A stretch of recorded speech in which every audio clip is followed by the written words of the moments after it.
سيداتي سادتي، بإمكانكم الجلوس في مقاعدكم. برنامجنا سيبدأ قريباً.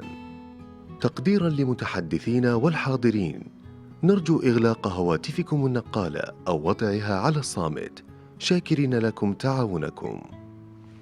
Ladies and gentlemen, please take your seats. Our program will begin shortly. As a courtesy to our speakers and those around you, we ask that you please silence all electronic devices at this time. Thank you.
سيداتي سادتي، بإمكانكم الجلوس في مقاعدكم.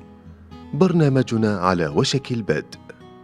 Ladies and gentlemen, please take your seats. Our program is about to begin.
سيداتي سادتي، بإمكانكم الجلوس في مقاعدكم.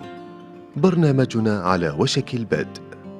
Ladies and gentlemen, please take your seats. Our program is about to begin.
سيداتي سادتي، بإمكانكم الجلوس في مقاعدكم. برنامجنا على وشك البدء. Ladies and gentlemen, please take your seats. Our program is about to begin.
سيداتي سادتي، بإمكانكم الجلوس في مقاعدكم.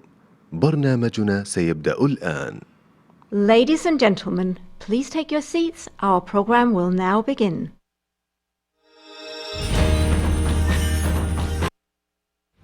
The future begins here, with a vibrant society and an ambitious, thriving nation.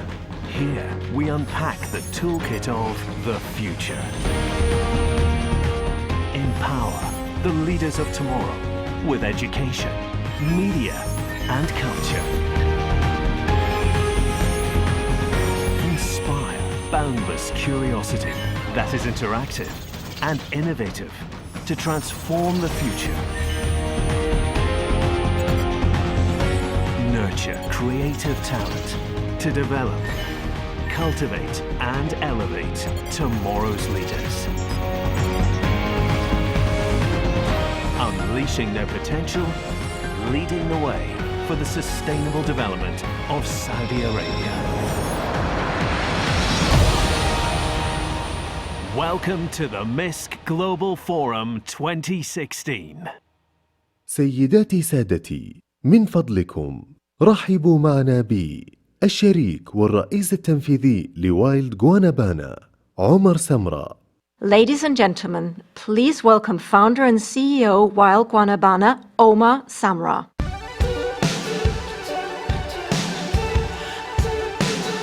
Hello. Good morning, everybody. From the beginning of time, man has always been fascinated with the idea of pushing the envelope. Not literally, of course, but really trying to redefine the limits of what's possible. Trying to be the strongest, the fastest, the smartest. Trying to go to the highest place, the coldest place. And I think this has been none more prevalent than in the field of exploration. In 1978, climber Reinhold Messner not only climbed Mount Everest, he was the first person to do it solo and without the use of supplementary oxygen. In 1961, Yuri Gagarin not only he went to space and he did one orbit around the Earth, something that was considered impossible before then. But that spirit of pushing boundaries, of doing the things that we once thought was impossible to do, transcended into many other fields.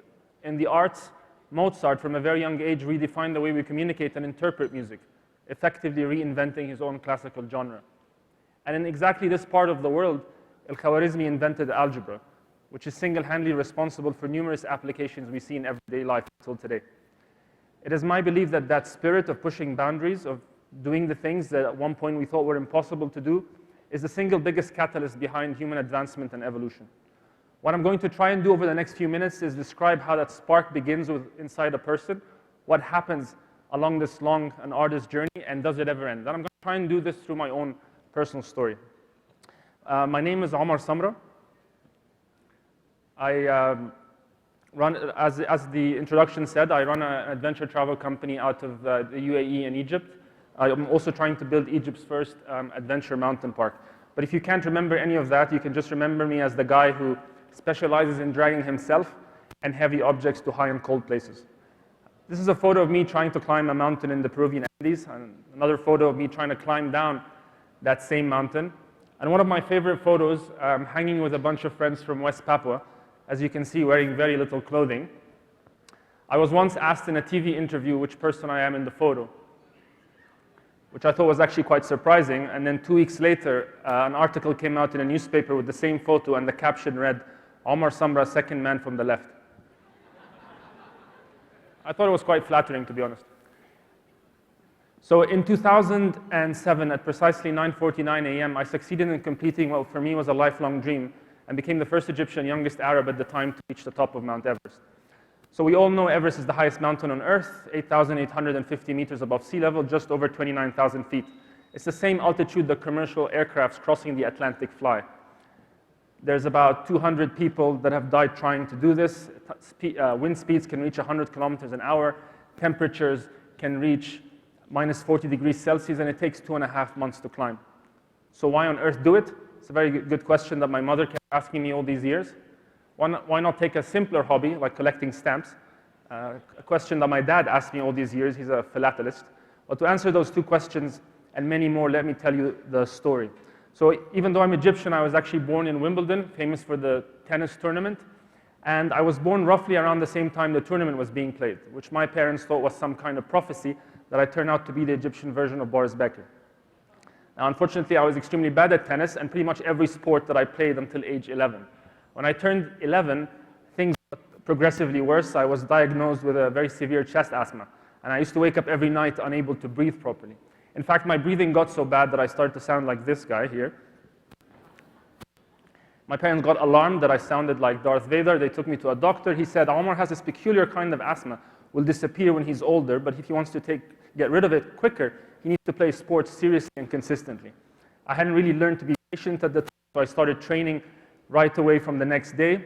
And then within weeks and months, I stopped using a lot of the medicine and inhalers the doctors had prescribed. I managed to play actually sports for the first time. But it was at age 16 that something happened that sort of changed the course of my life for the years to come. And it's that I had the opportunity of going to Switzerland and climbing a mountain. And the first time I stepped into the mountains, I had never seen snow in my life. But I felt like it was a familiar place. I was taken back by the beauty of the mountains, the sense of peace that I felt when I was there, but also the sense of challenge. Because when you climb a mountain, you're not challenging the mountain and the elements, because they're always going to be far stronger than you, but you're challenging your own weakness of the body and mind. And that really appealed to me. With the simplicity of a 16-year-old, when I got to this small mountain, I realized that maybe I could climb the highest mountain on earth. But it only took a few weeks to realize that it was much harder than I ever thought, and it would take many years to be able to overcome. Rather than forgetting about that one dream, I realized why not break down that one dream, which is climbing Mount Everest, into smaller, more achievable parts. And that sort of began a 12-year-long journey from age 16 until 28 of climbing very different mountains all over the world and gaining various experiences until climbing Everest was sort of a logical goal. Of course, I can spend a very long time talking about Everest, but for the interest of time, there's one story that really resonated with me up there that I'd love to share with you. And it was actually about 7 weeks into the expedition. When we climb Everest, as you can see in this topographic map, it takes about 1 or 2 weeks to get to base camp, and then we set up 4 camps until we reach the summit. The higher we go, the atmospheric pressure decreases, and so you breathe in the same amount of air, but you get less oxygen. So the body has to adapt by producing more red blood cells. And so it was 7 weeks into the expedition. We had reached Camp 3, and we were on the way for the summit for the first time. So it was the first time we put the oxygen mask on. Every single day on Everest, you don't know exactly where, you can't see where you're going. So you start in a camp, and you know you're going to the next camp, but it's hidden from view. And so you trick yourself into thinking that it's close, and then every time you pass a corner, you realize it's not there, and you keep tricking yourself. The problem that day was that I could see 80% of the route from where I started. From where I started, I could see where I needed to go, and my movement was extremely slow and far between. At 7,500 meters, there's very, very little oxygen. And so, without exaggeration, you basically hold your ice axe, you take a step,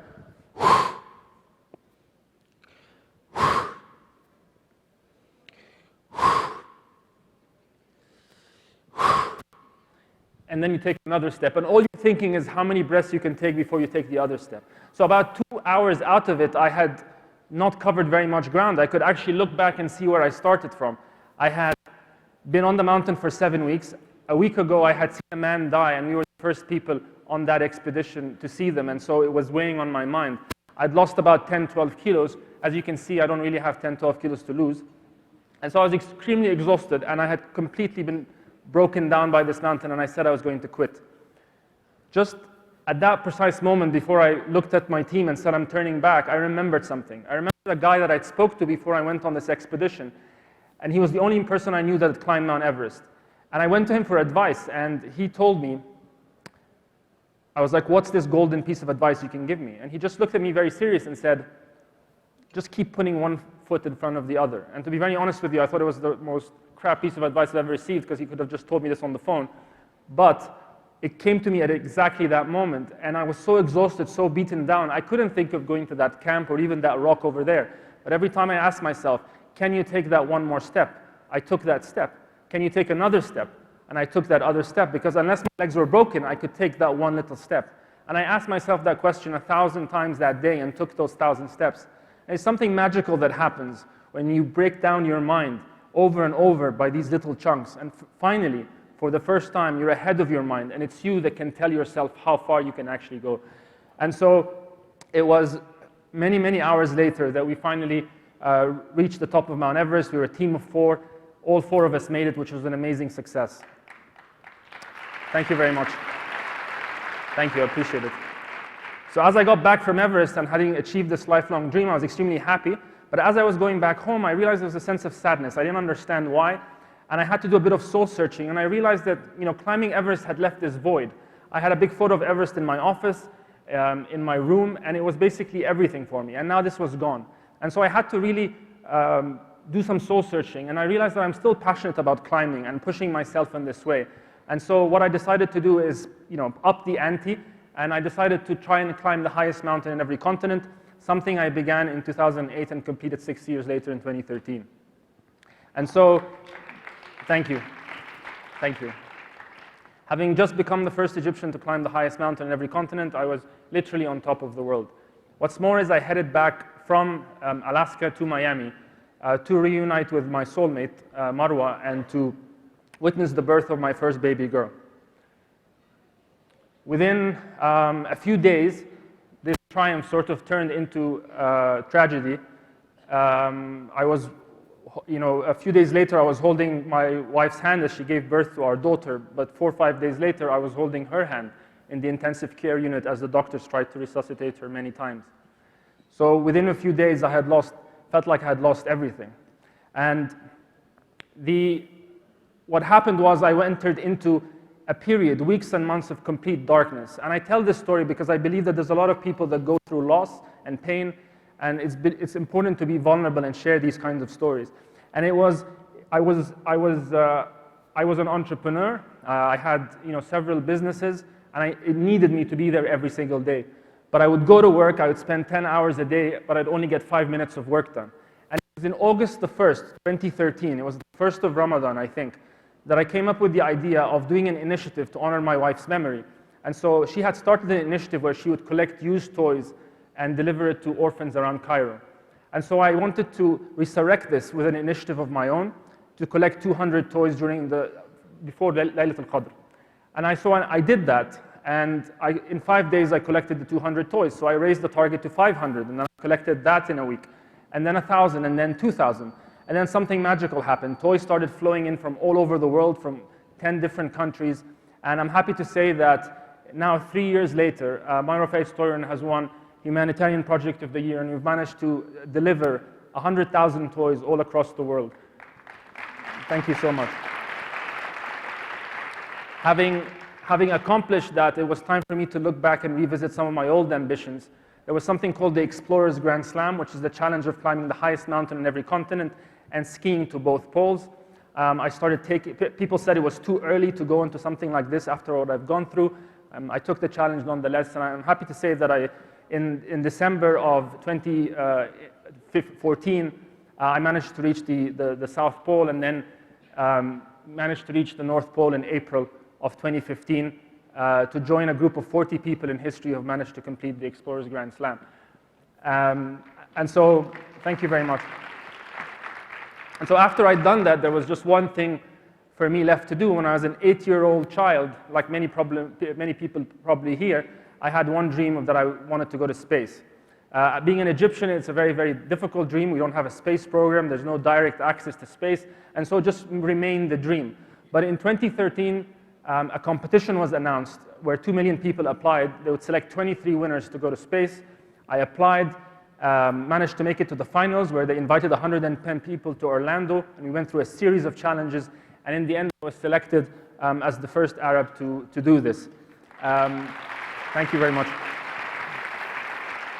It was a great honor because I was handed the space ticket by Buzz Aldrin, the second man on the moon, which is quite relevant actually because for our next speaker, because he sort of, I think, inspired the character Buzz Lightyear. And now I am waiting for that space journey. It should be in 2 to 3 years, but during that time I'm trying to prepare myself in all kinds of ways. Even though I'm not from a science background, I've managed to work hard to be accepted into several citizen scientist astronaut programs where we're working on aeronomy, which is the science of clouds, to help understand more about climate change. And we're also working on bioastronautics life support systems, which is basically the new technologies that people are going to be aware once we start going into other planets and spending time on Mars. In 2018, I've been selected as an executive officer to spend time at the Mars Desert Research Station, which is basically an analog habitat in the Utah desert that mimics life on Mars for scientists to be able to explore how we can better survive in these places. And that's a photo here from that Mars Desert Research Station. I tried to, after I'd done this, I realized that how can I give back in terms of back home and in the Arab world. And so in November of 23, after 3 years of planning this, we are going to be starting a national space science competition that spans 28 governorates and across the country, covering more than 100 schools, to basically start a competition that incentivizes kids to think about space science, and to realize that space is a logical career path for them in the future. Space industry, as we've seen, I think, in yesterday's talk as well here, is one of the fastest growing industries, and it's going to be in the next 30 years. So it's very important for us as Arabs to play a big part of this from the beginning. I tried to think of one slide that really captures everything that I've been talking about, and sort of this is the best that I could come up with. Actually, that's the logo of our initiative. I really do believe that anything that you want to do is possible. And everything, it's really a very simple equation. If you really, really want to do something, it's just the amount of effort you want to put in and the amount of time spent. And luck is just a very small part of the equation. The reason why sometimes we don't do the things that we want to do is that we don't start. And sometimes the biggest objective is not actually to reach those summits and reach those goals, but is actually to live a life where you're constantly trying. So if you wake up every day and do your best towards achieving your goals, you've already succeeded. There are 4,000 people in the world who have climbed Mount Everest, 400 people have reached the 7th summit, 40 people completed the Explorer's Grand Slam. If I'm able to go to space before everybody else completes these challenges, hopefully I would be the first human on Earth to complete these set of challenges. Ladies and gentlemen, that's my story and my dream. Thank you very much for allowing me to share it with you. Thank you so much.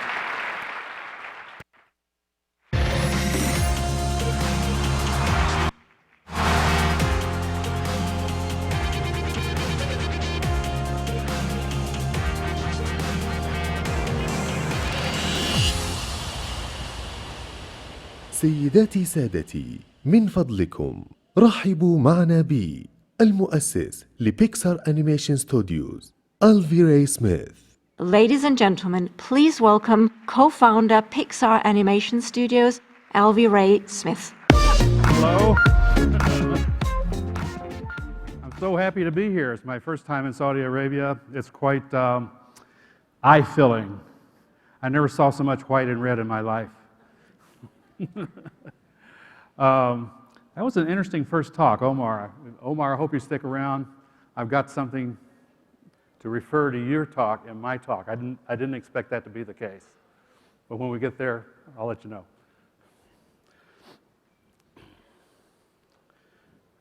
All right. The story of the modern world is really the story of the computer.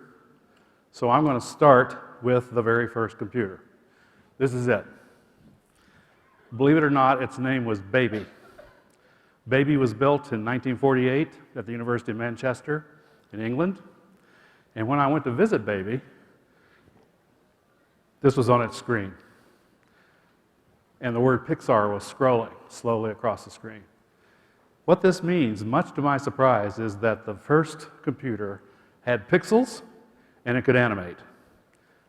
Pictures and computers have been together ever since the very beginning. I'm writing a book, so I'm collecting some of this early lore. Where are the first pixels and so forth? I quickly found the very first pixels. This is them, made on Baby in 1947, actually just a few months before the computer itself began. Then I found the first game, also from the University of Manchester, the first computer game. The second computer game was from Cambridge University. And that brings us, these are the really early days, what I call Epic 1 of the history of the computer. Epic 1 was the period when computers got larger and larger as they got faster and more powerful. But something happened in 1965. Epic 2 began. It's the Moore's Law epic. And this is probably the most important slide I have in my entire talk, because it's the picture of the dynamo that drives the modern world. It's driven my entire career. It's driven your career, and for all of you entrepreneurs out there, it's going to take you on into the future and hopefully much success. Moore's law, as everybody knows, is usually stated like this. The density of components on an integrated circuit chip doubles every 18 months.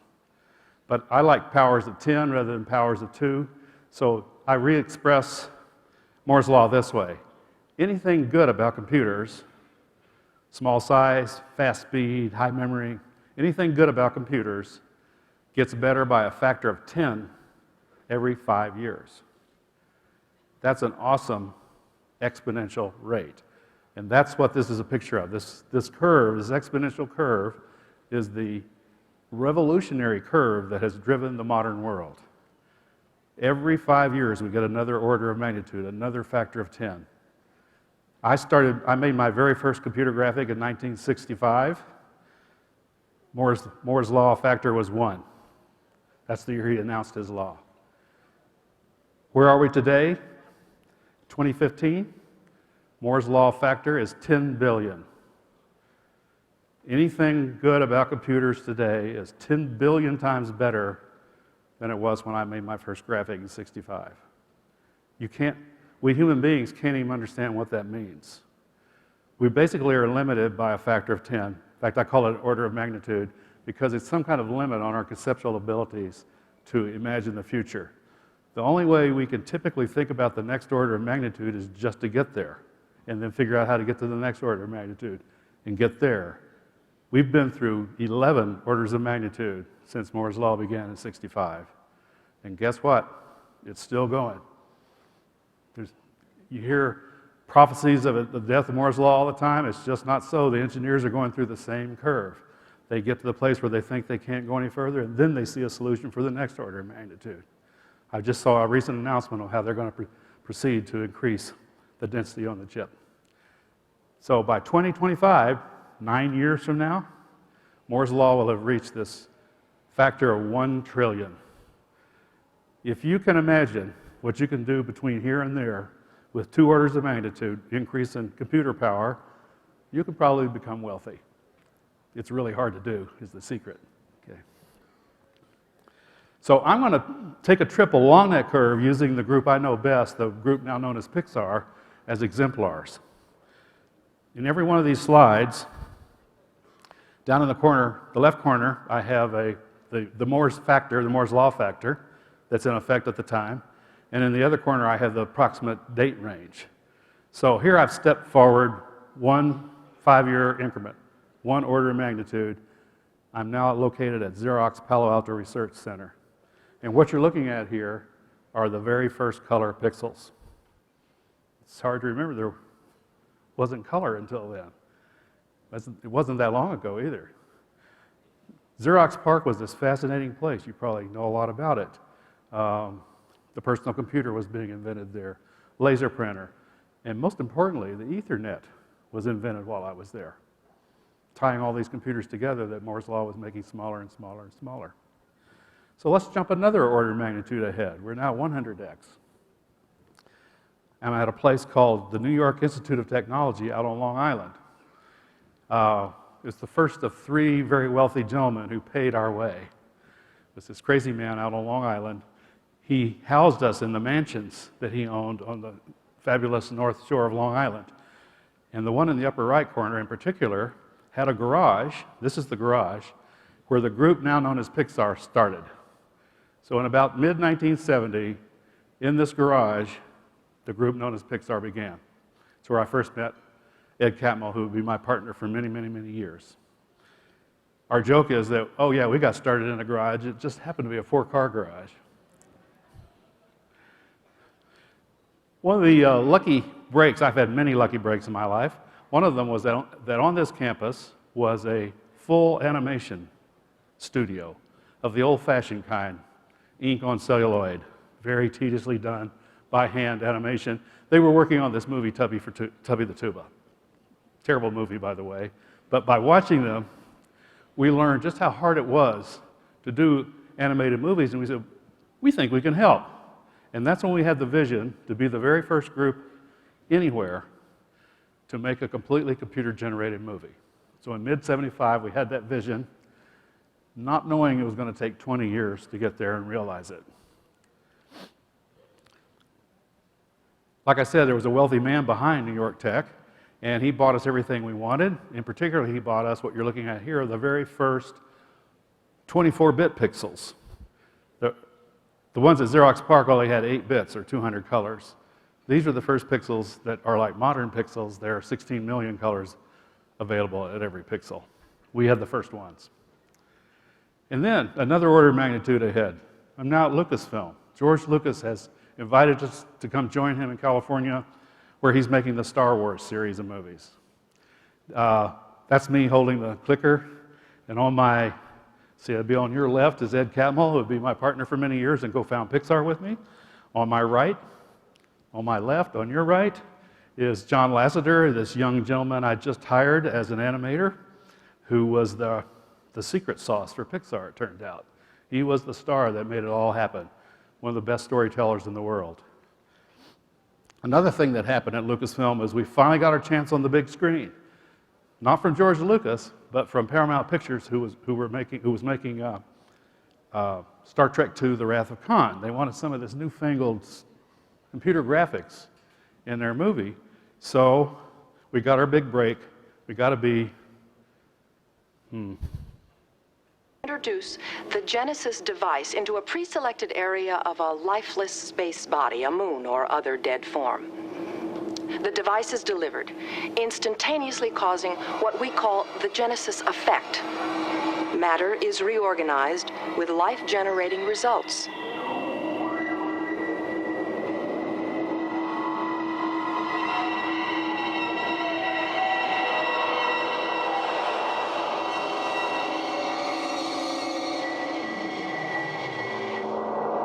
Instead of a dead moon, a living, breathing planet capable of sustaining whatever life forms we see fit to deposit on it. Fascinating. The reformed moon simulated here represents the merest fraction of the Genesis potential, should the Federation wish to fund these experiments to their logical conclusion. When we consider the cosmic problems of population and food supply, the usefulness of this process becomes clear. Okay. I'm showing you these old pieces. Thank you. I'm proud of it because it's my first time being a director on the big screen, but it looks awfully crude from this angle. But that was our first time out on the big screen. We started figuring out what we had to do in order to get to that movie that we wanted to do sooner or later when Moore's Law got fast enough. The next thing I did was direct John Lasseter. Remember, I just hired him in his first piece of animation, and this is it. You could start that video, please.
Very crude, I'm sorry, but that was it. I want to show you just how fast things change when Moore's Law is doing this. We call it surfing the wave in California. The next important thing that happened while we were at Lucasfilm was Disney finally came to us and asked us to digitize their old-fashioned cell animation technology. And I negotiated this contract with Disney for over a course of about 16 months. It was a very tough negotiation, and we finally got the deal. And here is a picture of me receiving the first $1 million check from for for this, and it was also the beginning of a business relationship with Walt Disney, which of course panned out in the long run. Okay, that's Roy Disney, right there on the right. He's Walt Disney's nephew. Very nice gentleman. Picture of Mickey Mouse up there on the wall behind me. And this is where Omar, the man who signed that check was Frank Wells. Frank Wells is the co-president or some such title at Disney, and he had tried to climb every mountain on every continent, past the age of 50, and not made it to the top of Everest, but he still had done something I didn't think was possible. That's the connection.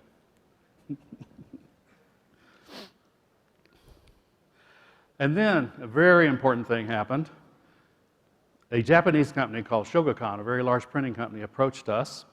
We're still at Lucasfilm, and said, let's make the first computer movie. And we thought this was it. So, and they wanted it to be based on this set of stories about Monkey, who's a folk hero in Asia. A lot of kids grow up in Asia on this story of the Monkey King. So John Lasseter started drawing character sketches of the monkey hero. We had story treatments written. We did marketing studies. We thought this was it. Started meeting with the Japanese once a week in beautiful resorts on the coast of California, having a good time. But then it became the point where I, as a businessman, had to sit down and figure out what to charge the Japanese company to produce this movie. I sharpened my pencil. Nobody had ever done this before, right? How much does it cost to produce a computer movie? And much to my dismay, I discovered that Moore's Law hadn't arrived yet. We still needed 5 more years. The movie was going to cost too much, and more importantly, it was going to take too long. We needed 5 years. This is a very important piece of information to have at this point because George Lucas and Marcia Lucas, his wife, got divorced. And in California, that means half the fortune goes to each spouse. Our patron, George Lucas, had just lost half his fortune. So I went to Ed Catmull, my longtime partner, says, Ed, you know, George Lucas never really understood that we wanted to do animation. He thinks we can't do it. Only Disney can do it. He's lost half his fortune. He's going to fire us. And that would be a sin because we have the world's best group of computer graphics whizzes and geniuses in the world. Let's start a company, I said. Now, this is 2 computer nerds talking to each other.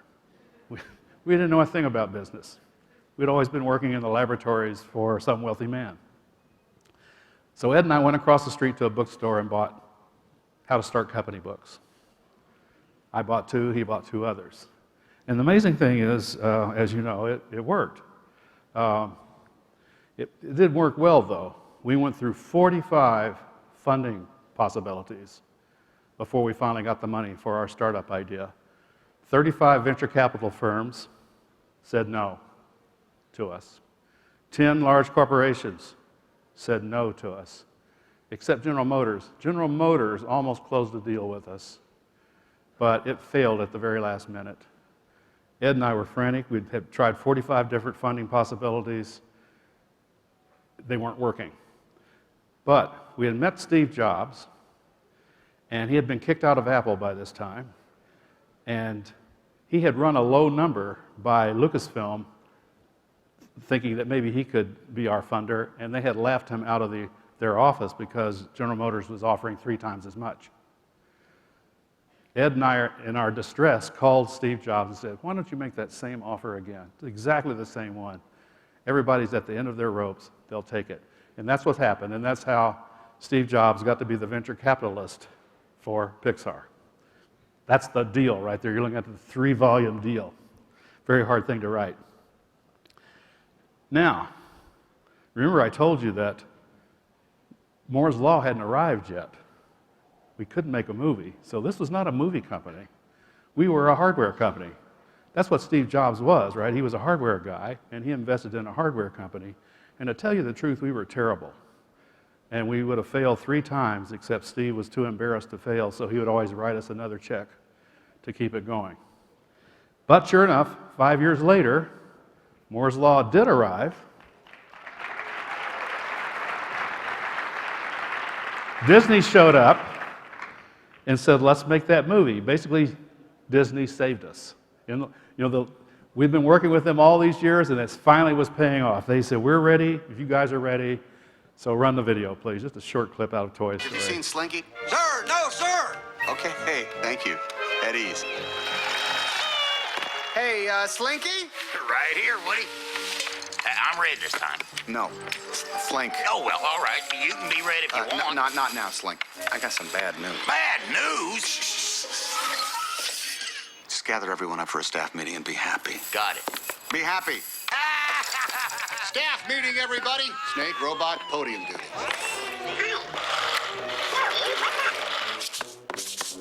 Hey, H. Draw. Go! Got me again. H, you've been working on that draw. Fastest knobs in the world. Okay. So, the first movie, we finally made it 20 years later. John Lasseter's getting pretty good by this time, you may have noticed. And the story, I think most of you know the story of Pixar from there on. Here's a shot out of Ratatouille, one of my favorite pieces.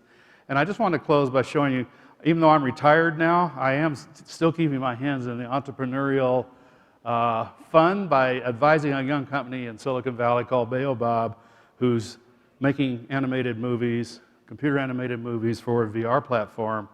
And they have this piece out now called Invasion. But my main point is, remember, Moore's Law is still doing this. There's that gap between where we are today at 10 billion X and 2025 when it reaches 1 trillion X. There's a lot of business and exciting things to happen between here and there. And who knows, one of you might be one of the people to drive that on up to the top. Thank you very much. Thank you.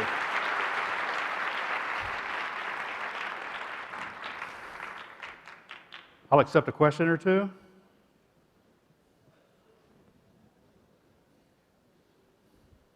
Is this the way it works? Okay. Hello, my name is Yuza from Indonesia. I have a quick question for you. What is it like to work with Steve Jobs? And do you think the world needs another Steve Jobs? No, I don't. I think I made it very clear that Steve gave us the money when nobody else would. But that's all I like about him.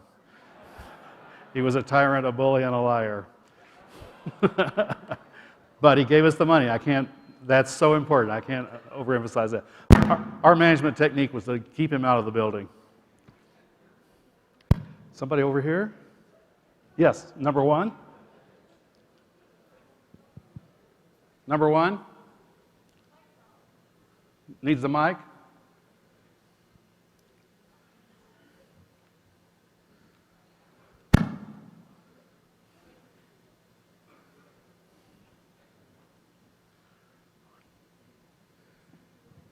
Maybe I should go to the next one.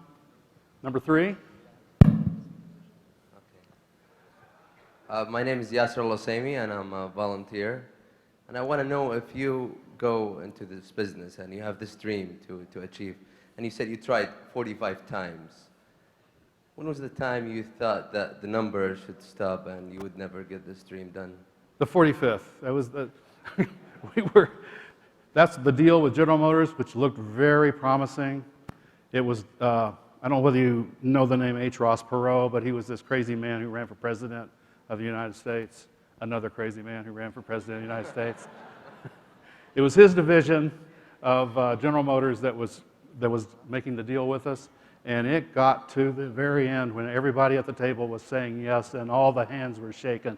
It was a done deal, to within the lawyers writing out the forms and the signatures being made. But overnight, that very day, we found out that H.R.H had insulted the board of directors of General Motors, and there was a fissure between H.R.H and General Motors that split them apart forever, and our deal was right in there. Coming back from that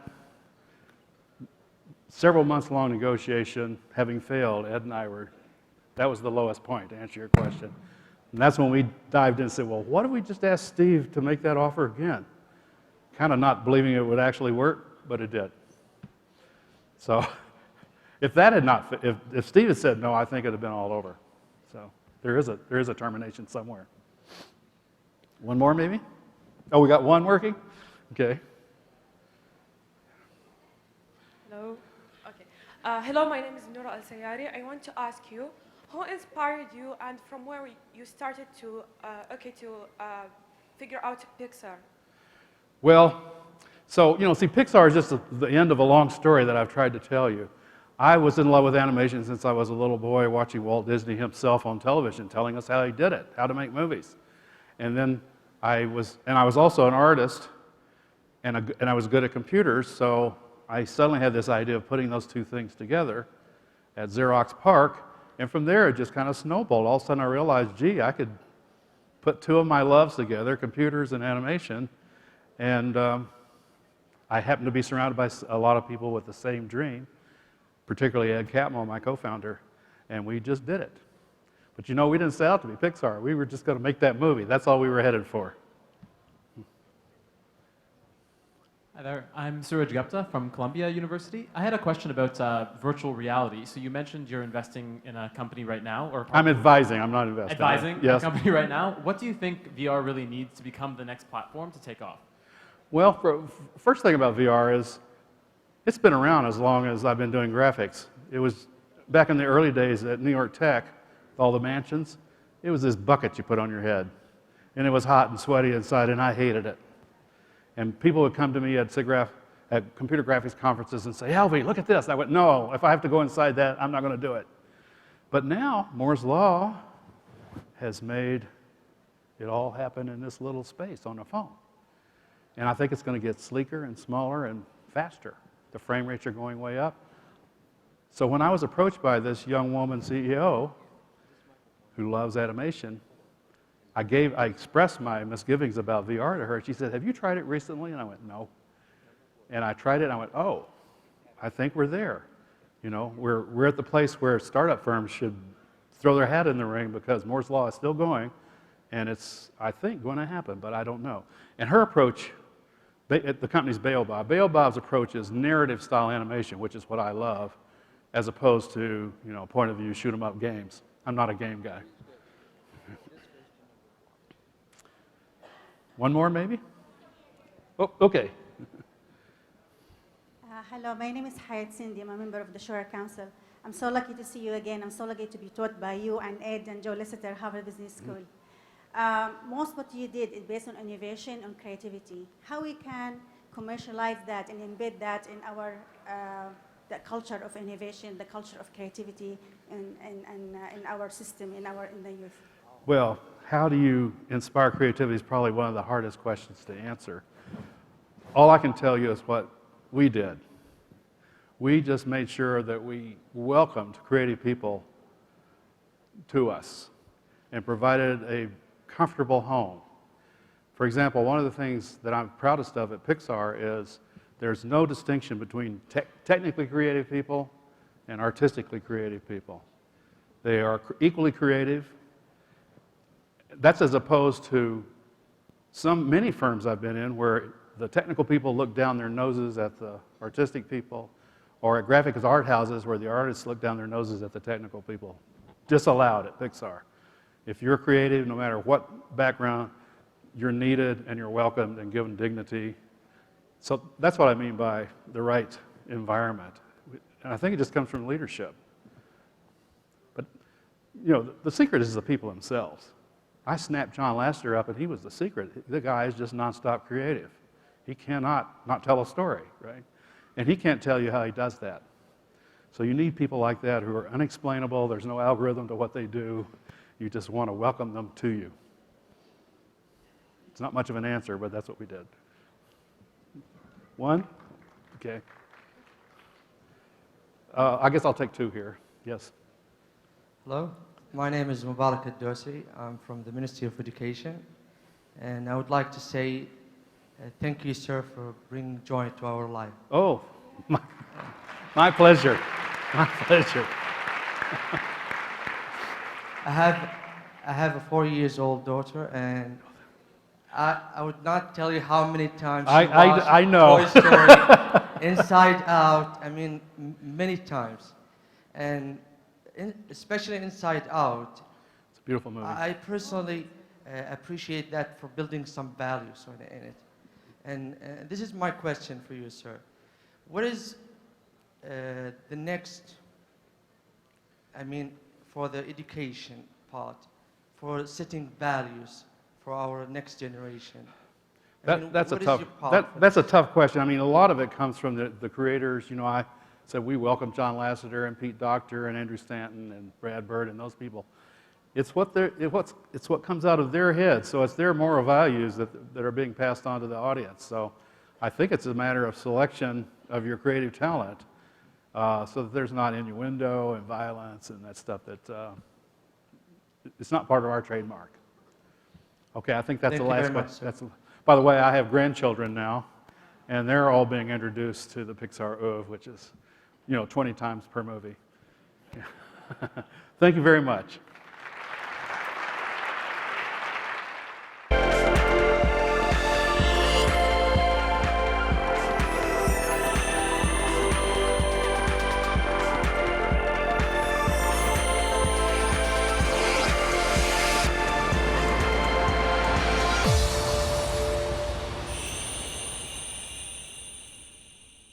This is for the dreamers, the forward thinkers, for the innovators, the defiant,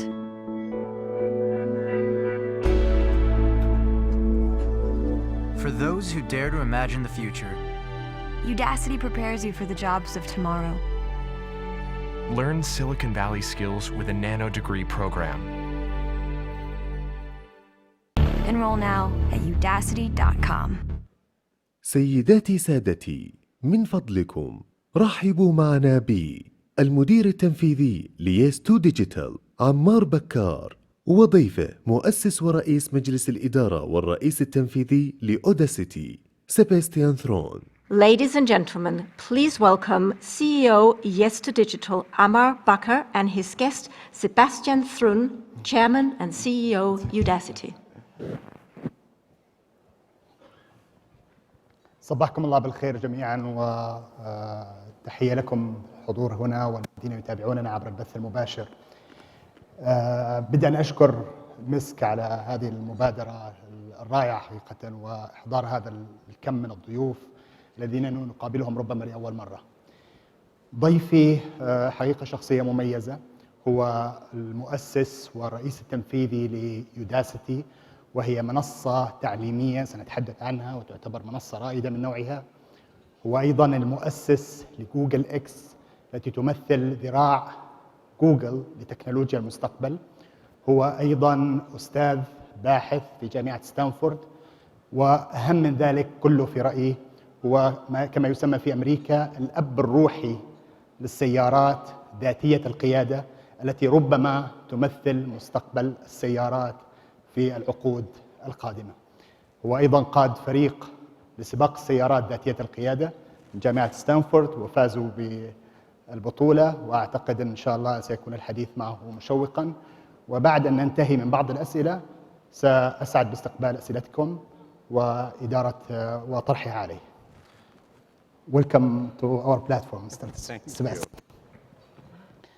So we want to talk about how technology is disrupting different parts of our lives, different industries, government operations, etc.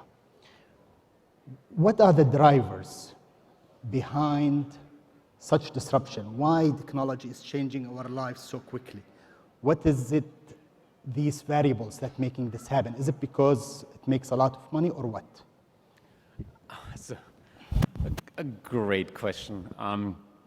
If you look at technology, it's remarkable that almost anything interesting that we appreciate today, from airplanes to smartphones, has been invented in the last 150 years. And that's important because humanity is so much older. We are 50,000 years old. But only the last 150 years or 200 years have given us really amazing technology. If you extrapolate into the future, I would argue the next 150 years will be even more extreme, and we're going to increase the pace of invention and technology. In fact, I would like to go as far as thinking that only 1% of interesting invention have been made so far, and 99% have not. So things we haven't invented yet, for example, are the cure of all diseases, are the ability to live 10 times as long, is fusion as a new energy source, which I think we will invent, to be honest, and many other things, flying cars.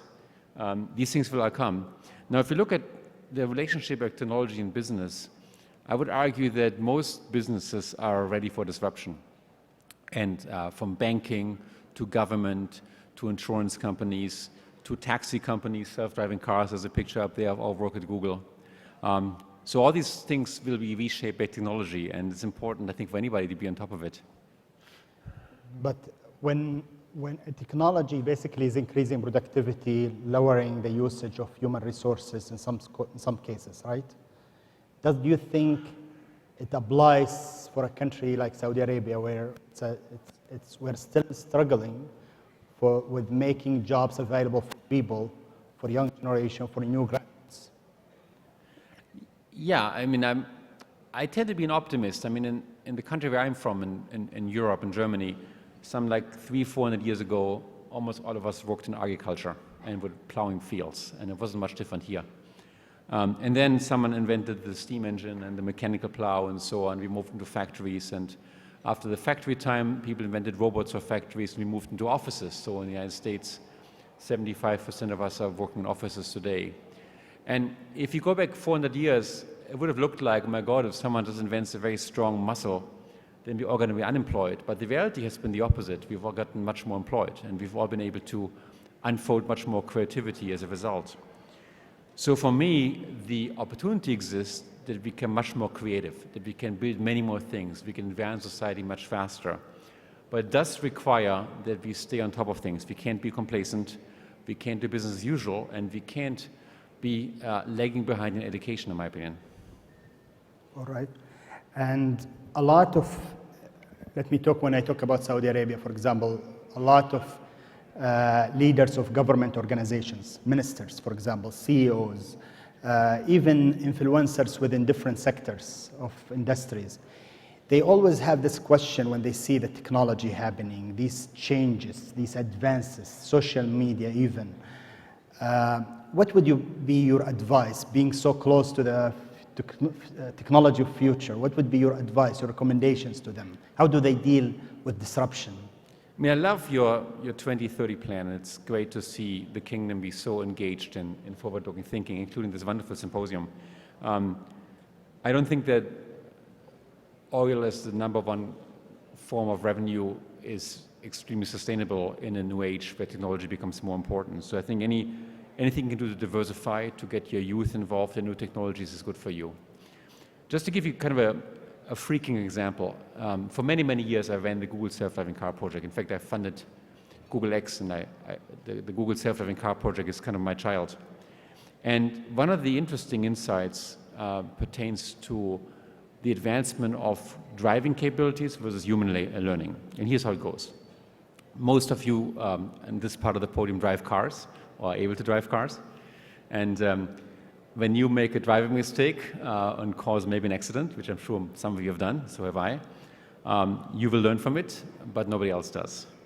When a Google car makes a mistake, it learns from it, and so do all the other cars, including all future unborn cars. And that means that the robotic cars we're building at Google advance faster than humans can advance. They've now gotten to the point where they surpassed human driving capabilities, so they drive by and large better than humans can drive.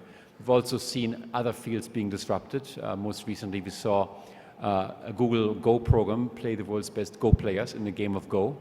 And the advances of machines will begin to outpace the advances of human capabilities. And that means to us we have to redefine our relationship with machines, and we have to bring them into our lives very differently from the way they did in the past. For me, the revolution taking place right now, the artificial intelligence revolution, is akin of the agricultural revolution, where back in the day we gave ourselves stronger muscles. Now we can give ourselves a stronger brain.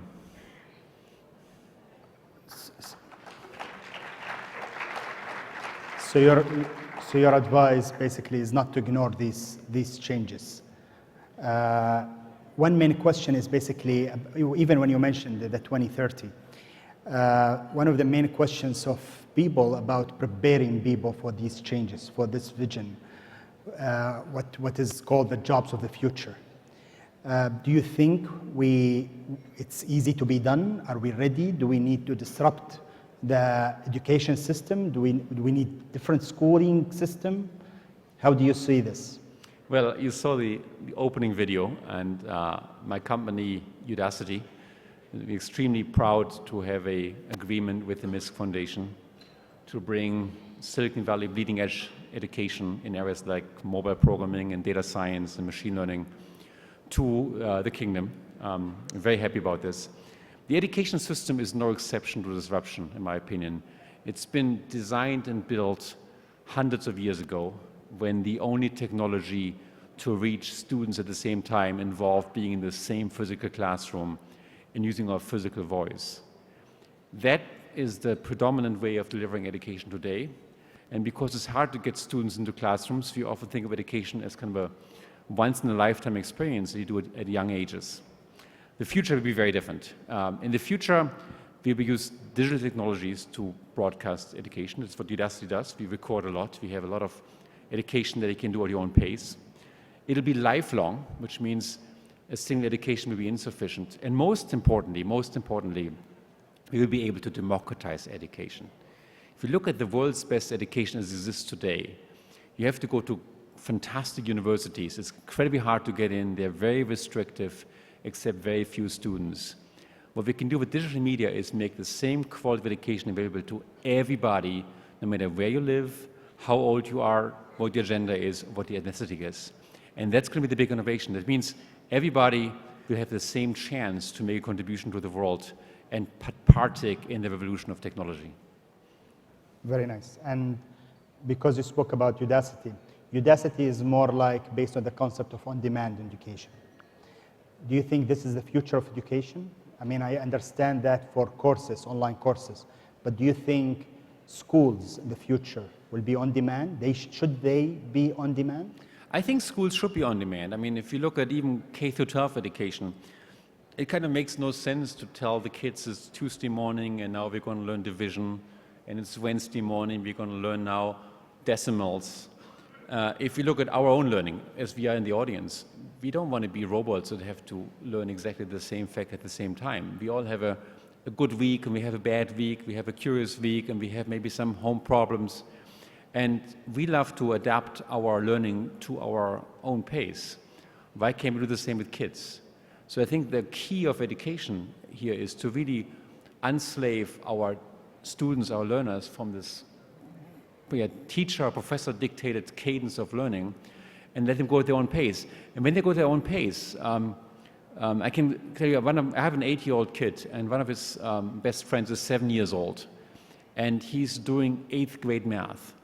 He doesn't doing math for 15-year-olds as a 7-year-old, and the reason is it turns out to be a highly educated, highly gifted kid, and is allowed to go on their own pace. In most schools, we don't do this yet, so I think we have to really rethink education and really free ourselves of the old medium and really move into the digital age. One of the courses on Udacity, which was very interesting to me, was artificial intelligence engineer or engineering. Correct. Do you think what is it about artificial engineering that is making it such a hot topic these days? And do you think it represents the future of technology? Well, artificial intelligence, as I mentioned, is going through a major revolution right now. And the Google self-driving car drives better than you and I can drive. And many other areas are being changed right now. So lawyers, for example, there's now machine learning systems that can do better legal document discovery or contract drafting than lawyers can do. In the medical space, we now have machine learning radiologists. There's now results that show you can find cancer more accurately using cell phones than human dermatologists can do this. And that's just the beginning. What we find is in artificial intelligence and machine learning is that almost anything repetitive that we do, even as office workers, can be augmented or replaced by machine learning. And the basic formula is very similar, simple. We can now program computers by data, by experiences. The same way we let people learn from experiences, We're now at a point where we can collect massive amounts of data, feed them into a computer program, and let the computer find its own rules. And because computers can digest 10, 100, 1,000,000 times as many data points as people ever can, if you give them just enough data, they can surpass human capabilities.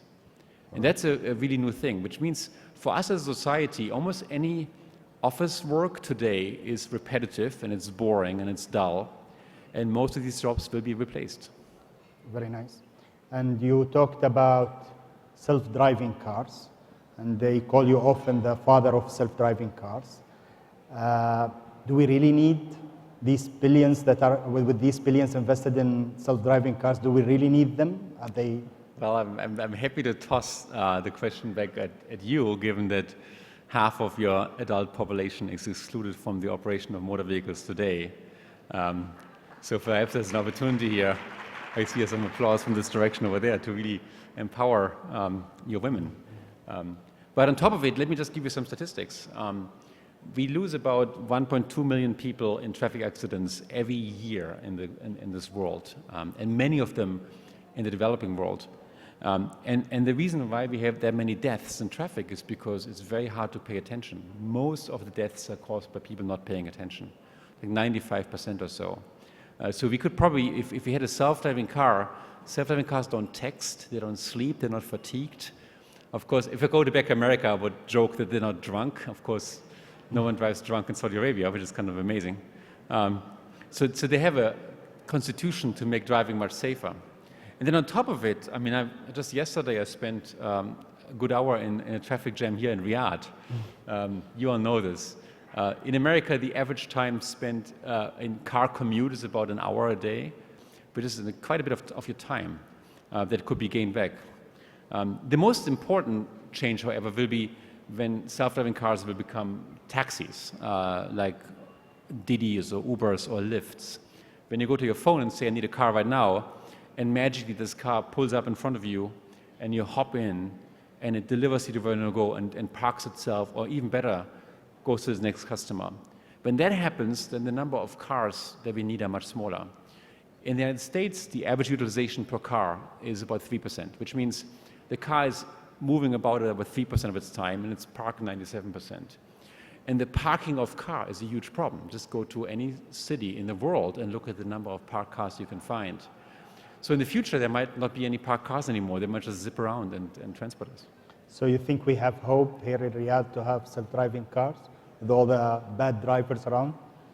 Well, so Udacity, my company, launched a program. We call it a nano-degree program. It's a degree kind of program on self-driving cars. We had 13,000 applicants, including some from Saudi Arabia. We admitted about 5,000, so we are now the single biggest educator for self-driving cars in the future. In fact, if you have a booming or growing self-driving car industry, you might care about this. We do the same for machine learning, artificial intelligence, Android, iOS, and so on. And we're now building an entire open source self-driving car platform at Udacity, and just yesterday saw our first videos. We're driving in public traffic every day. By crowdsourcing software and by opening up education, I think we can rapidly advance the progress in society. So our mission, as you know, is to democratize education. So we hope to move faster. At what year do you think we will see self-driven cars, commercial self-driven cars? Soon. I know that for a fact that the Google technology has basically surpassed human driving capabilities. So the technology part is mostly solved. There's obviously business issues, and then there's down-costing issues to make it affordable. And that's underway. So in the next 5 or so years, I hope to see them around the world, including here in Riyadh. I will take some questions. Yeah. أي سؤال تحبه للسيد سباستيان ثرون، سواء في الأشياء اللي تحدث عنها أو في قضايا تكنولوجيا المستقبل بشكل عام. تفضل.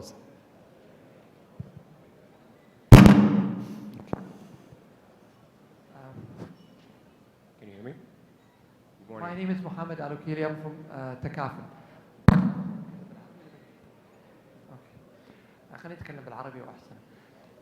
أنا عندي سؤال على حدود الذكاء الاصطناعي ال AI التحدي والتهديد الذي يمثله الجنس البشري. الآن ستيفن هوكينج يتحدث عن أنه الذكاء الاصطناعي سيولد ذكاء كبير في الكمبيوتر، وبالتالي هناك تهديد من يعني على الجنس البشري من هذا النوع، خاصة إذا تولد معه قابلية على إنتاج الأجهزة الإلكترونية والكمبيوتر. فما هو رأيكم في هذا المجال؟ جميل. So he's asking about artificial intelligence. Is it a threat to the role of human capacity, to our brains and our human intelligence?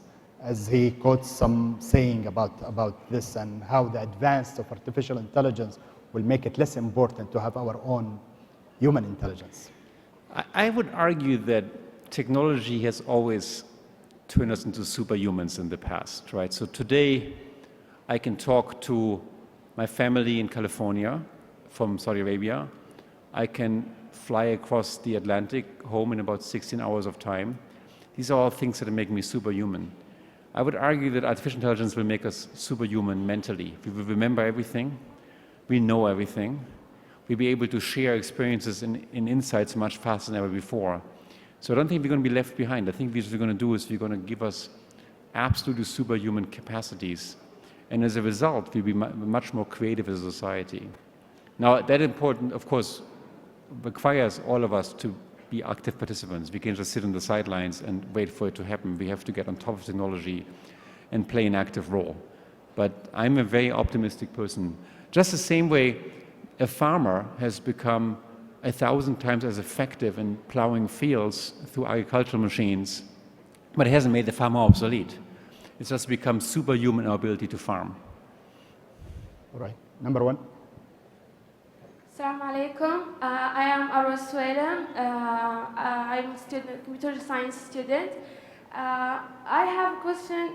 Do you think these such complex technologies as artificial intelligence and new difficult technology, we can learn it by online course as Audacity? And Yes. I think we need virtual labs, like we can interact with that lab online, so we can learn better. Well, we are super excited that we're opening a few classrooms here in Riyadh, and we hope to teach 2,500 students by the end of next year in those areas. And I can tell you it's a personal mission of mine. I've always wanted to bring our education to everybody in the world, and I believe there's geographies that are more informed, like Boston and Massachusetts, and geographies where I think people are every bit as smart and as ambitious as people around Stanford, but don't have the same access. Whether online is the final solution, I would argue let's try these things out and let's experiment. One of the things we do in Silicon Valley a lot is very rapid experimentation, maybe failing and then learning from those and improving. Udacity as a company has massively improved over the 5 years that we're old. And now we get typically graduation rates and course finishing rates north of 60, 70, or 80%. So I'm really looking forward to engaging with the Kingdom, engaging with the MiSK Foundation, trying out to bring top-notch artificial intelligence, machine learning, and mobile data science and Android education to the Kingdom. And then hopefully it can help me learn and make it better so that it becomes more effective. Our goal is to democratize education. Our mission is to give every person on the planet the same chance when it comes to making technology contributions. Drawing on her question, what are the tools that Udacity would use to transfer such, as she said, complex knowledge? I mean, in universities, there are labs, you can touch technology, you can try it, you have a teacher who's teaching you how to do things. How do you do this online? When you engage in a Udacity class, what you find is you do a lot of projects. You do a relatively little listening, and you mostly do something with your hands, you program computers. The equivalent of a lab in artificial intelligence is a computer, so you program a computer to be smart and do machine learning projects. And you will have mentors around the world that assist you in your progress. They give you feedback to your work. Typically, when you submit a homework assignment within an hour, you get some feedback that mentor you when you get stuck. It feels very much like a one-on-one classroom, like a tutor instructing you, but at scale. And the reason why we do a lot of project work is we firmly believe that you don't learn much by listening to lectures. You don't lose weight by watching somebody else exercise. You don't learn that much by having a professor profess. The professor who lectures is for us a 19th century solution to a 21st century problem. But the real learning takes place by doing. So I would invite everybody and all your family and your employees and what have you to try it out and give it a try and see if you like this style of learning. All right, very nice. Number 2. Morning. Can you hear me? Oh, okay. My name is Imad. I represent GE Healthcare at the State of Qatar. First, I want to thank you on behalf of my generation for everything that you guys have done. Google, Udacity. I think the world would be a much different place if it's not for you guys, so thank you. Thank you. My question regarding self-driving cars. Insurance, regulatories, how can you see the implementation or the deployment for self-driving cars in society where people will be divided? I want to drive my own car versus a self-driving car right next to me. The car is smart enough to detect, but what if you're surrounded with DUIs and many other, texting people and others? I want to just take a leap into the future, see what's the plan for implementation, if you don't mind. Well, first of all, thanks for asking. GE is a very close partner of Udacity in the United States, both in curriculum development and also in hiring our graduates. So thanks for doing this. In the self-driving car world, what we decided was that we wanted to build cars that require no environmental modification and that work really well, even if all the cars around you are driven by people. And what we find is we made the self-driving car at Google a defensive car, a car that watches out for other traffic, and it by and large makes the traffic around it safer. Now, there will be a time when the majority of cars on the road will be self-driving, and that empowers us to do tricks you could never do with manual driving. For example, one of the things we're looking into is convoying, how to make the cars drive very close together so they use less space on the highway. But that's down the road 15, 20 years from now when the majority of cars are self-driven, so it's going to be a while out. I will take, we are out of time, I'll take a final question.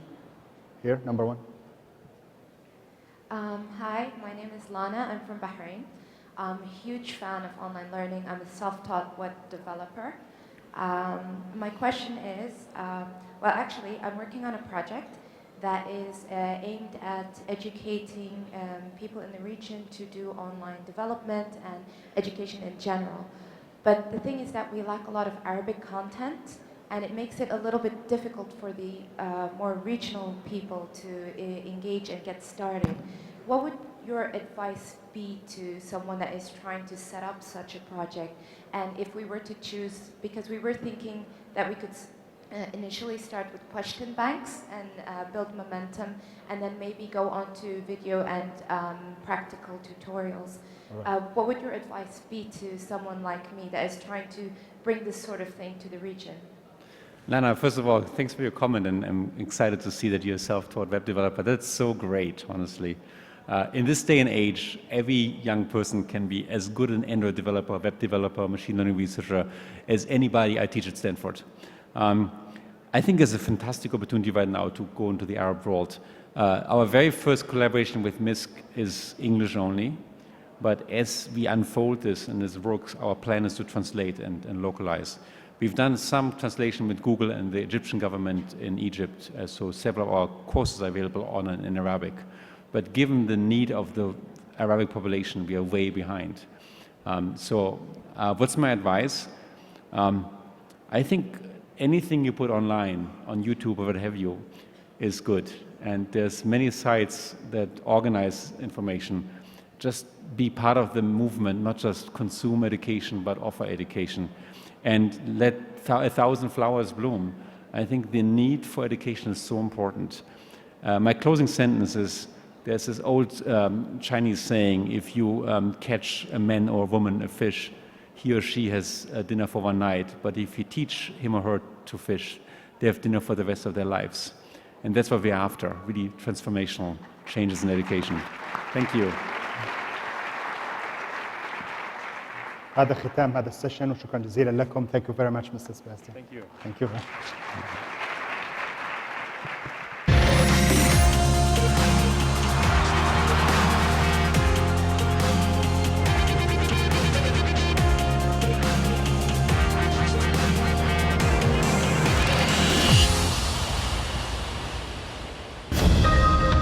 سيداتي سادتي، من فضلكم رحبوا معنا المحرر في بلومبرج تي في إريك تشاتسكر وضيوفه الكرام.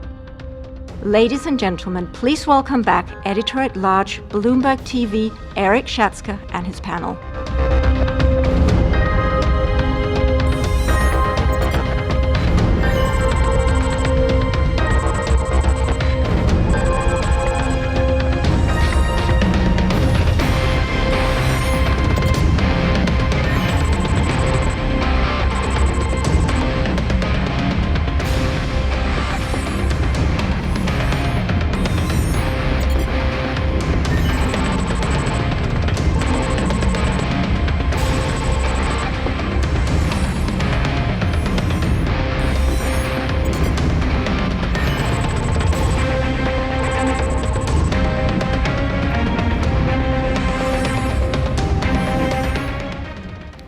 Good morning, once again, ladies and gentlemen, and welcome to the Art of Decision Making.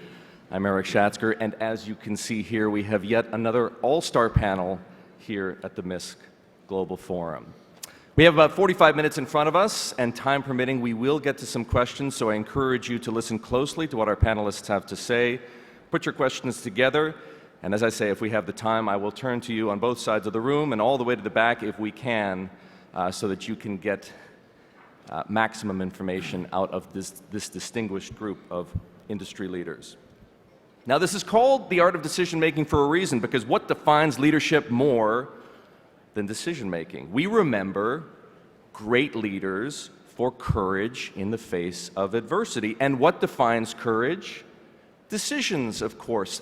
Think of this country for just a moment, and the challenges and perhaps even adversity that it faces, and the bold, courageous decisions that the patron of the MiSK Foundation, His Royal Highness, the Deputy Crown Prince Mohammad bin Salman, has made already with Vision 2030 and the National Transformation Program, gives you an idea of what it takes to be courageous. I'm going to begin this conversation by asking my panelists to share with us a little bit about what they do and the kinds of decisions that they face, important decisions, of course, because we all face small and insignificant decisions, but the important decisions that they have to make on a regular basis. And we're going to go in order here, alphabetical order, and I'm going to begin with the gentleman to my right, Jim Breyer. Jim. Eric, a pleasure to be in Riyadh. And I'm very excited. I get to do what I love. I invest, and I'm a venture capitalist, and my job is to find and identify the very best entrepreneurs in the world, invest, guide, advise, and hopefully help them build companies, nonprofits that make a huge difference in the world. I'm based in Menlo Park, California, in an area called Sand Hill Road, and invest globally, emerging markets, Silicon Valley, as well as New York and London. Kareem. Good morning, ladies and gentlemen. My name is Kola Kareem. I run a family-owned group called Shoreline Energy International. Our focus business is Pan-African in 17 countries on the continent of Africa. We are the largest privately owned oil exploration and production company on the continent. Ownership of infrastructure from airports to power plants right across the continent. The focus of my decision-making and our story is being able to manage over 5,000 people on the upside. But the difficulties is in the downturn of the last 2 years is being able to manage the downside. Thank you. Thank you for having me. I'm Josh Steiner from Bloomberg. First of all, let me thank His Highness Mohammed bin Salman and Badr Al-Askar from MiSK for having us, and all the colleagues at MiSK. We're delighted to be here, and we're very happy yesterday that we had the opportunity to announce an MOU of efforts that Bloomberg will undertake with MiSK and educational initiatives here in the Kingdom. Bloomberg is a company of 20,000 people providing financial information, data and analytics, news around the world. And I would say the decisions where we're focused is how we can continue to build and encourage the culture that has made us successful over the last 35 years. We're a private company, still majority owned by our founder and leader, Mike Bloomberg. And I think the most important thing is how we can continue to innovate despite the success we've had over the last 35 years. Eric. Good morning. I am Eric Trappier, CEO of Dassault Aviation. So we are in aviation.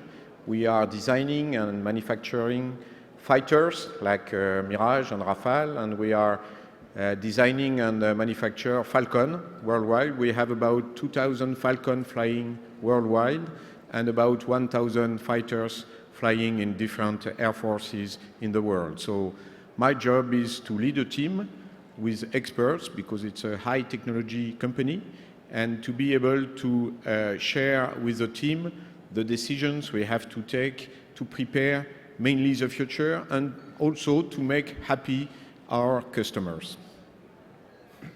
Like anything in life, good learning is a combination of experience on the one hand and theory on the other. So I'm hoping that in the course of this panel conversation, we're going to get both. Some great anecdotes from our panelists and perhaps some ideas that you can walk away with in practical terms to help you make decisions in the course of your lives and your work experience. And so, Eric, if we might, I'm going to begin with a question that I know all of you were expecting, but perhaps a little later in the conversation. I think we might front load things. I want you all to share with us, again, this is the anecdote part of the conversation, the worst decision you've made in your professional career and why it failed. There is no worse decision. There are only decisions. I mean, you never know when you take a decision whether it's going to be a good one or a wrong one. What you have to decide is based on the information your team is going to give you about different matters, techniques or logistics, pricing, investment. You have to decide what you are going to do. Then you know whether it is going to be a good decision or a bad decision later on. What you need to have, if it is a wrong decision and you feel at that time that the decision has not been correct, you always need to get a B plan. B plan means if your main plan doesn't work, then you shift immediately to your B plan. Then you don't have any wrong decision. You have only decisions, and that is the beauty of managing industry. Well, again, in the interest of harvesting I see some you are a little anecdotes. bit frustrated, but you know. There is nothing like illustrating by example. So give us a situation where the process that you described didn't produce an optimal result, and why? Well, I don't see really a process which doesn't produce a result. You may see the result, for example, if you start a new Falcon and you have to decide whether you are going to take this engine or another engine. You have to take this type of display with this company, which could be a French company or an American company.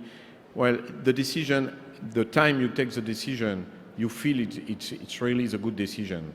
If it is not, then again, you will have to change. So there is no wrong decision. This is what I try to tell you. It's only good decision at the moment you are taking the decision. But you need to be able to adapt yourself based on what are the problems you are going to face. And the problem is not the day you take the decision. The problem is later on. Maybe when you are going to produce an aircraft after a design, it's not exactly what you had in mind when you designed the aircraft. So the manufacturing is going to be a little bit more difficult than expected. So you have to change a little bit your plan. What is difficult, for example, I can tell you, if you are negotiating a big contract with an air force, at a certain time, you need to stop to decrease the price because the customer wants to have the better price and you want to have the better part seen by you, and you say stop. And whether you don't know if it's going to buy or not, that is a decision. And when you have said it's finished, you have to follow your decision. If not, you lose face. And if you lose face in a negotiation, it's difficult. So at a certain point, it's really a decision which is hard to take. If at the end someone is going to buy, it's good, everyone is happy. If they don't buy, then you are frustrated because there is no purchase. Look, I think one of my favorite expressions is don't judge a decision by its outcome. And so I would say that I would differentiate between bad decision-making process and decisions that you made which have a bad outcome. So there are lots of decisions that I've made or our company has made and that we aren't happy with the outcome. That doesn't necessarily mean that we had a bad decision-making process. And so I think that the important part is to make the process as successful as possible. And as I look back and think about where, for example, I wish we had done things differently, and I was in the investment business for many years before I came to Bloomberg, I think at the beginning of our firm we were too collegial. We spent too much time trying to be a little bit too nice to each other, as opposed to pressing my partners and trying to make sure that they really had conviction about their ideas, that they had done the work that they need to. And so that was not a perfect investment decision-making process. That doesn't necessarily mean that the investments we made were bad, but we should have done a better job with the process. And I think that's where I would spend most of my time focused. I think coming from a family-owned business, looking at the dynamics in Africa and the Middle East with a similar background and dynamics of business, for us, one of the toughest decisions to make in looking at the outcome and the regrets that follows is in 2001, we were invited to invest in a telecommunications company. When they presented this telecommunications company, I'll give you a very simple analytics. By 2001, mobile telephones in Nigeria, as an example, was only 500,000 lines for 140 million people. So when this company came and made this presentation to us as a family, they gave a projection that this company will break even in 9 years. So I looked at the numbers, taking the decision as the family driver of the business. I thought, no, we're not going to invest in this. If this business is going to break even in 9 years, it didn't make sense. Lo and behold, this business broke even year one.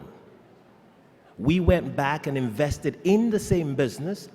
Another family friend of ours that invested $3 million in 2001 was valued at 1st of September 2007 at $172 million. Again, that's a regret position, but did I make the decision based on the analysis put in front of me? Yes. And that decision then was not as fortuitous because it was not right. The analysis was correct and the projections were right, but my decision, unfortunately, was the wrong one. So that's the balancing in making a call as a leader, and your heart should always go with you in what you think, good or bad. Jim. Endless lessons. I'm a complete believer now that permanent or semi-permanent capital for the venture capital and investment business is absolutely the right way to go. And that comes from years of seeing that in many cases, the venture capital business can be defined as it's not about hitting singles and doubles, it's trying to hit home runs, grand slams, and holding on to the companies and continuing to build, reinvest. And as I look at the structure of the worldwide venture capital business in terms of supporting entrepreneurs around the world, permanent, semi-permanent capital to me is, over the last couple of years, the single most important structural way to continue to help entrepreneurs build billion-dollar, $10 billion, in a couple cases, fortunately, over $100 billion market cap companies over a 10 to 20-year period. I think what's coming through already are, at the very least, two things from all of our panelists here. One is the importance of making decisions. If you can't make a decision and are overcome with paralysis, you surely will fail because you won't take either one of two paths or perhaps one of many. Standing still is no way to succeed. And secondly, you need a process, right? There's a decision, you've heard of a decision-making tree. Perhaps we can narrow it down in the course of a conversation now to a decision-making hierarchy, or at the very least, some of the things that you need to keep in mind, some of the things that you need to remember and observe if you're going to go through that essential decision-making process. We've already heard, for example, from Eric, that you need to have a plan B, and maybe more than a plan B. And Josh told us that you can't be too nice to each other. So let's, if we could, as they say in English, whiteboard the problem. Come up with some shared ideas about what belongs in a good decision-making process. So let's just make it a little free form. I'm going to write them down, and then maybe at the end of this sort of next several minutes, you guys can walk away with some things to keep in mind when confronted with difficult decisions that require bold or courageous action. What else should we put on that list, gentlemen? I'll jump in. I've been very lucky and fortunate. In April 2005, I had 3 days to make an investment decision of $10 million into a company called the Facebook and Mark Zuckerberg. I had 3 days to evaluate Mark, who was 20 at the time, his entrepreneurial instincts, the competitive space, and in that case, I was fortunate. Mark turns out to be a genius. And the second really important decision I've learned is no matter how good and brilliant the founder is, recruiting a partner for that founder is equally important. And the second very lucky, fortunate decision was to have lunch and meet with Sheryl Sandberg in March, April 2008 and help her decide to join Facebook as our chief operating officer. Both of those were combinations of analytics, instincts, passion, and luck. And I would offer that as we try to build extraordinary high-performing teams and entrepreneurial ventures, that constant iteration between financial analysis, probability analysis, but gut human instinct is an ongoing part of whether it's entrepreneurial opportunities, investment opportunities, always trying to understand where we are on the playing field and then thinking very long-term about how to build something that truly matters and breaks through the upside. I'm glad that you mentioned the importance of instincts, because if you think about it really, decision-making isn't just an art, it's a science too. And so gut instinct, if you will, and perhaps a bit of luck as well, is the art of decision-making, the genius, if you will, of decision-making. But what is genius without a process? And that's the science, if you will. So there's an art to decision-making and a science as well. And so I've scribbled down on my list, Jim, a couple of other essential ingredients to decision-making: analysis, right? Whether it be a matter of probability, whether it be a matter of financial analysis, and passion, right? Which is something that we might think of as both an art and a science. So just to add, I guess, quickly, I would say that two other things I would add to the list. One is, I think you really need a diverse group of people. If everyone has the same background, the same education, the same outlook, it's very unlikely that you're going to come to a good decision. And the second thing I would say is you need to create a culture where everyone feels free to speak. When I hold meetings with our management teams, I try, not always successfully, to be the last person to speak as opposed to the first person to speak, so that everyone feels empowered to speak and you make sure that you're getting the views of everyone. And if someone hasn't spoken in a meeting, I'll often call on them, especially the younger people who have a very different perspective. And it's essential that we create an environment where they feel free to speak and you get the benefit of how they're looking at the decision that we're making. So diversity of thought and a culture where people feel free to speak and to say what they really mean. I think the difficulty from a private family-owned business and a decision maker is this: the onus of making that decision falls on you as the driver of the business. So if, in my example, I have 4 other brothers working in a business my mother started in the 70s, and I try as much as take their views on a certain decision-making process, but at the end of the day, the decision falls on you and your gut feel. in making that decision, because what then happens, if it goes wrong, you get the blame. If it goes right, you all get the accolade. So you don't win. So reality of a private family-owned business compared to the sectors you're coming from, the views are different. But reality is the man in front takes the beating and the decision made right or wrong. That's key. I would add that in our high-tech industry, we need to have the right people at the right place. Meaning is, you need to have the right scientists, you need to have the right engineers, the right financial guys, and all together, they are going to support you in your decision. I agree also on the fact that you need to try to have a wide representation of people, because if you have only one source, then you are going to base your decision on one source. So it's good to have different source of information. But I totally agree with Jim saying that at the end, it's your instinct, it's your feeling which is going to lead your decision, because you are going to be facing the problem and saying, yes, I go this way. So you need the information, you need the right people, you need the team spirit, because it's not only individuals, it's also people together, team together, which is going to help you to take your decision. But at the end, you have to take your decision, and this is going to be based on your instinct, because you are going to have different types of proposals from your collaborators. And it is your decision making that is going to be expected from the group. So it's something which is very special at a certain point, and you have to decide, because if you don't decide, it's a bad decision. This is a wrong decision. The wrong decision is not to decide. You have to decide. So let's just go through our list now for a moment. We have the importance of a plan B. We have the need to be, if not confrontational, honest and tough with each other, not too friendly. The importance of analysis and passion. The importance of diversity.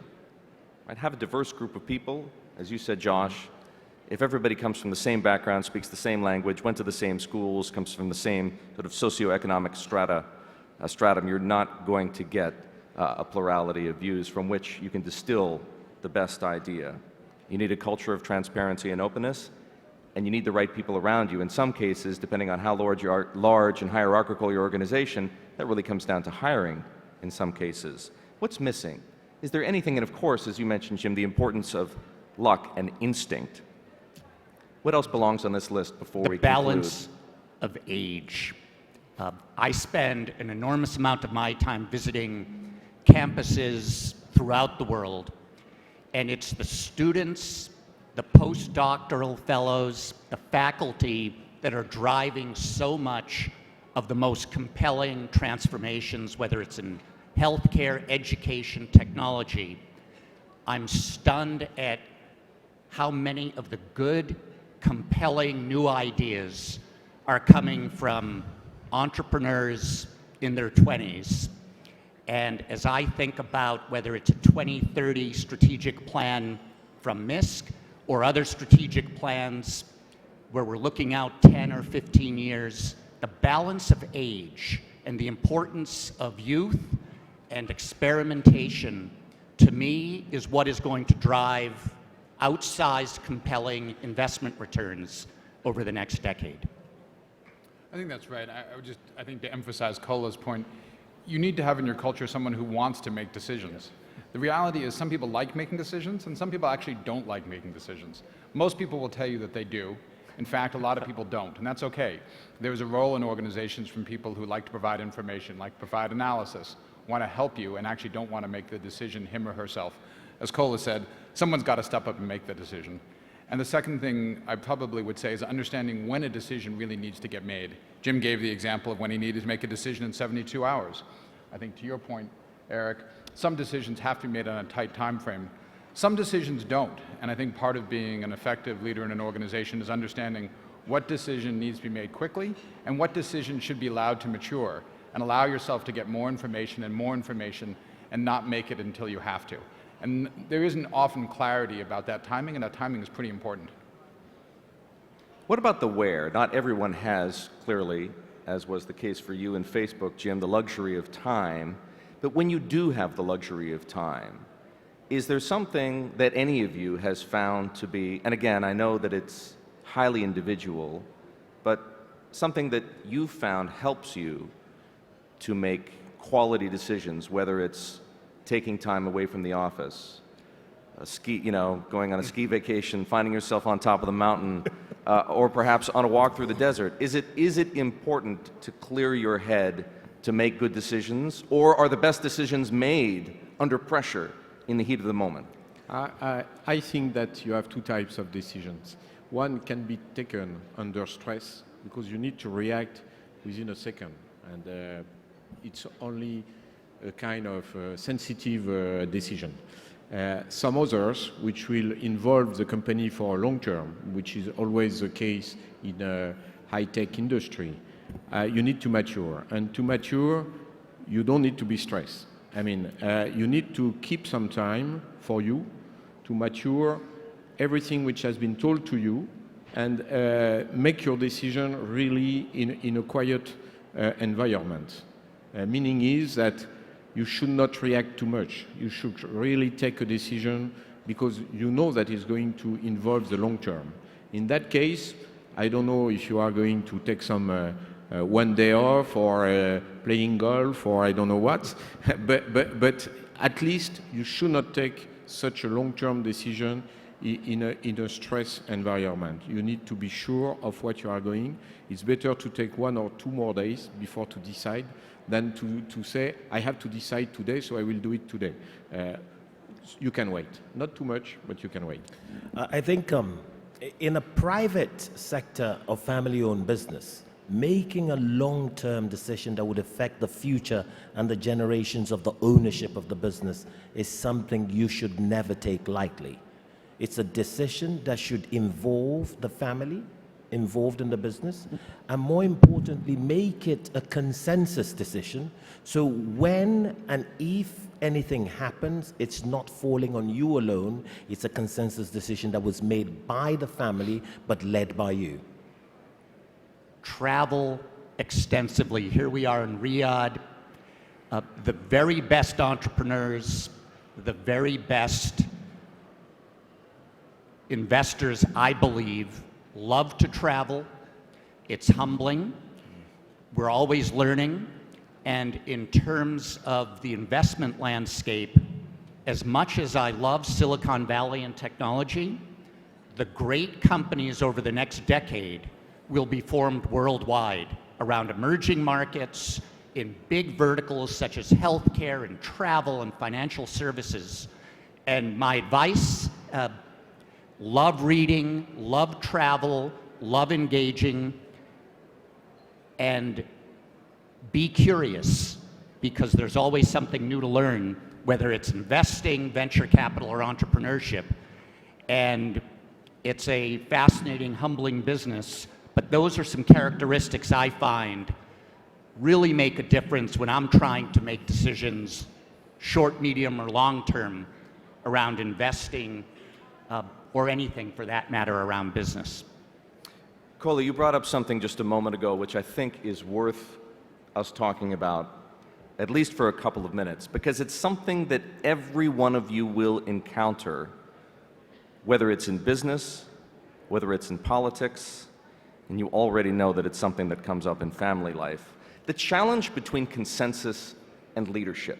How do you balance the two? The need for everyone to buy in, because sometimes that's what's required, and at other times, the need for somebody to take a leading role and just get on with it. Because, again, going back to the very first point that was made, a decision has to be taken. The dynamics is this. Look at my family. We're 6 of us in number. I am number 4, but I was chosen by my mother as the CEO of the group. That was her decision based on her evaluation of her children. And that you find in a lot of families with the similarities in the Middle East and in Africa, because we're family-owned businesses. But the key decider should always be, as a leader leading a business or an organization, the decision to move or not to move falls on you. So you need to compartmentalize your mindset in making decisions based on facts, based on proven opportunities that's put in front of you. So you could be guided aright by carrying people along within the family subset in making sure that decision was made for and on behalf of the family for the betterment of the business as a whole, not for your self-interest. And that you must always make sure you carry everyone along the line along. I think that's very true, Colin, and very well put. I think the only thing I would say is, I think in really well-run organizations, you get to the point where hopefully the leader is making fewer and fewer decisions. You know, I think one of the great strengths of our company is the teams that we have in place. And so I look to the people who are running our various businesses and hope to get to the point where they're calling me much less frequently, where they're asking my advice less frequently, where they're coming to me only with their hardest problems, because they're getting better and better as leaders themselves, and therefore making more and more of the decisions themselves. So I think your description of very tough decisions and the consensual process is exactly right. And you hope to get to the point in a large organization such as ours, where more and more of the decisions are being made by people lower and lower in the organization, because that empowers them, encourages them, and teaches them to become leaders themselves. One of the things, it may in fact accurately be described as the toughest decision, or the toughest kind of decision that anyone may face in his or her career, is that of having to fire somebody. Having to fire somebody you like, having to fire somebody you value, having to fire someone whom you might even consider a friend. Help these people walk through the process of having to take a decision like that. Because many, if not every one of these individuals is going to have to confront that over time. Well, the investment business is a little different, and I'm on large boards, Blackstone and 21st Century Fox, and been on Facebook and others. So as a board member, one of our jobs is when a company is scaling and performance is not in that top or 20%, we have to find a way to fire that person or to find a way to replace that person because the stakes are too high. And in the worlds that I live in, technology investing and investing, the top 10% or 5% really generate 90% of the value. And so the easy decisions are to be very fair and candid when someone is not performing well. The hardest decisions are when someone is performing B+, A-, but we know the competition is operating at an A or A+, whether it's investment returns or technology. And those are the proactive decisions where, as a board member, investor, advisor, I suggest to the entrepreneurs and CEOs to scale the business and get into the right position 3 to 5 years from now. We have to improve this senior executive area from a B+ or A- to an A or A+ if we truly want to be world class. And that's simply, again, from a board member, advisor, large shareholder standpoint, the most important ongoing lesson that I continuously confront. How do we operate when someone's a B+ or A- or just under an A, but we know we want to get to an A+? How do we proactively do that? And that's just part of the ongoing decision-making and process from a board and investment standpoint. I would add that as a CEO, you have to report to your shareholders and you have to perform. So the key point to decide to perform is to choose your team. And the casting is what is the most important in a company. You have to find the people who are going to perform by individual, as a team, because it's not only one guy who is going to perform, it's a team which is going to perform. And you need to give your confidence to these people. So confidence is also something which is very important. If you don't have any confidence, whether your engineer is good or not, but you don't have confidence in him, doesn't work. What is going to work is because you know that when he's telling you something, you can rely on the information he's going to give you. So the organization is going to be built up around the casting. The casting is the most important. I agree with that. I think I would just say 2 points on this question of firing. I have 2 pretty simple rules. One is the person you're firing, I don't think should ever be surprised. You should have had enough conversations with him or her over the previous 6 months, a year, to say, this isn't going well, this is where I need you to improve, this is why we're having a problem. You know, to Jim's point, maybe just the competition is doing much better than us, why that is. So if you get to the point where he or she has to be fired, they're not surprised. And the second question I always ask myself is, have I done everything I can to help that person succeed? Have I spent enough time with him or her to teach them? Have I given them opportunities for training? Have I given them opportunities to take on new responsibilities? And if both of those things are true, they're not surprised, and you feel like you've done everything you can. It's certainly painful, it's not easy, but at least you feel to yourself that you've done everything you can to make that person successful. I think the test of strong and good leadership is about making decisions, good or bad. From a private sector, family-owned point of view, it's a different measure. A typical example, with the global downturn in commodity prices, we've got an oil service business.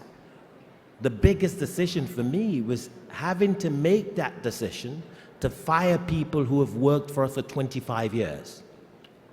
Now you can imagine the dedication from these people is not out of their fault, but unfortunate position of where the global world with commodity pricing finds itself. Being a leader, having to make that decision, again with consensus with the family, in saying, look, we're faced with this problem. If we do not reduce the staff, looking at our income and expenditure, our business is at risk. So making sure as a leader that decision-making process is a consensus, collegiate, but that decision has to be made and called by someone called the leader of the organization. And that is a tough decision to make, but it's got to be made. So it's either taking that line or letting the business suffer, and that outline is a very strong one.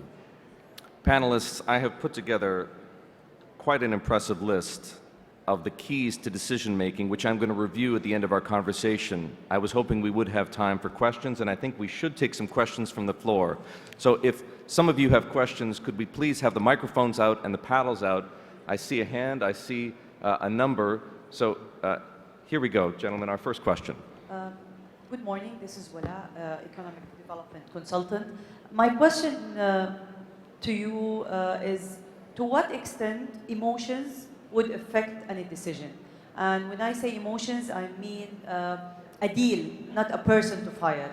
I remember the discussion with one from Qatar who did the deal with H.R.H, and he told me clearly, my advice is don't fall in love with the deal till you end it. Otherwise, like I would, he told me that he spent 3 years to close the deal with H.R.H, with Mohammad al-Fayed. So, to what extent this would affect the decision? Thank you. Good question. I started laughing because it's a very typical position in a family-owned business. It is very important you make a decision taking your emotions out of that decision process. We made a decision many years ago, about 6 years ago, going into the fashion industry, because as Africa's middle class was emerging, it became an interesting thing. So Roberto Cavalli, Franca Sozzani, we brought them traveling in West Africa thinking, in a crazy way, we could set up this high fashion. We've seen Dubai and Saudi Arabia, but we forgot, I forgot, to realize the market we're trying to focus on does not have the income flow to support that business. But I was carried away. So it's a learning process. Detach your emotions from making very factual decisions that should be backed up by analytics in making that decision. I have to say, again, Silicon Valley, the technology business, is a little bit different because we're trying to bet 7 to 10 years on what the world looks like and what are the right teams to be pursuing opportunities that are not visible for major companies and competitors. And I admit part of why I love the venture capital investment business, I fall in love with our teams, particularly when they're high performing in difficult markets. As an investor, you're always fighting cycles. And we learn very quickly, cycles are bigger than any one investment thesis. But finding teams that thrive through very difficult cycles are teams and opportunities and companies that I do tend to fall in love with. And I do tend to, as I mentioned earlier, hope and continuously hope to hold on to those for very long periods of time, because I just can't find that many new opportunities where it's possible to reinvest at the same rate of return. We have a number of other questions. Let's go to number 3 down back there, please. My name is Ali Al-Sharif. I would like to ask about the process after the decision has been taken. I think a lot of things should be taken or considered, such as a change management. I mean, there is a resistance after the decision might be related to the people. We need a lot of effort that would increase the awareness and make sure the knowledge, the people, they have enough knowledge for this kind of change and the ability and the reinforcement. These kind of tools would have a significant impact on the decision, is affected, the decision might be wrong or right. Thank you. Yes, I fully agree. When you have been able to take a decision, then you have to take your time to check that the decision you have taken is a good one by performing the job you have to perform. So you have to put in the rails the right team, the right expertise, and you have to follow yourself, even as a CEO, that things are going and be processed as well as you would like it to be. So it's not only to take decision, it's also to check that the decision you have taken are well processed. So the process by itself will be to give the lead to someone who is in charge of the deal, of the process, and then he will make his own team with the tools to be able to process a contract or a development or an investment. I agree with that. I would just say 2 quick things. One is, there's an expression I like, which is, no one's heard you until you're tired of saying it, right? You just can't communicate enough, especially in complicated decisions.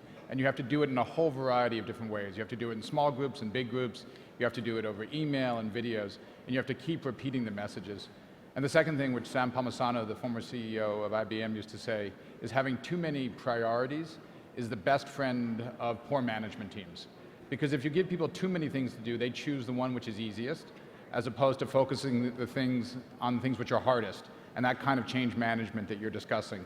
So I think it's important, if you're trying to do something really hard, that you don't ask people to do too many things, because they won't focus on the hard tasks. As a private business, family owned, for us, the best benchmark is leaving your door as a leader open to all the cadre of your staff to have access to you. That's the fastest way you can benchmark the aftermath of your decision-making process, in making sure it filters down the chain. Another question. Back to number 1, please. Hi, my name is Fatima. I would like to welcome all the guest speakers. It was very nice listening to your experience and a bit of your knowledge. It is true, a decision maker and leader should, as we say, have like a lion's heart. Too brave to take a step forward and a great risk taker, as we might say. Because yes, you might not get the outcome that you want in your decision making, but it doesn't mean you've lost totally. You will definitely learn something from that lesson or from that decision. I have 2 questions for you. One of them, you touched based on the fact that some people are too afraid or not, let's say, fully alert how to make decisions, or they don't like to make decisions at all. Now, in terms of your knowledge and background, what's the best way to encourage them and raise the awareness of how to learn to be a decision maker, whether it's good or bad, but how to? Another question, sorry, I've got some. Another question is that from what age should we start teaching that in terms of children or in terms of young adults, because they are the new generation, they are the new leaders in their lives or for their countries. Plus, the other question is for Mr. Kola. When you touched based on the fact that coming back from a specific background or even any other Asian background, let's say, sometimes the family do recognize someone who's highly positive or active in the family. Yes, you're the decision maker. Because they always, let's say, they're upfront or they like to decide or take the courage to do something. So in my statement, I would like to ask, what do you exactly do to raise the awareness of whoever's around you as a member of a family or as an employee? That you shouldn't ignore the fact that they're not taking this step, or you've been highly recognized in between them that, it's only me who does everything or decide for everything.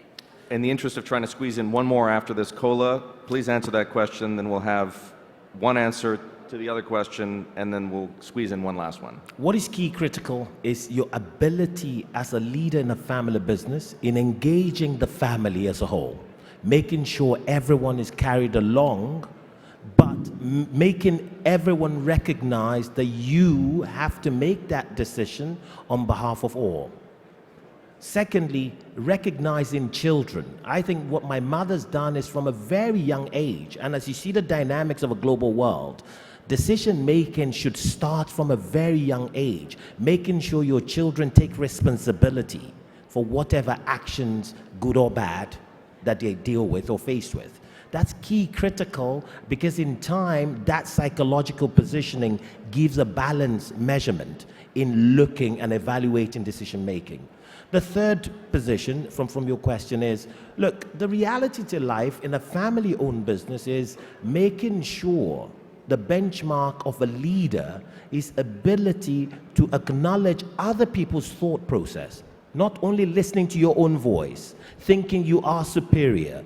Always take that evaluation, making sure that this is one family as a unit, and the decision of this family stands with the family, good or bad, for all to deal with together. In the interests of time and fairness, I'm going to make a decision, which is that we have one last question, and let's just make it, please, a single question before we conclude the panel. Number 4, please.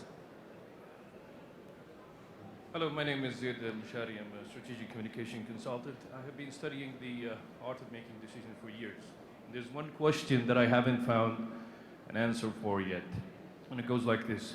What is the difference between persistence and entrapment? When should I stick to my decision and when I shouldn't stick to my decision?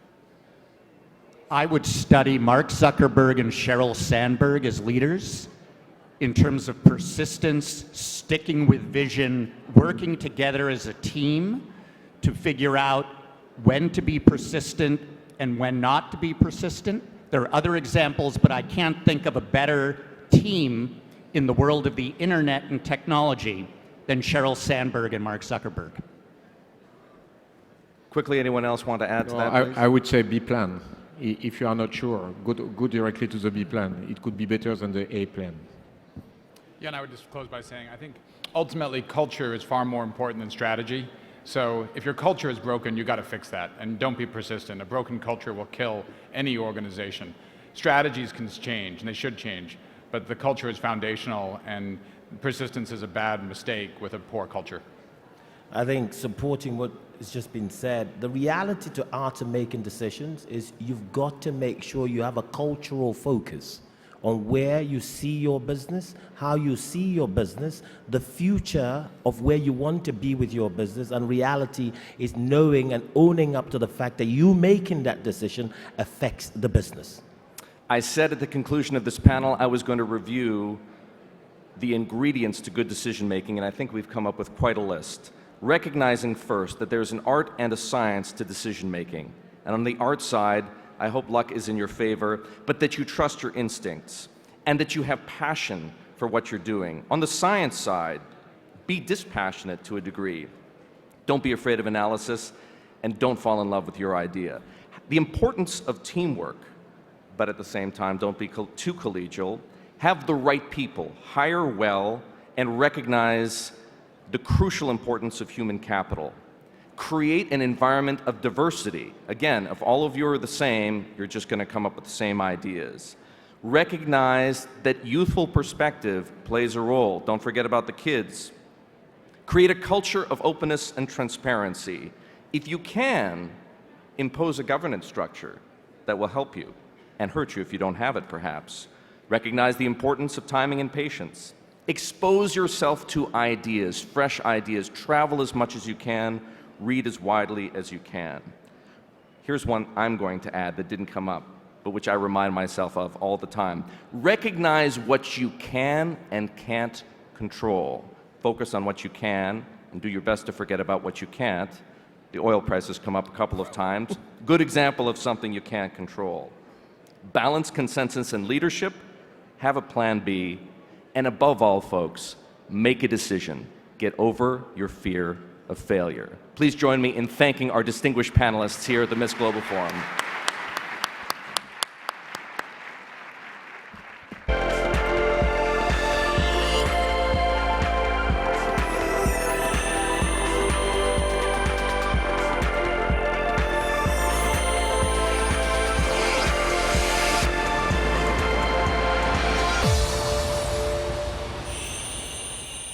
سيداتي سادتي، من فضلكم رحبوا معنا بالمؤسس والرئيس التنفيذي لفطور فارس، فارس التركي، وضيفه الطباخ الشهير ونجم برنامج كيك بوس بادي فالاسترو. Ladies and gentlemen, please welcome founder and CEO Faris's Breakfast, Faris Hani Al-Toki, and his guest, Buddy Valastro, celebrity chef and host, star of Cake Boss. Hello, how we doing? Good to see you. Buddy. Was it? Yes. Excellent. So finally you're here. I just want to start by saying how excited I am to be here in Riyadh. How we doing today? All right. And just sometimes I have moments in my life where it's like, pinch me, is this really my life? The fact that I'm sitting here in Riyadh talking at an entrepreneur conference at MiSK is really a dream come true. So just want to thank you for your hospitality and being fans and always making me feel at home. So thank you. Buddy, thank you very much for coming. And we are really pleasure and honored to have you. Everyone is excited to have you today. Have you ever imagined that you'll come to Saudi one day? And oh, wow. I got to tell you, it's really a dream come true. And, you know, just coming through the airport and walking around a little bit, the fact that people know me and watch the show, it's just really something that touches my heart. Okay, everyone knows you. I think 99% of the audience know you. Maybe 1% doesn't know you, but for those who knows you, they know that how passionate you are about your business, about what you do. What do you think? How much loving your job and being passionate about it make you what you are today? Well, I got to tell you, I think 100% of that. I think that I attribute all my success to having my dream job, right? And it started back when I was a kid. You know, when I was 11 years old, I started working at the bakery. My dad brought me to the bakery, but he never said you have to be a baker. He said, I want you to come to the bakery to learn work ethic. You have to learn what it's like to get up and learn responsibility, learn what it's like to be a man. And as I started to do it, I started getting good at it. And it wasn't until I really got into the cake decorating. You know, when I make a cake, I tell people I go into what I call a zone. And then the room goes quiet, and I'm focused on the cake. I give 100% of my heart and soul into that. Yeah. Like an artist painting a painting, right? And you step back and you finish and you look at what you created and you're like, wow. You know, I wanted that feeling for the rest of my life. And how do I know it's the feeling, well, how do I know it was the right thing? Because after all these years and all these cakes, I still get that feeling. Until today. Till today. I mean, the cakes are bigger than what they were back then, but I still definitely get that feeling. So the most important thing is for you guys out there, especially young entrepreneurs, is you have to find that thing that makes you tick. That thing that you're passionate about that you want to go to work every day, because if you got to go to work every day and you're like, I got to go there, you're never going to excel. You have to want to get up in the morning and jump in that car and go do it. But you know? this is not the case for most of us. Unfortunately, well, you got to find that tick. You got look. It's not. Look at you. Yeah. Come on. You know, you coincidentally got into your business, you know, through a hobby and passion. And wouldn't you say the same exact thing? Yeah, yeah, definitely, yes. Well, I consider myself a lucky guy. Well, again, there's always luck, right? I mean, I'm definitely a lucky guy as well. So. Okay, can you take us through your journey in a few minutes? Yeah. All right. So. Would you like to walk or you? Yeah, if I could walk. Yeah. It's walking. Yeah. All right. Now we got it. Okay. So it started when I was a kid. Like I said, I was 11. Started working with my dad. My dad was my idol. You know, I wanted to be like my dad. And once I knew I wanted to be a baker, I started to really get really good at the cake decorating. Unfortunately, when I was 17, my dad died, and I actually had to drop out of high school, and I had to take over a business that had 30 employees. It was a good business, but it was very challenging because I was a kid. I mean, I was 17. And lessons that my father used to teach me, like, you have to be the first one in and the last one to leave. You have to, if you want people to scrub the floors, you have to go and scrub the floors with them. You have to take the same amount of pride in cleaning the toilet bowl as if you're making a cake. And that was my mindset, right? Yeah. But I had to humble myself to bakers who had a lot more experience than me. Guys who've been working for 40 years didn't want to listen to a 17-year-old kid. You know, they're like, what do you know? But I had to humble myself, and I had to show them respect and show them that I was worthy to be the boss. And it was about 3 months after my dad died, and I'll never forget it. Everybody it was like rocky ground, you know? We didn't know what was going to happen. We didn't know if I was going to pull through. Everybody was worried. And one day I said, no matter what I have to do, this is not going to fail. I don't care if I have to work day and night. I don't care. What I don't know, I'm going to learn. I'm going to read. I'm going to study. I would call up the flour companies and have their scientists explain to me the different protein levels. I mean, I really went hardcore to make this work. And about 2 years after, I got my hands around the bakery. Things were starting to do really well. You were 19 by that time. I was about 19, 20 years old, and then I said, well, how am I going to put my mark on this bakery, right? And it was the cake decorating, because that was when fondant came out. And again, we're in interesting times here. I mean, a lot of looking around the room, you know, I remember a time where there was no internet, there was no cell phones, there was no, I mean, it wasn't that long ago, right? Yeah, but it was the same for cake decorating. Cake decorating has evolved as much as cell phones have. And when fondant came out, I said to my supplier, I said, send me that stuff. And I taught myself how to work with it. I taught myself to be better, and my imagination for the cakes was always big and grand. And I said, now if I can make this happen, it's going to be a viable business. And one day I had a beautiful wedding cake in my window, and a girl was walking by, and I'll never forget it, because when I was 16 years old, my dad came to me one day, and we were making wedding cakes, and he showed me a magazine, and he said to me, son, can you imagine one day if our cakes were in a magazine? And so he said to me, and I said, Dad, and I don't know why, but I said, Dad, one day me and you, we're going to make this bakery a household name. You know, and think about it. Here, right, I'm standing here, it's pretty wild. I feel like I did that. But a lady saw my cake in the window. She said, look, I work for Modern Bride magazine. She said, I would love to feature your cake in the magazine. I said, yeah, wow, you know. And that's where the entrepreneurial spirit came in. And I think about it now different than I did then. I guess the first time you knew I was an entrepreneur was a story that my parents told me in first grade, right? So my first grade teacher called up my parents and called them in, and I was in first grade. She said I was in trouble. I didn't know why I was in trouble. But my teacher said, you did bad on a test. So I turned around to my teacher and I said, do you like cake? I said, I tried to tell her, look, I'll bake you a cake. I'll bribe her with cake to not, you know, but that's the way an entrepreneur thinks, right? You got to think, how am I going to get this deal done? How am I going to, what do I have to do? So when I went to make that cake. He said yes or no? She did, and she called my parents, and then my parents, you know, they gave it to me, you know what I'm saying?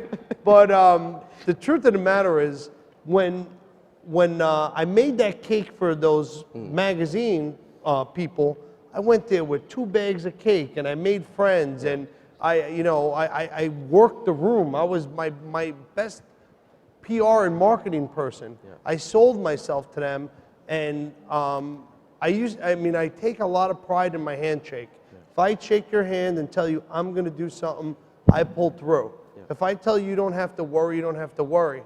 So not only was I good to those people, and I would make their cakes for their kids and stuff like that, but I always pulled through, and I did a good job. So they put me in a magazine every year for like 3 years straight. I've been to your place. I saw the corridor. All magazines. I think you've been featured in all magazines. Yeah. Like 150 different publications in like 10 years. So when you're starting out, the best PR and marketing is yourself. Nobody's going to sell Carlo's Bakery, Buddy Velastro, or the Cake Boss like me. Yeah. That's who I am, and that's what I do. Yep. But I didn't think television was going to come into play, but because of the magazines, they used to have cake challenges, and they called me and asked me to be on one, and I said, of course, and and I'll never forget, it was my 3rd cake challenge, which I lost, by the way, you know. I should have won, but I'm not bitter about that, I'm just saying. And I finished, and I'm in the kitchen, and I'm cleaning up, and I'm like, you know. And the camera guy who filmed me all day comes in, and he goes, buddy, you were great today. I go, no, I said, Tony, I know. I said, how did I lose? He goes, no, not your cake, you. I go, what are you talking about? He goes, buddy, you pop off camera. He says, you're charismatic, you need a television show. And I started thinking, maybe I do need a television show. I said, I had a 100-year-old bakery, right? I said, I had a big, crazy family. I said, I do these giant cakes. And I thought of my life, and I said, you know, it's funny. Like, every day I go to work, I have fun. It's cool. So I said, all right, I had to check with my wife. You know, I wanted to go home, talk to my wife, and I was laying in bed with my wife. By the way, I couldn't do it without, because she's my rock, and she does, you know, she supports me, takes care of my kids. And my wife said to me, I said to her, you know, Lee, I'm thinking about this television thing. What do you think? And she turned around to me, and I thought she was going to say, oh, another one of your crazy schemes or this or that. She said, you will. And I was like, what? And she goes, I almost hate you for it, but you're the most determined person I ever met in my life. And if you want it, you're going to get it. Yep. She says, no matter what you have to do, you're going to make it happen. So she says, if you really believe it in your heart, go get it. So now I'm determined. Now I'm energized. I'm ready to go. And before you know it, and it wasn't easy. Actually, at the time, I wasn't on Discovery, or I was on Food Network. So I called Food Network. I'm like, I got your next hit television show. Me, my family, da-da-da. Talking about your family, you make it seems really easy to work with your family. But we all know it's not easy at all. I could send a sister or two to Saudi Arabia if you want, you know, I'm just saying. So I want to get rid of them all. Well, I got to tell you, when it comes to family, there's good and bad, right? Yeah. Nobody's going to work harder than your family. You could trust your family with everything, but they take business personal. Yeah. And it's very hard for me in the beginning to become the CEO of Carlo's Bakery, because it was something personal. You know, and the good outweighs the bad working with family, for sure.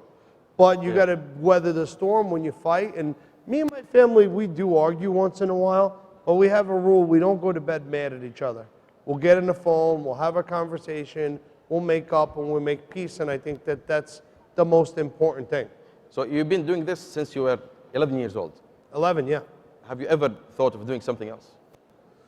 You know, I don't think I could have dreamed of doing anything else because I have my dream job.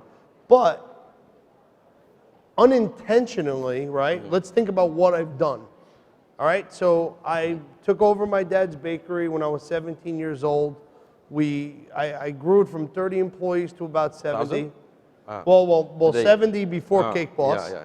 And now we have over 1,000 employees, right? So we have 14 Carlos bakeries in the US, which I'm the CEO of, okay? And a full range CEO, a guy who still makes cakes, but a guy who makes business deals and you know, all kinds of crazy things. We have licensing and merchandise deals all over the world. Cake Boss is aired in 220 countries and territories all over the world. Yep. It's dubbed in 45 languages, yeah? Well done. Thank you. Well done. And it's been seen by 1.7 billion people in the world. Amazing. So again, I have 2 restaurants. I have my own production company, so we make our own television, not only the Cake Boss television and stuff that I do, but we have other shows on other networks that I don't star in. And the idea is, and because we're talking about the entrepreneur thing, kind of like we spoke a little backstage, an entrepreneur is wired a little different. And what do I mean by that? You're like a shark that smells blood in the water, or you're a person that connects the dots. Yep. When you start to see certain opportunities open up, right? You say, well, why not go this way? Or why not open a production company? Or why not open a bakery here? You know, when I come to a place like this, I come to Riyadh and I see fans and I see people who know my stuff, and I know Saudis love their sweets, so that's a good thing, right? It tells me, why not open a bakery here? You know, I mean, that's the way my mind works.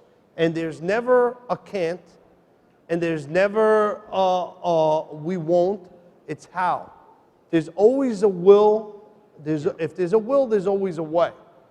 You know, so as I started to do certain things started coming at me. The first thing I did once I got in television, I said, well, I don't know if this Cake Boss thing is gonna work, right? Because it was early. Yep. I mean, the majority of television shows don't make it. I'd say 90% probably, failure rate. I said, well, let me do Next Great Baker. Let me do Kitchen Boss. Let me diversify so that I could show Discovery that if Cake Boss goes away, I'm still a talent, and I know that all the platforms all work together. I have probably 25 million combined social media followers on all my things, which I do myself and we run it. And I've seen how that intertwines with business. And how do you make money out of that? Or how could you convert that into something without being cheap? Like, you don't want to sell out yourself to, you know, yeah, I could post something and say, drink this apple juice and get a couple $1,000s, but that's not really what the big picture for the brand is, right? You have to make your decisions smart and strategic, and that's what we try to do. Okay, most of the youth here are coming to learn and see how you go, your opinion on many things. In building personal brands, what's your preference? To build it around your name, around yourself, or to keep a distance between you and the brand? Well, you see, that's a great question. And unfortunately for me, I didn't have a choice, right? We have 3 brands going. We have the Buddy Valastro brand, who I am. I'm Buddy Valastro, right? We have the Carlos Bakery brand, which is the bakery that's been around for 100 years. And you have Cake Boss. The thing is no matter how much you want to separate them, they're all intertwined. And if you can do things to help the brands back and forth, to cross-pollinate and cross-promote, you definitely do that. If you're in a situation where you're not in front of the camera and you could do that, then I think it's a good idea to separate the brands. But for someone like me, it wouldn't make sense because of the fact that my publicity is only going to help the brand. So it depends on if it's going to help the brand, but like we spoke about backstage too, then you get into situations where anything you say could hurt the brand or anything you do. At the end, you are a person and you have your own views on politics and on religious issues, social issues. And when it happens, they don't attack you, they attack your brand. They attack both, they attack both. Well, that's the yin and the yang. I mean, again, in life, you have to say to yourself, you're not going to make everybody happy. If you think that you're going to make everybody happy, then you're only lying to yourself. You have to do what you know is right in your heart. And you have to, look, I'm not perfect by any means. No one is perfect. Nobody is. We all have our yin and our yang, our pros and our cons. But I can tell you that I'm passionate about what I do. I love what I do. And I believe in karma. I believe in doing good things. And I believe that good things will come to you. You know, I really do. And the one thing I've learned is like for someone like me, I can't read into the blogs. Like I can't read into the bad things that people are saying. How do you deal with the haters? I don't read them. I don't get involved because the thing is when I first started, I used to read them all, and it was tough even on my marriage, you know, with me and my wife, because you got to understand something. I'm a normal guy, and I still feel like a normal guy. I'm still humble, and I never forget where I come from. But all of a sudden, I'm in 220 countries, and I have fans all over the world, and I have to give to my fans, so I'm shared. I'm spread thin. So you have to have a strong bond in which I think that this whole thing has made me closer to my wife and kids than anything. But I never read into it.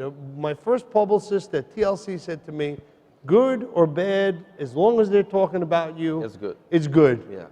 Okay, because then if they're talking bad about you, then people are going to say, oh, well, they fight each other. And let me tell you, you become a lot stronger and bigger behind social media than if you were in the back alley, right? Anybody could go online and talk tough, but what does it matter? You know in your heart what you do. You know in your heart what you believe in. What the good things they're doing. And yeah, I mean, listen, I do so many charitable things that I don't do for publicity. I do it because in my heart, I know it's the right thing to do. Absolutely, yeah. I'll give you a little example. Every day at every Carlo's bakery that we have, any cake that's left over, we give to a homeless shelter or a pantry, food pantry. This is so, yeah, absolutely. And we've been doing that from when my dad, I didn't even start that, my dad started that years ago, and that's something that I've grown and something I'm proud of. But I don't have to go on, you know, and tell people about it. I go there, and you know what I do, to be honest with you?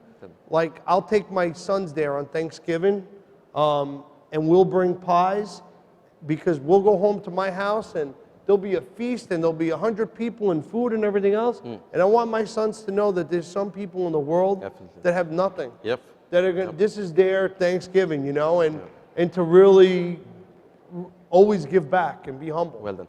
Okay, the last question, and we have, I think, 2 minutes. You got it. Tell us about your future. What plans do you have? All right. New shows, new restaurants. So definitely, so currently People are eager to know. Currently we're filming another 70 episodes of Cake Boss, so we're going to be on for a while. You'll be having a lot of me, so thank you. Appreciate that. We spoke about potentially doing some filming here in the Middle East. Maybe a Next Great Baker Middle East. What do you think, huh? I like that. Hopefully we got some cake bosses in the audience. They like that. So we are recording all this, huh? So yeah, we're working on it. But we definitely want to. My dream within the next 4 or 5 years is to have a bakery on every continent, and that's still, again, back to the entrepreneur vision, right? I travel the world and I see different things. Well, now Carlo's Bakery is just not an American brand; it's a global brand. And how do you grow it where you feel comfortable that the integrity and the quality of the product is the same?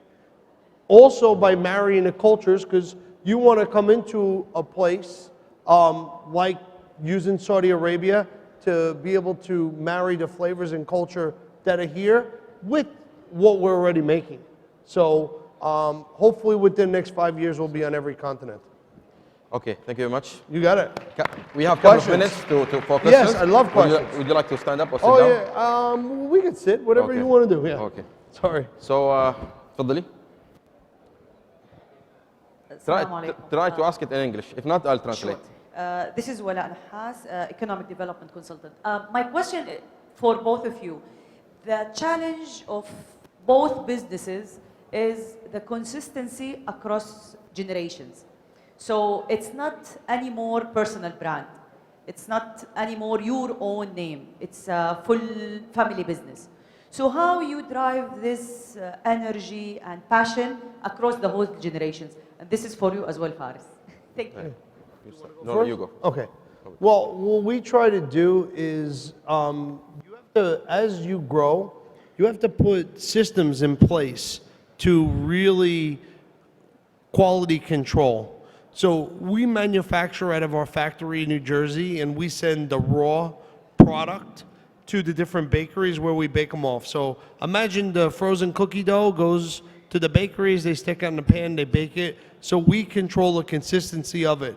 You have to have checks and balances, and that's why we've grown at a slow pace, because no matter what, and Faris, I don't know if he's there or he's going to be there really shortly, you can only split yourself in so many places. There's only one Buddy Valastro, and I can't be at 14 bakeries in one day. I mean, you know, I'm good, but I'm not that good. So you have to get a good staff around you, and you have to have checks and balances. It's all about the systems and mechanisms that you put in place and utilizing technology to help you with that as well. Yep. Definitely. I think people will give you some time at the beginning, as long as you are new and still new to the market. But after a while, you need to have this, all the systems and everything. You cannot have different places with different tastes and different temperature, different shapes. A product is a product.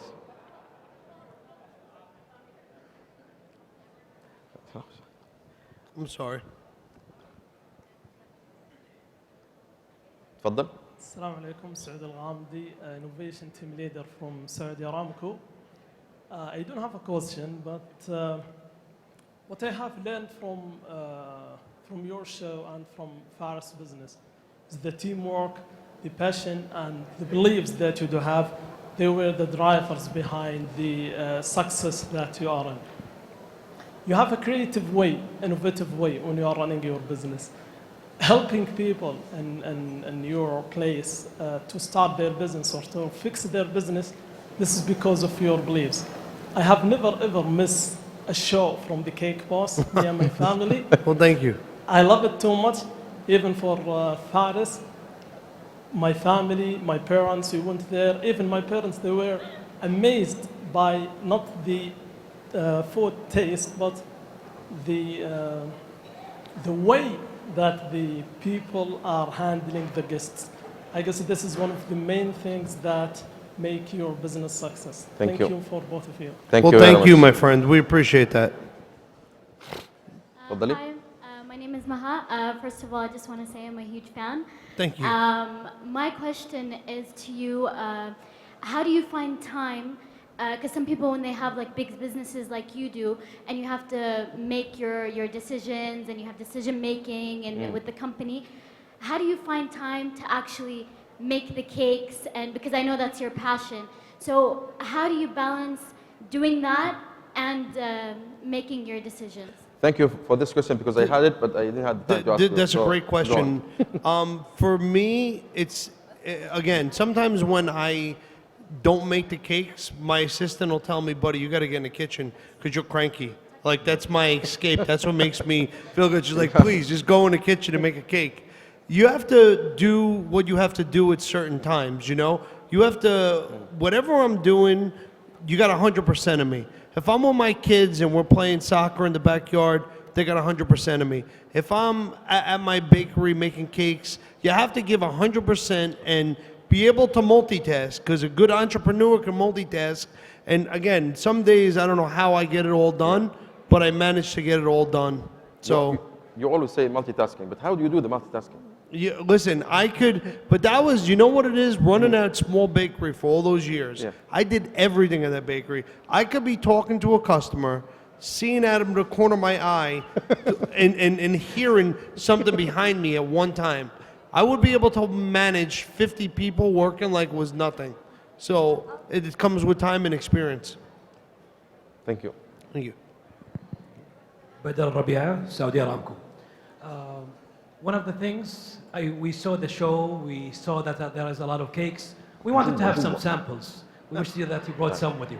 The question is, your speech is very inspirational. We saw or we heard that there is an upward cycle where it's a spiral, things are doing good, everything is excellent. Have you ever had a downward cycle where you thought that it's not doing very well, something is happening, maybe it will not survive? What would you do? That's a very good question. Well, to answer your first one, I think we have a little surprise for you guys afterwards. I don't know if I'm supposed to announce it yet. So if I get in trouble. Please don't. But I did bring some cake from New Jersey. All right, so we're gonna all eat some cake. But you're right. I mean, for me, no matter how many times the chips have been down or against me, I always feel like I could outwork my problem. I feel like if I put enough energy into it, or I change different things, or I mix or maneuver, I feel like I can get out of it.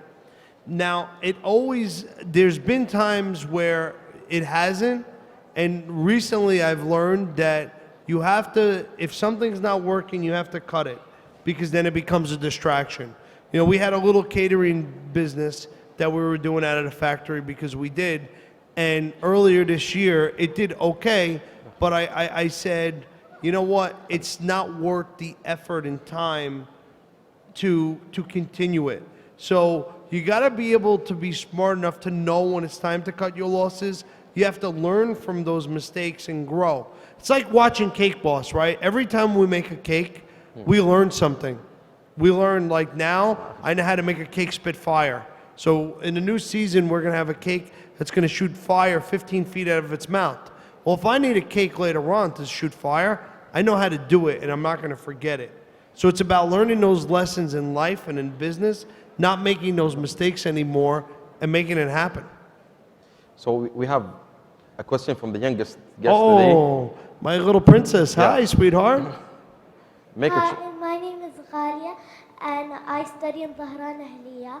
I have a question. So cute. How can we have a ways to contact you as children, and how can we get more information about Cake Boss? Okay, yeah, very good question. Well, one last thing I want to let you guys know from me is that the children are so important to me. I have 4 children. I love kids so much. I've heard so many different stories from so many different children as I travel the world.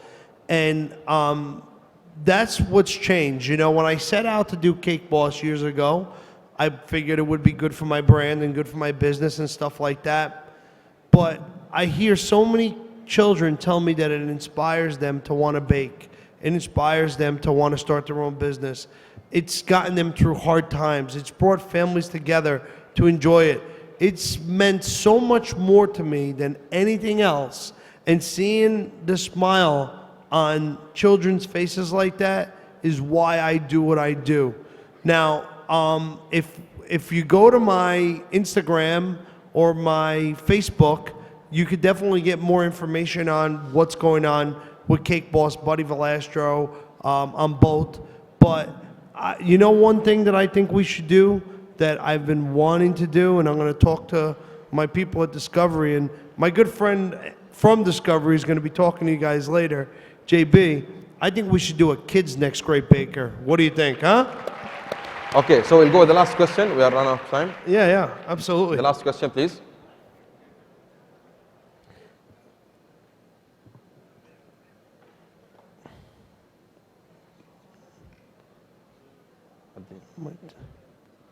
Hello. Yeah, you can hear me now. Hi. A question of two folds, actually. My son is a chef, and he's very passionate about it. He's sitting back there. My name is Dr. Mahmoud H.R.H. I'm an OD consultant. Awesome. And, you know, when you started long time ago, I don't know when that was, just passion driving you. How did you control your finances? Because as an entrepreneur, starting entrepreneur, you just keep spending and spending before. And the second question, being in the nonprofit sector, I know in the US there's bakeries all over that are nonprofit based. How could this model be implemented in Saudi? Okay, good question. Well, for me, yes, in the beginning you have to make an investment. And that's the difference between an entrepreneur. We use a term in the US, you gotta have the cojones to do it, right? You gotta be able to put it out there and say, listen, you know, if it's gonna work, it's gonna work. But you have to know how far you're willing to go with it, and you have to know to yourself, is there going to be a profit side? First and foremost, I'm a businessman. Don't let anybody ever tell you any different, okay? If it doesn't make sense to make it, and I'm not making money doing it, I ain't going to do it. You know, and I don't care if it was my dad's recipe from 100 years ago. Yeah, it's sentimental. I'll make it for Christmas at my house. But if the people don't want it and it's not making money, you got to give the people what they want. And you have to find that little niche. You know, as far as with the nonprofit bakeries in the US, we always do portions and donations to so many different charities and nonprofit things. I don't know what the successful business model would be for that, but you know, listen, we'd always, especially, I definitely plan on having bakeries in the Middle East. I mean, we're currently working on one in Bahrain right now. So I could tell you that when we open a Carlos Bakery in the Middle East, any organizations that we can help with, we will be involved in, and we will be donating and giving back as much as we possibly can. So, you know, that's important to me as well. So good luck with your son. Thank you. Please. يلا أسرع. بلا. Buddy Paris, I do want to take your permission. The First Lady, you did not answer her question. She said, how can I motivate my children to follow up my step in doing the business? Actually, the answer should have been, my understanding, you know, she get to understand that entrepreneur is an entrepreneur in the first generation and second generation. Beyond that, it's going to be an organization where systems takes place. Then you get either to reinvent that entrepreneurial spirit.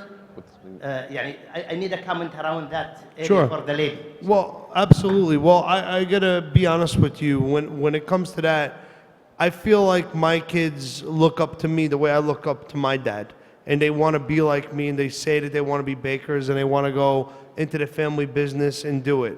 Truth be told, I don't know if they're going to be able to go through what I had to go through to become who I am. But what I could tell you is that when I look at my children separately, my daughter Sophia, she's 13, and she's got a gift for creativity and cake decorating design. I could already see it. When I look at my son Buddy, who's 12, he's got the will, he doesn't give up. No matter what he's got to do, he could take apart a motorcycle and put it back together. And he's been doing that since he's a young, 6 years old. So I know he's got the driving force in him. Now I don't know how he's going to channel that energy, and I'm going to try to help him. Now my son Marco, the 9-year-old, he's the playboy. He's funny because he's got the gift of speech. Like he could make anybody love him. You know, he could sit down, he could talk to them. He's got the looks, he's got the big blue eyes, he's gorgeous. And then my son Carlo, he's still a baby, he's 5, so I don't see the attributes yet. But you see yourself in your children. And I think that you have to motivate them, and you have to be tough on them. As good as my dad was to me, my first day of work, I was 11 years old, and I said, Dad, what am I going to do? I'm so excited to be here. I'm going to make cakes. He brought me in the bathroom, and he said, clean the bathroom. That's a true story. And he said, for 2 reasons. He said, 1, I want you to know what it's like to be the person that cleans the bathroom, because now as a boss, I have a lot more admiration and respect for that person.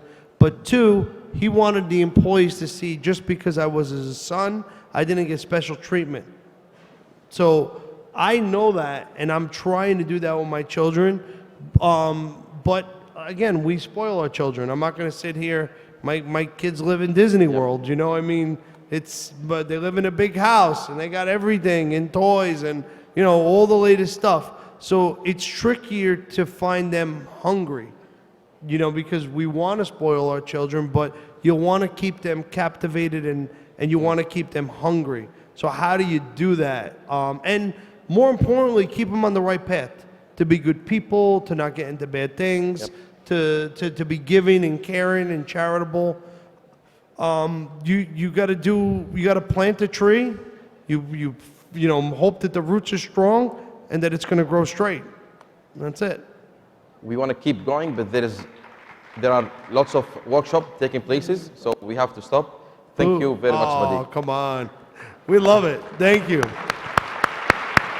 Again, I just want to thank you guys so much for your hospitality. I could sit up here all day and answer questions and talk to you guys, because honestly, it's important to me, and it's just such an honor to be here in Saudi Arabia with you guys. Thank you for your hospitality. Thank you, buddy. We love you. Thank you.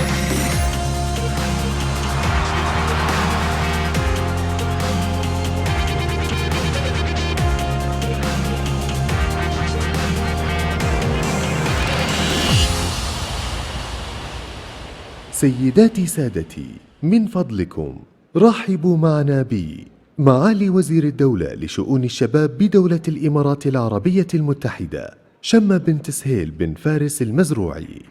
Ladies and gentlemen, please welcome Her Excellency Shama bin Suhaib bin Faris Al Mazrui, Minister of State for Youth Affairs, UAE.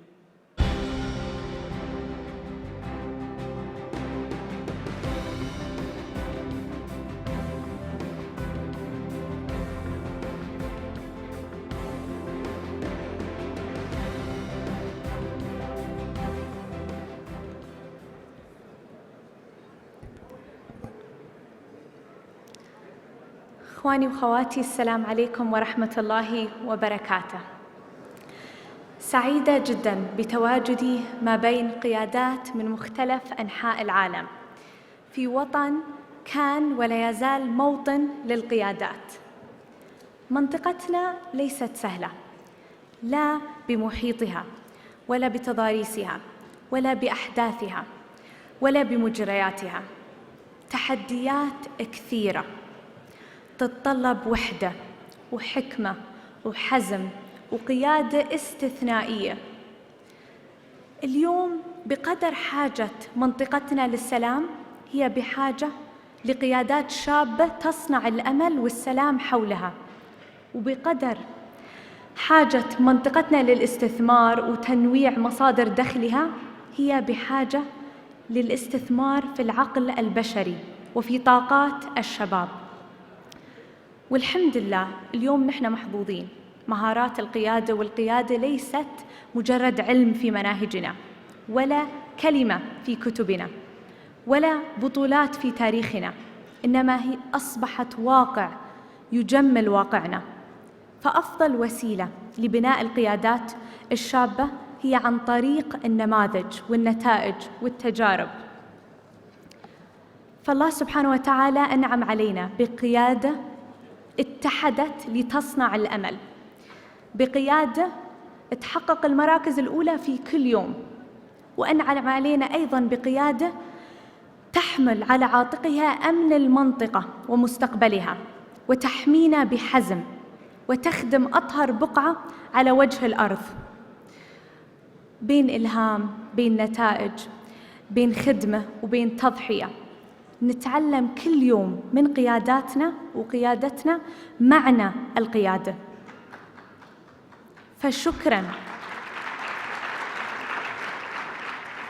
فشكراً لقيادات علمتنا معنى القيادة، وقيادة الشباب لمبادرات مختلفة والتغيير الإيجابي ليس محكور على جمعيات عامة ولا مؤسسات فحسب، فبيد كل شاب منا أدوات مختلفة للتأثير الإيجابي. لم تحتاج شركة ويكيبيديا لآلاف من الموظفين لكتابة المحتوى، ولم تحتاج شركة أوبر وكريم لمئات من السيارات لنقل الناس، ولم تحتاج شركة يوتيرن لآلاف من الاستوديوهات والعقود لصناعة محتوى هادف، ولم يحتاج الشباب للرسائل والقنوات التلفزيونية لنقل ما نستشعره في مكة المكرمة من تلاحم وتسامح إلى العالم، ولم يحتاج الحوار الوطني حول الشباب في دولة الإمارات العربية المتحدة لمئات من غرف الاجتماعات، فالحوار بدأ ب140 حرف وأتاح الفرصة لجميع سكان الدولة أن يشاركون في هذا الحوار. فالمشاركة الجماعية تحقق الريادة، وهي من أهم الأدوات لدينا نحن الشباب. نحن في دولة الإمارات العربية المتحدة بدأنا منذ بضعة أشهر بتحدي أنفسنا بأن نعمل بمجهود الشباب فقط دون الاستعانة بالشركات لخدمة أكثر من 450 ألف شاب وشابة في الدولة، والحمد لله النتيجة كانت أكثر من 19 مشروع والعديد من الاستراتيجيات وأكثر من 20 مادة إعلامية تجاوزت مشاهدتها 250 مليار. فمبادرة بمجهود الشباب علمتنا أن عطاء الشباب غير مقترن بعقود عمل، وعملهم لا يقل جودة وتأثير عن عمل أكبر المؤسسات والشركات. فمبادرة بمجهود الشباب أصبحت اليوم علامة مرتبطة بإنجاز الشباب وتأثير الشباب الإيجابي،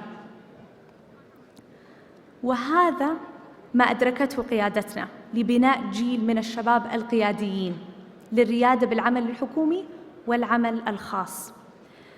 أطلقت دولة الإمارات العربية المتحدة سياسة فريدة من نوعها في العالم لتفعيل دور الشباب. تضمنت السياسة تشكيل مجالس للشباب في كل إمارة من إمارات الدولة، وفي كل وزارة، وفي كل مؤسسات الحكومة، وفي مؤسسات الخاصة والمنظمات الدولية. وشملت السياسة أيضاً إنشاء مركز وطني للبيانات الشبابية وتضمين فئة الشباب في كل استبيان للمؤسسات الحكومية، وأيضاً للشباب الفرصة مراجعة سياسات حكومية معنية للشباب. والهدف لماذا هذه السياسة؟ ليكون للشباب دور قيادي واستشاري للتنمية في كل القطاعات.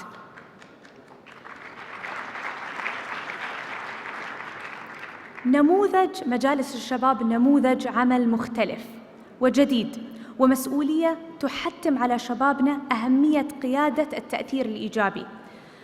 الأعضاء في مجالس الشباب غير مفرغين ويعملون بلا مقابل، ولهذا تم ترشيحهم لأنهم هدفهم الأساسي خدمة وطنهم وعطائهم لا حدود له.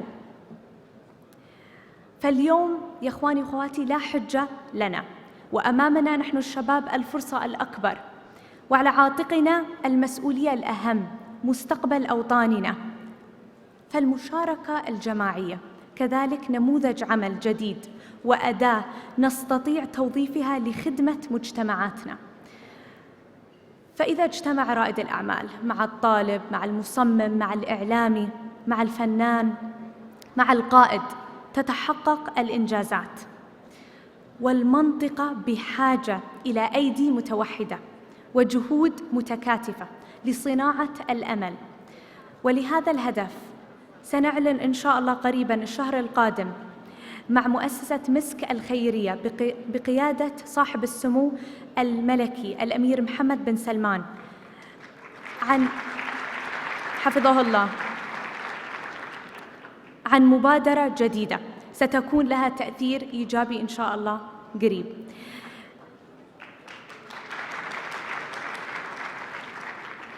if I may add something small.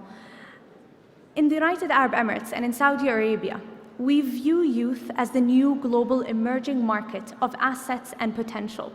That youth don't only add value, they create value, they create culture, and they create economy. And youth yield huge returns on investments, and they pay dividends for decades. Because youth are the energy that needs to be harnessed to build the positive impact and sustainable outcomes that our countries, our region, and the world needs the most. And what do smart investors do with assets like youth that create value? They invest, they innovate, they take risks in them, and they meaningfully connect youth to the public sector and to the private sector. It's very important to know that this can't happen without us, all of us together. We need to partner together to harness the power, the voice, the creativity, the engagement of our youth. And this union is imperative not just to the growth of Saudi Arabia or the United Arab Emirates, but of all the GCC countries and the whole MENA region, because youthful energy, positive energy, drives us. I'm happy to say we're fortunate that we come from two countries that have hope for the future, and they want action now. Action that will set us on the path to the future. And as youth, we already have a strong precedent for action. Our world's most valuable companies are led by youth. Our world's most disruptive innovations and dynamic ideas have come from youth. These youth did not wait for a government to provide a job or to usher about the change that they required, but they boldly ventured out and they made their own breakthroughs. Yes, they did benefit from an enabling environment, but they did it as entrepreneurial architects of their own future. And today, the past few days, a day and a half at MiSK and MGF, I noticed that there were 5 eyes that helped me shape and understand how can we partner together. And we're stronger together, we will win always together. But these 5 eyes are investment, innovation, ingenuity, integrity, and impact. These 5 eyes can win together because when we invest in youth, we will win. And when we invest in youth, there's innovative youth who will make positive changes. And when we innovate together, we will take the lead with our ingenuity. And as we take courage with our ingenuity, we will take courage and we will lead with integrity, living in a life of service that transcends our resumes and transforms our systems, our markets, and our communities. This is how we can all partner together and to make sure that with the soul and energy of innovation and integrity and impact, we can win. And I'm very excited soon that next month we'll announce a partnership between MiSK Foundation and the United Arab Emirates Youth Council. Thank you very much.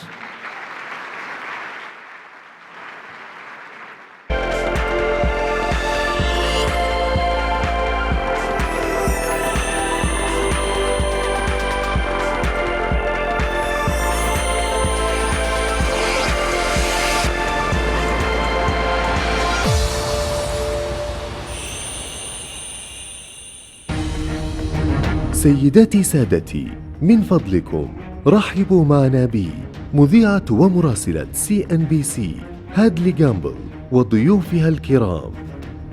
Ladies and gentlemen, please welcome on stage anchor and reporter CNBC Hadley Gamble and her panel.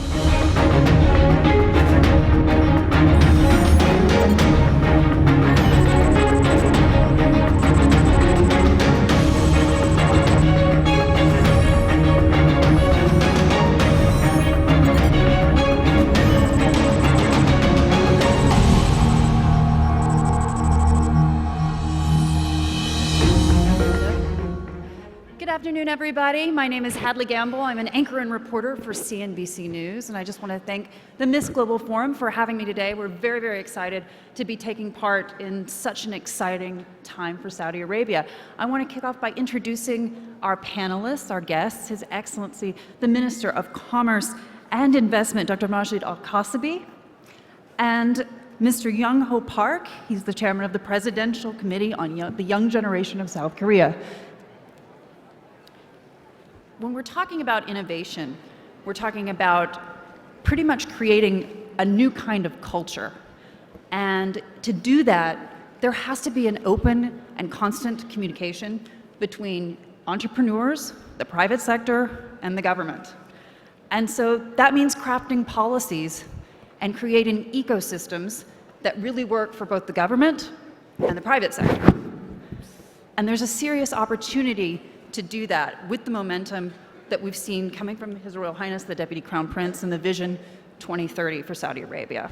So I want to kick off by asking His Excellency a little bit more about that in terms of what the government is doing to make a culture for SMEs and startups. What kind of specifics? Because there's been a lot of talk about reforming policies, reforming bankruptcy laws, reforming all of the things that would create a culture where startups are encouraged and where entrepreneurs can start up, fail, and start up again. Your Excellency. First of all, I'd like to excuse me if I'll have to speak in Arabic, Mr. Park and Hadley, because it's my native language, so I'll speak in Arabic. أسعد الله صباحكم جميعاً. أتشرف أني أكون معكم اليوم. 81% من سكان المملكة 81% من سكان المملكة دون 45 74% دون 39 50% دون 25 من هنا جت ضرورة فكرة فيجن 2030 اللي هي الأمل، اللي هي النظرة للمستقبل، اللي هي مخصصة للشباب وأمل الشباب اللي بيرسموا الغد.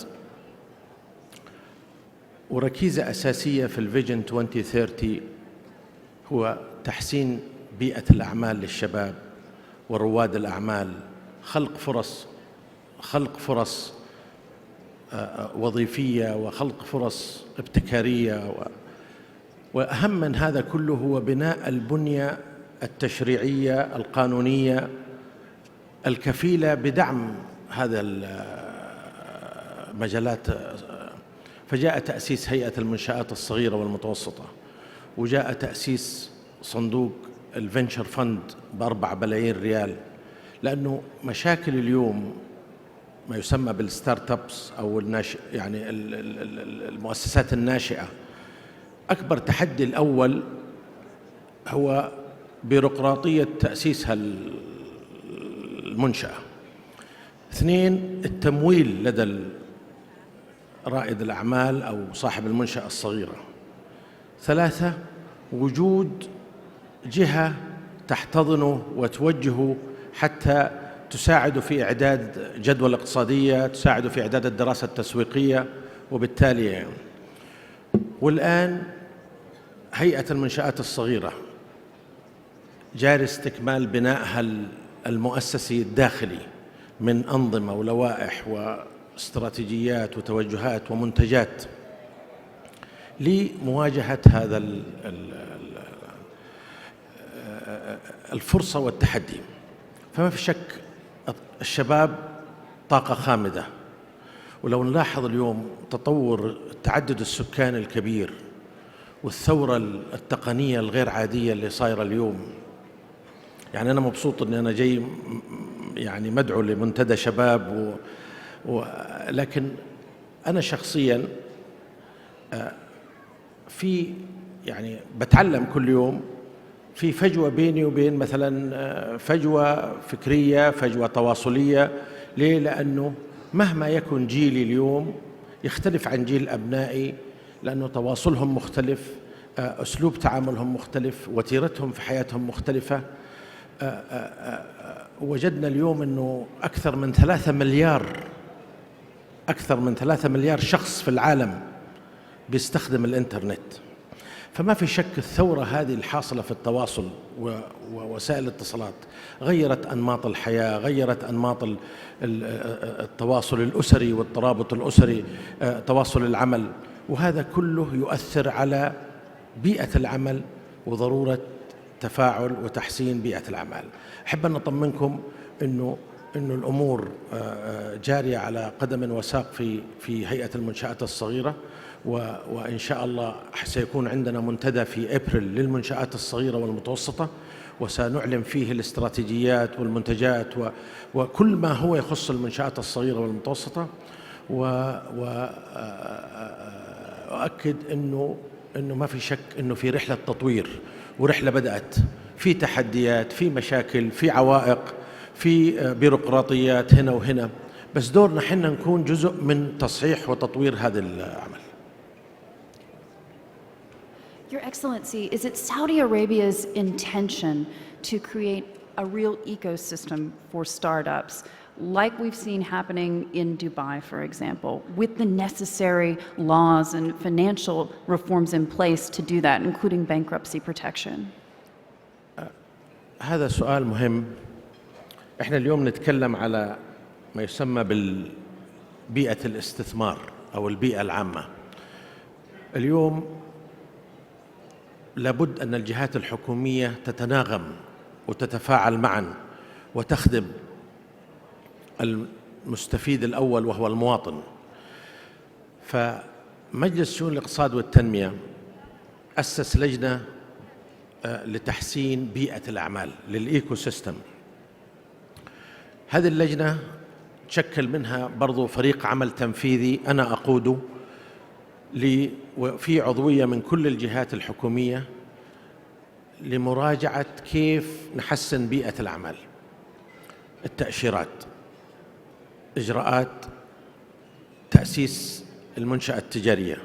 حنا عندنا في وزارة التجارة وجزاه الله خير، يعني من سبقني الدكتور توفيق وزملاء بنوا البنية التحتية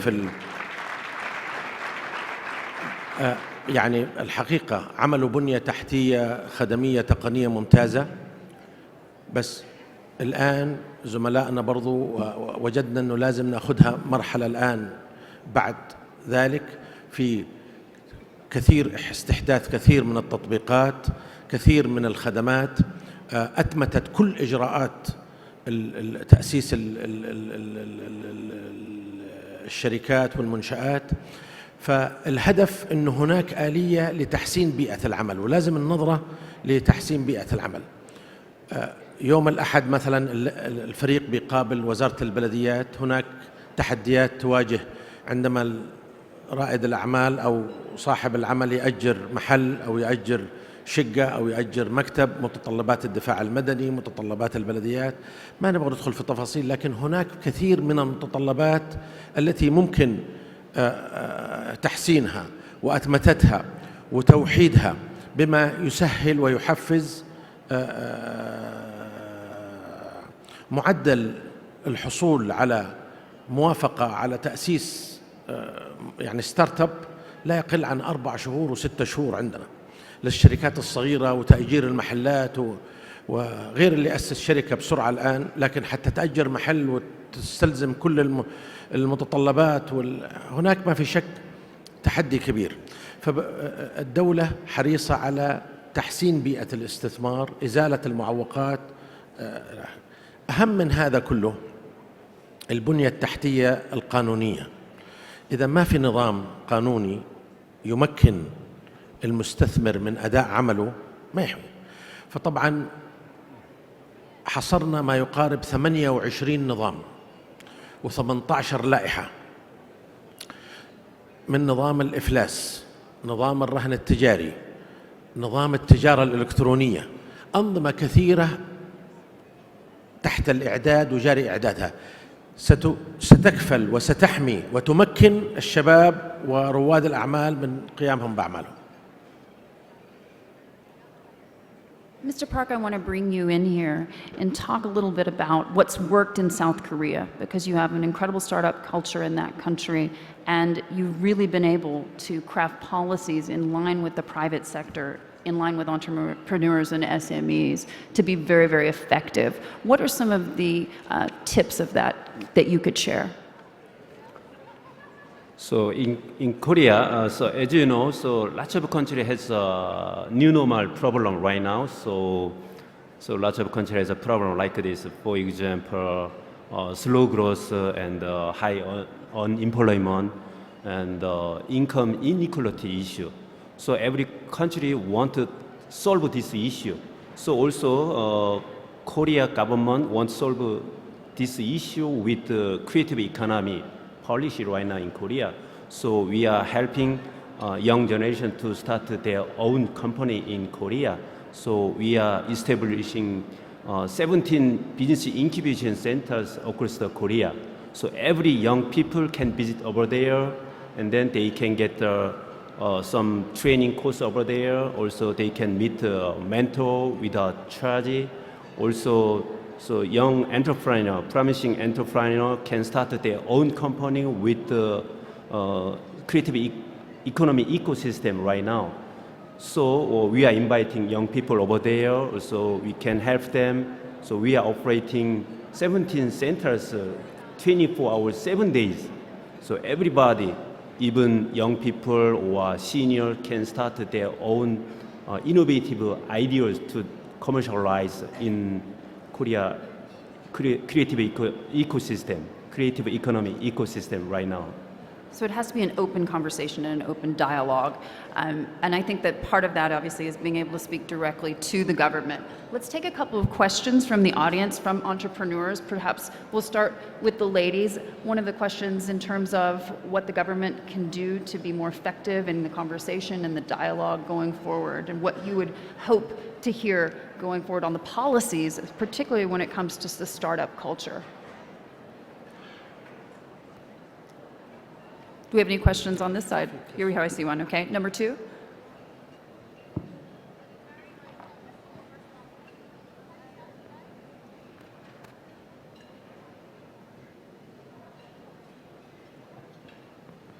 Merfizlo.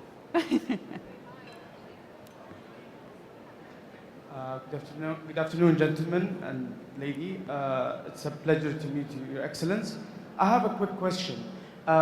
Yesterday and today we met a lot of very inspiring CEOs and professionals on the panel, and also fellow entrepreneurs and social entrepreneurs who came to the kingdom.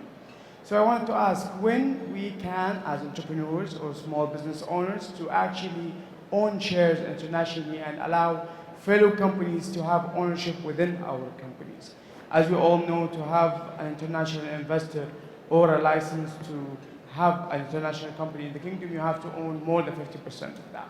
So for us as entrepreneurs, that's risky because you can't just give away half your own startup on a risk that it might work or not. So as you all know that shareholders and stocks and sponsors buy shares as the company goes. So it's gradual.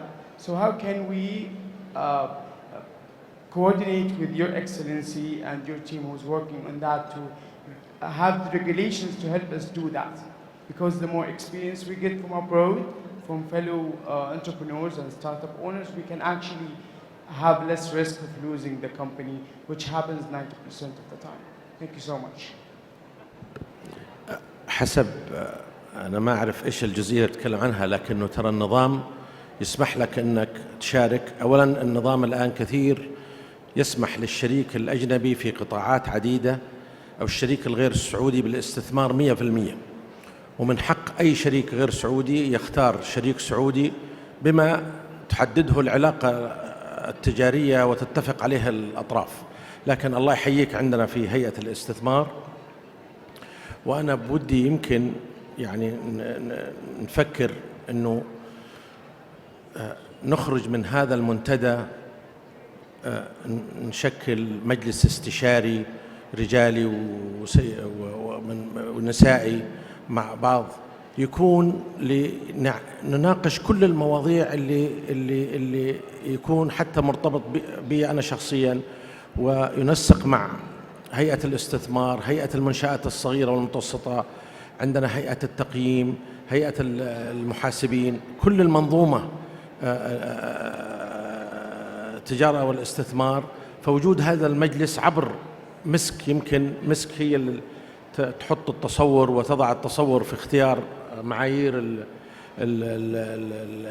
المجلس، ويكون هذا المجلس نواة عمل وناخذ فعلا ويدخل معنا في فريق تحسين بيئة الأعمال ونشمر أيدينا كلنا ونشتغل.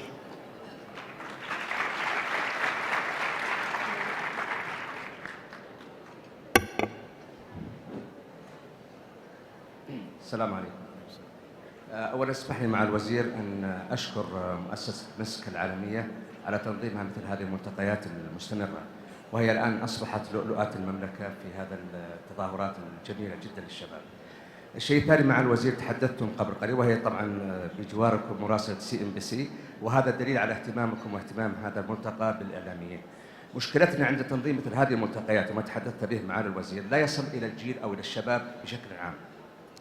أتمنى من هذا الملتقى ومن الأستاذ بدر العساكر أن يعطي اهتمام كبير للغة التواصل الاجتماعي واللغة الإعلامية بشكل عام حتى تصل هذه النتائج إلى أكبر حشد ممكن من الأجيال في المملكة العربية السعودية. تحدثت معالي الوزيرة قبل قليل الإماراتية وأنتم معالي الوزير، وهذا دليل على اهتمامكم بالجيل المستقبل، وهذه هي سياسة المملكة المستقبلية في رؤية 2030. السؤال الدقيق الحقيقة، يعني تصبح الملتقيات جدا رائعة في وقتها ومن ثم تتناسى مع تناسي الإعلاميين لهذا الملتقى. أتمنى من معاليكم أن يعطي مساحة كبيرة للغة الإعلامية بعد الملتقى على الأقل بفترة طويلة حتى تصل هذه الأهداف إليهم جميعا. شكرا لمؤسسة MiSK على هذا التجمع وهذه التظاهرة. أنا بس أحب أقول لك أنه مو بس بدر العساكر، الأمير محمد شخصيا يتابع الشباب ويتابع هذا الموضوع، وهو حامل مشعل كل الأمور اللي تخص الشباب. فأتفق معك أنه وجود آلية مؤسسية وإلى آخره. أحب بس أقول للسيد بارك، كوريا لعلمكم 84% من اقتصادها 84 جاي من المنشآت الصغيرة والمتوسطة. حنا أرسلنا فريقنا حق المنشآت الصغيرة، يعتبروا من الرواد. كوريا تعتبر الدولة الأولى من كبار الدول ومن أهم الدول في المنشآت الصغيرة، يعني قيادة المنشآت الصغيرة ودعمها. فأرسلنا الفريق وعملنا معهم شراكة استراتيجية قوية مع كوريا. حقيقة مدرسة يستفاد فيها، وكل يعرف كوريا كيف كانت في السبعينات وكيف كانت ولما بدأوا حتى في التسعينات في التطور. شوف اليوم أين وصلت كوريا. فإحنا لابد أن إحنا يعني ما إحنا اخترع الذرة من جديد ولا اخترع العجلة من جديد، غيرنا سبقونا، نتعلم منهم ونبدأ من حيث انتهى الآخرين.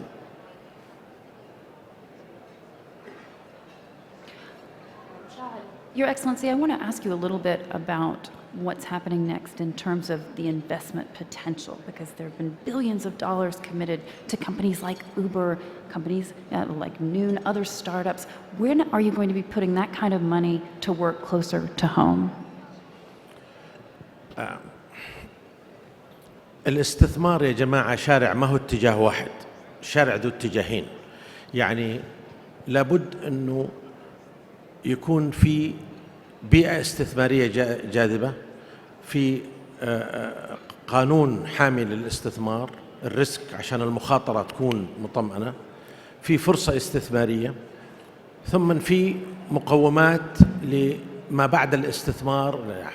المملكة ترى في 30 سنة الماضية أو في 40 سنة الماضية، يعني لو تلاحظوا مرينا في أكثر من طفرة وأخطينا أخطاء كبيرة، لكن تعلمنا أشياء كثيرة. أهمها هو نضوج القطاع الخاص.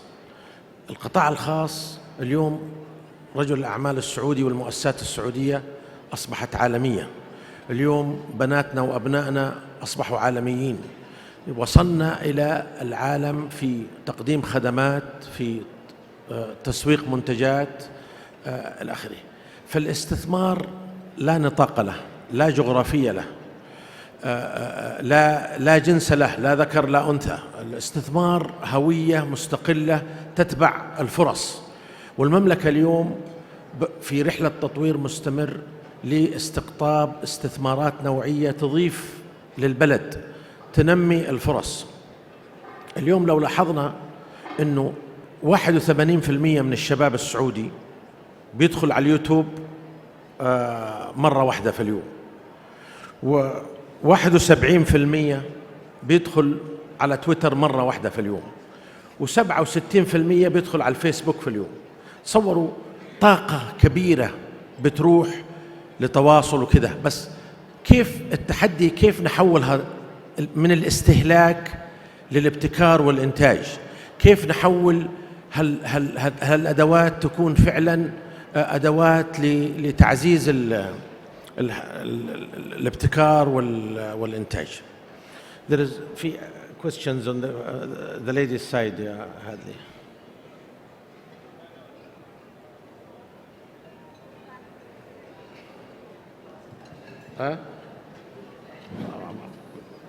السلام عليكم. فرصة نجيب أنت. I have Maknof Rakan, a business lady. I work in consulting in an educational field, but I'm going to ask a question that is way far from my field of business. I'm going to ask Mr. Youngho Park. As a woman, fashion and industry beauty is a multi-billion-dollar industry. And from my experience, I'm a great fan of the East. What I've seen in both Korea and in Japan, they've embarked heavily on those fields, and they've created a new phenomenon. I just want you to shed some light. How did you actually manage to spin that out and create a billion-dollar industry from your country to the entire world? Yeah, right now, Korea make lots of startup from young generation.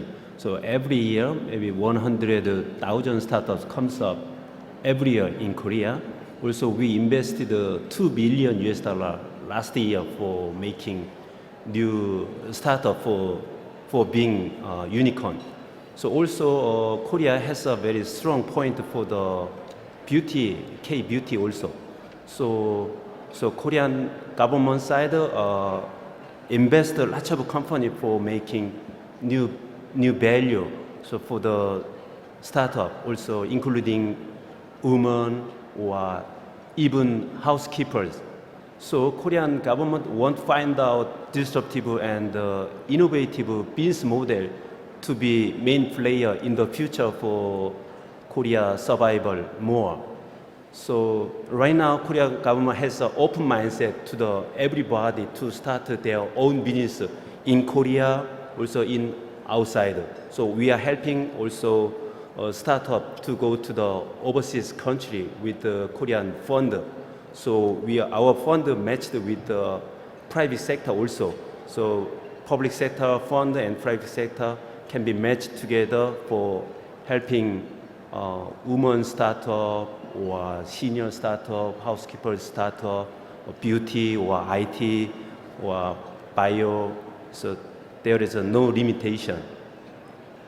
Okay. This one. السلام عليكم، ريان العايش، شيف تنفيذي لمطعم R7. سؤالي لك يا أستاذي، شكرا أول شيء على احتوائك لينا، وعلى عارف إنه اليومين هذه مشاكلنا إحنا الشباب صارت كثير، ويعني إن شاء الله تقدروا تتحملونا ونكون قد المسؤولية ونرفع الراس إن شاء الله. نقطتين، أول نقطة أحب أثني وأشكر كل من كان له علاقة بتسهيل حركة العربات المتنقلة للأطعمة للشباب. أصبحت هذا منفذ تجاري لهم جدا يعني محفز ومشجع وبيساعد. طبعا زي ما ذكرت أنت المشاكل والمصاعب اللي بنواجهها في تأسيس مطعم من تصاريح وتأشيرات إلى آخره، يعني زي ما أنت عارف بتاخذ وقت وتضحيات كثير. فالفود تراكس أو المطاعم المتنقلة هذه إن شاء الله حتكون ظاهرة أنا مستبشر بها كثير. سؤالي، هل في توجه أو أتمنى في يوم متى نقدر نشوف في أكاديمية أو كلية للطهاء، شيء ممكن يهيئ ويأسس الشباب اللي كثير اليوم ما شاء الله صار في منهم يعني عدد كبير مهتم ومتطلع ونفسه يدخل المجال هذا، وكثير منهم بيدخلوه بدون طبعا أي خلفية وبدون أي دراسة، وبتوفيق الله وبالشغل الجاد وبالسهر والساعات الطويلة بيوصلوا. ولكن هل يعتبر واحد من الأشياء اللي ممكن يعني نتمنى نشوفها، هل في أمل إنه نشوف كلية للطهاء وأكاديمية للطهاء ترخص الشباب وتؤسسهم وتهيئهم؟ شكرا.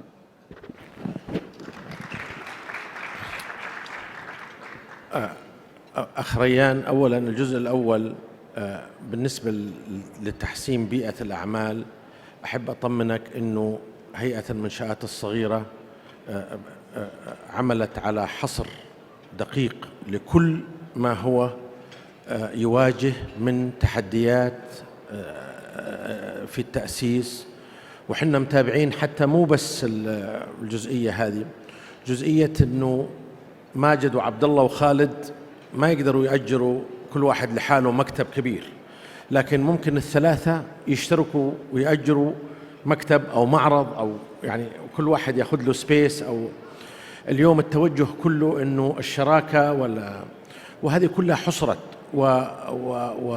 وبدينا في حلولها والآخر. الشيء الثاني اللي أحب أبشرك فيه أنه التأشيرات التجارية للمنشآت الصغيرة بالتعاون مع وزارة العمل وقعنا معهم الأسبوع الماضي أنه سيكون عبر الهيئة المنشآت الصغيرة اللي حتمنح التأشيرات، يعني وبالتالي تكون أسرع. هذه الجزئية الأولى، أنه كيف نمكن، لأنه إذا ما في ممكنات تساعدك وتقوم بعملك ما حيمشي الشغل. فأعتقد أنه هذا، وإن شاء الله أنتم عبر المجلس هذا اللي حيتأسس بالتعاون مع MiSK يكون فعلا تاخذوا ملفات وتبدأوا تشاركوا معنا، نروح للجهات ونجيب الجهات ونحللها. موضوع أكاديمية الطهاة، أنا أعرف شخصيا هذا الموضوع، وأنا لي هوى في الأكل مو في الطبخ، لكن يعني مثلا الفور سيزن أحد كبار الطباخين سعودي، وأذكر إحدى البرامج الاجتماعية بدأت بأكاديمية طهاة. الأخ محمد جميل قبل 10 سنين سوى مدرسة طهاة وجاب حتى طهاة من الخارج. الفكرة أعتقد لو تبلور يمكن مع صندوق تنمية الموارد البشرية ومع أعتقد الفكرة جيدة، بس يبغى لها حامل مشعل إن شاء الله، ويعني بالعكس لأنها فرصة. واعتقد بين المؤسسة العامة للتعليم الفني والتدريب المهني او التقنية وصندوق تنمية الموارد البشرية والجهات الغير ربحية سواء كثير منها الشراكة، هذا الثلاثي تتسوى. We are technically out of time, but I do want to take the opportunity for a few more questions, particularly from this side of the floor. شاعل الرشيد، BA Systems، محللة أعمال استراتيجية ومحامية. سؤالي للدكتور ماجد القصبي وزير التجارة والاستثمار. سمعنا من أكثر من سنة عن طرح مشروع نظام التجارة الإلكترونية، فسؤالي متى سيتم إصدار نظام التجارة الإلكترونية لما له من دور تنظيم العلاقة بين ممارسي التجارة الإلكترونية والمستهلكين وتشجيع العمل الحر الإلكتروني في السعودية؟ شكرا.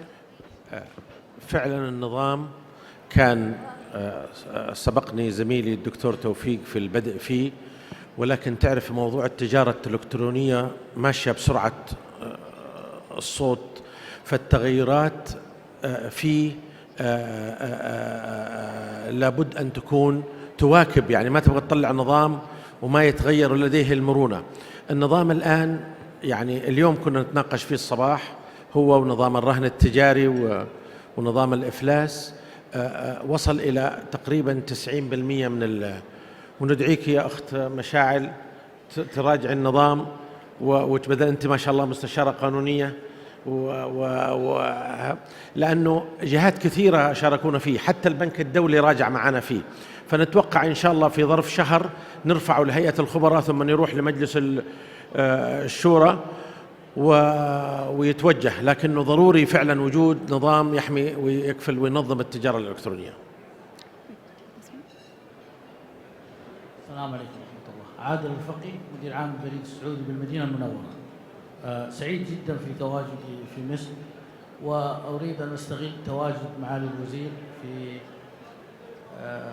إدلاء نصيحة ذهبية لي يمكن أغلب الإخوة من قطاعات خاصة وشركات، أما من القطاعات الحكومية فنادرا أن يجد شاب فرصة، والحمد لله أنا وجدت هذه الفرصة في يوم من الأيام. ونريد نصيحة ذهبية بحكم خبرة معاليكم في القطاع الحكومي لما نواجهه من محاولة مقاومة التغيير، لما تكون شاب وأغلب اللي معك في العمل دائما من كبار السن في القطاعات الحكومية، وأيضا بعض البيروقراطية اللي تكون كما ذكرت في البداية معاليكم أن هناك فرق ما بين الجيلين في التواصل. بعض الأحيان تصل البيروقراطية هذه إلى الإحباط معنا. نريد نستغل تواجد معاليكم وخبرتكم بما أنكم من العمل الحكومي وتدلونا بنصيحة ذهبية لي ولبعض الزملاء الموجودين. شكرا لك. والله ماني عارف إن كان أنا اللي حفيدك بالنصيحة ولا لا، لكن شوف، أول يعني نصيحة محب هو أن تكون مبادراً وأن تبدأ ولو بخطوة صغيرة. البداية، وإذا بدأت صحيح مثل ما المثل الإنجليزي يقول لك good beginners have done، البداية الصحيحة نصف النهاية. الإنسان يبدأ، عليك أن تبدأ، والعمل مرآة صاحبه. اللي بيشتغل وبيتعب وبيثابر لا تخاف، عندك جرانتي من الله إن شاء الله أنه الله بيوقف معك، مو جرانتي من ماجد ولا من خالد ولا، لأنه الله سبحانه وتعالى بيضمن من كل من يحسن عمل إن شاء الله بيوقف معه. فأنت عليك أن تبدأ وعليك أن تثابر ولو بخطوة، لأنه واليوم النجاح والقمم لازم يبغالك تتسلق وتتعب لكن هي البداية. ساعات نحن الآن نتشرط النقطة البداية نعلي السقف فيها شوية، نعلي السقف والنوعية والمكان والجزئية ونحاول نفصل شيء يعني يكون إذا وجدت الأمور العامة جيدة ابدأ والى آخره. والمثابرة، والله يوفقكم والله يعينكم، وما أدري يعني إيش يعني أتمنى أني أكون عونا معكم في أي شيء تبونه، لكن عليكم إن شاء الله أن تبدأوا بنفسكم وتبدأوا لأنه مشوار 1000 ميل يبدأ بخطوة وبرضه بينتهي بخطوة. إحنا بس عادة بنحاول نبدأ من النص، بنحاول نسوي نقفز، والقفز جيد لكنه في بداية حياتك ابدأ وتوكل على الله. I'm afraid we're out of time. We're going to have to leave it there. Thank you so much, Your Excellency and Mr. Chairman, for joining us. And thank you so much to the audience on both sides of the floor for some excellent, excellent questions. Thank you all very much. Thank you, Hadley.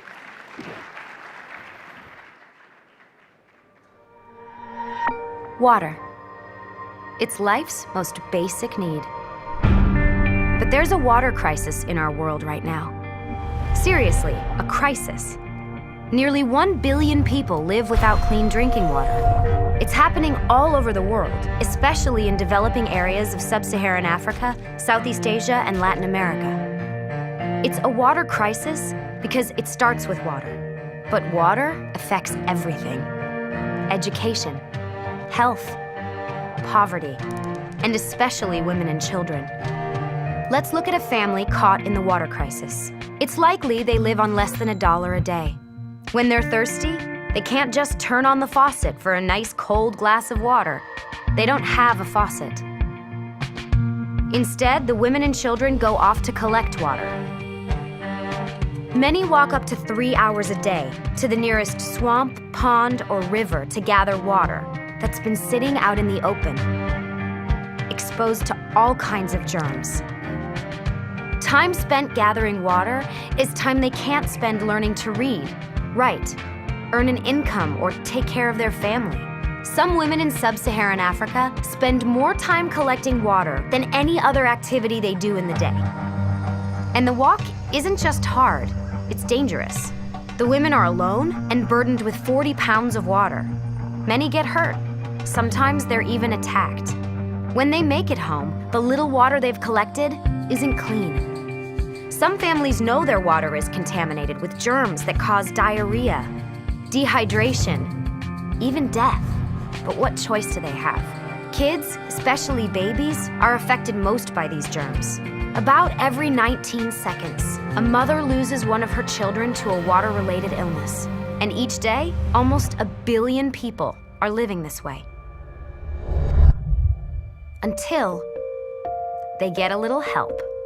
The water crisis is solvable. There are solutions. Some are brand new and innovative, like water filtration systems. Some are age-old, like drilled or hand-dug wells. These solutions bring clean water much closer to the people who need it. A safe water project near a village restores hours each day to a person's life. This time, it's opportunity. It's freedom to go to school and get an education, to work or start a business, to raise a family. Africa alone could save 40 billion hours each year. That's the entire annual workforce of France. Clean water means less disease. That's less money spent on medicine, which means more money for books and school uniforms.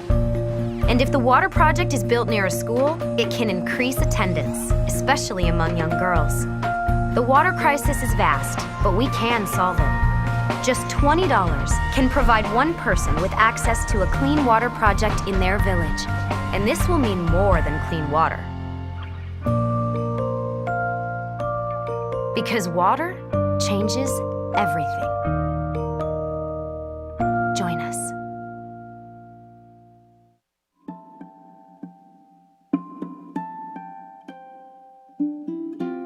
سيداتي سادتي، بإمكانكم الآن الحضور إلى منصات مسك في القاعة الخلفية. Ladies and gentlemen, please make your way to the MiSK corners at either end of the ballroom at this time.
سيداتي سادتي، بإمكانكم الجلوس في مقاعدكم. برنامجنا سيستأنف قريباً. تقديراً لمتحدثينا والحاضرين، نرجو إغلاق هواتفكم النقالة أو وضعها على الصامت، شاكرين لكم تعاونكم. Ladies and gentlemen, please take your seats. Our program will resume shortly. As a courtesy to our speakers and those around you, we ask that you please silence all electronic devices at this time. Thank you.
سيداتي سادتي، بإمكانكم الجلوس في مقاعدكم. برنامجنا سيستأنف الآن. Ladies and gentlemen, please take your seats. Our program will now resume. سيداتي سادتي، من فضلكم رحبوا معنا بمقدمة البرامج في قناة العربية سارة الدندراوي وضيوفها الكرام. Ladies and gentlemen, please welcome presenter and producer Al-Arabiya News, Sarah Al-Dundarawi, and her panel.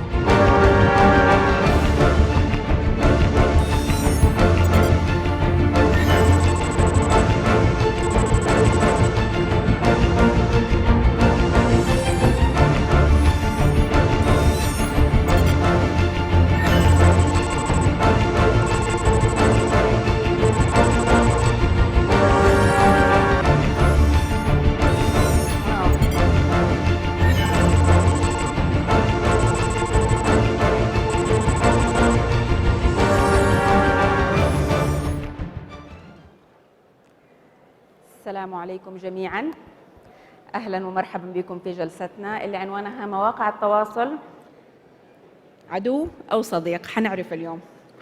برحب بضيوفي وخليني أبتدي على طول ندخل في الموضوع عشان الوقت لأنه الساعة قدامنا. بالضبط. إياد، مواقع التواصل أضافت لنا ولا ضرتنا؟ الإجابة العامة طبعا في هذه الأشياء بنقول أضافت وسببت مشاكل أيضا، لكن أتوقع مع الجلسة بنفهم كيف حصلت الإضافة هذه وكيف أيضا حصلت المشاكل هذه.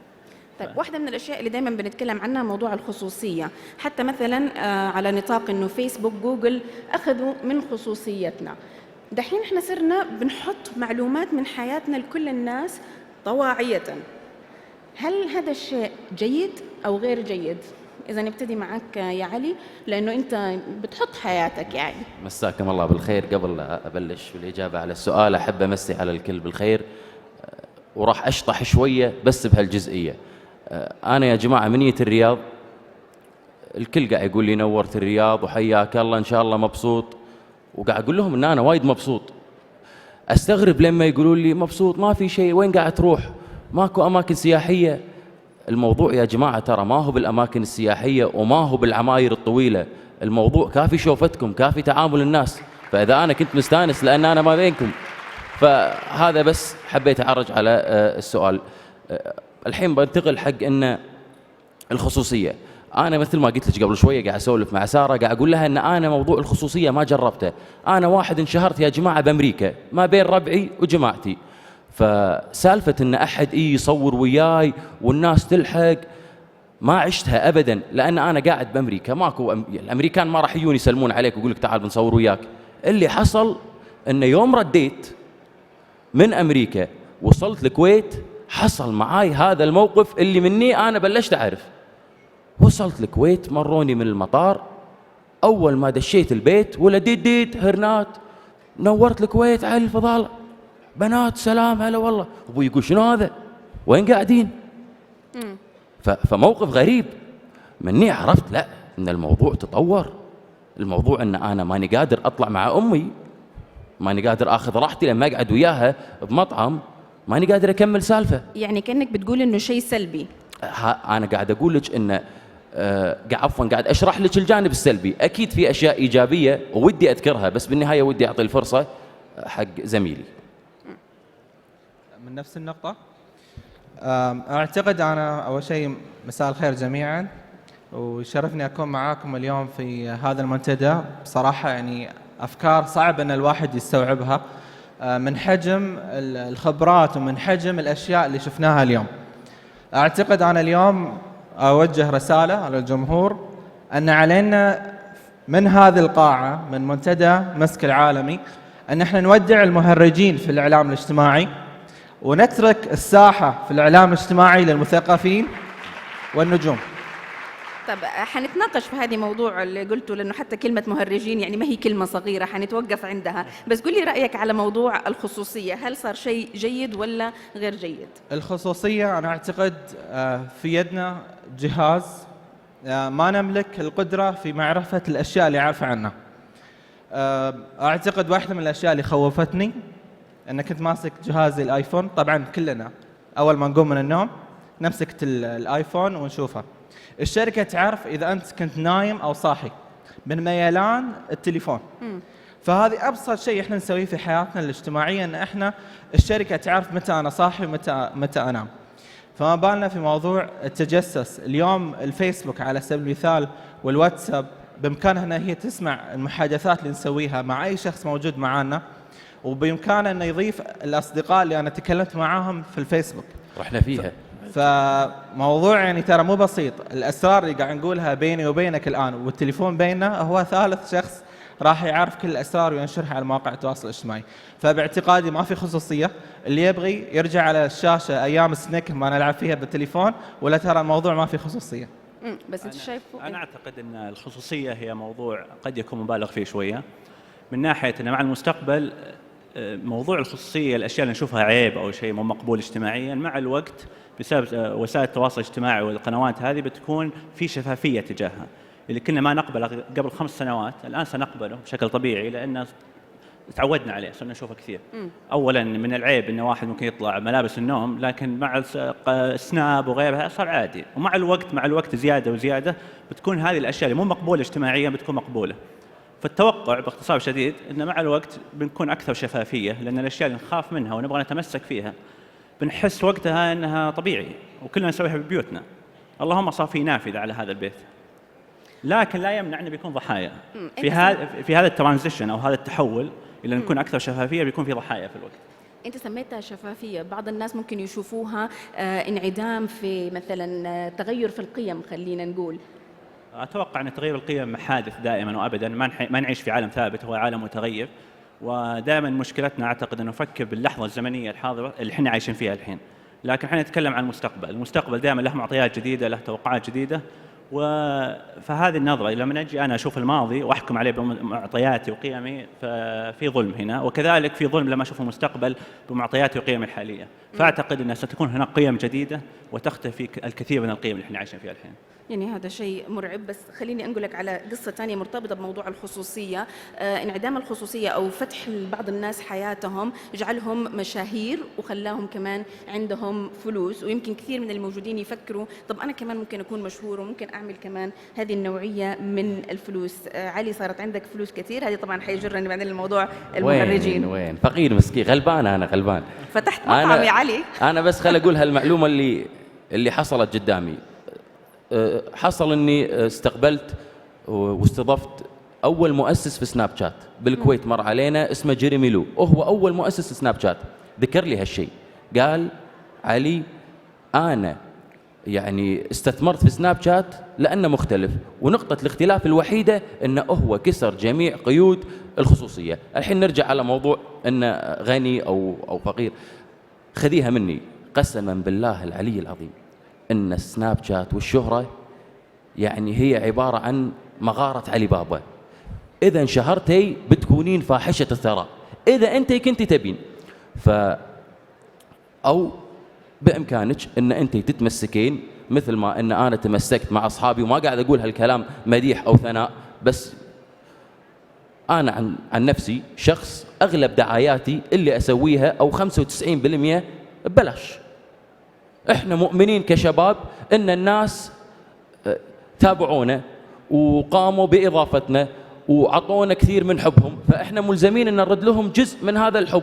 وشفنا ان اكثر شيء ممكن ياثر هي الدعايه اللي تكون ببلاش، مو لان هو مو تيمن، هم يستاهلون هالشيء، واجب علينا. طيب جميل.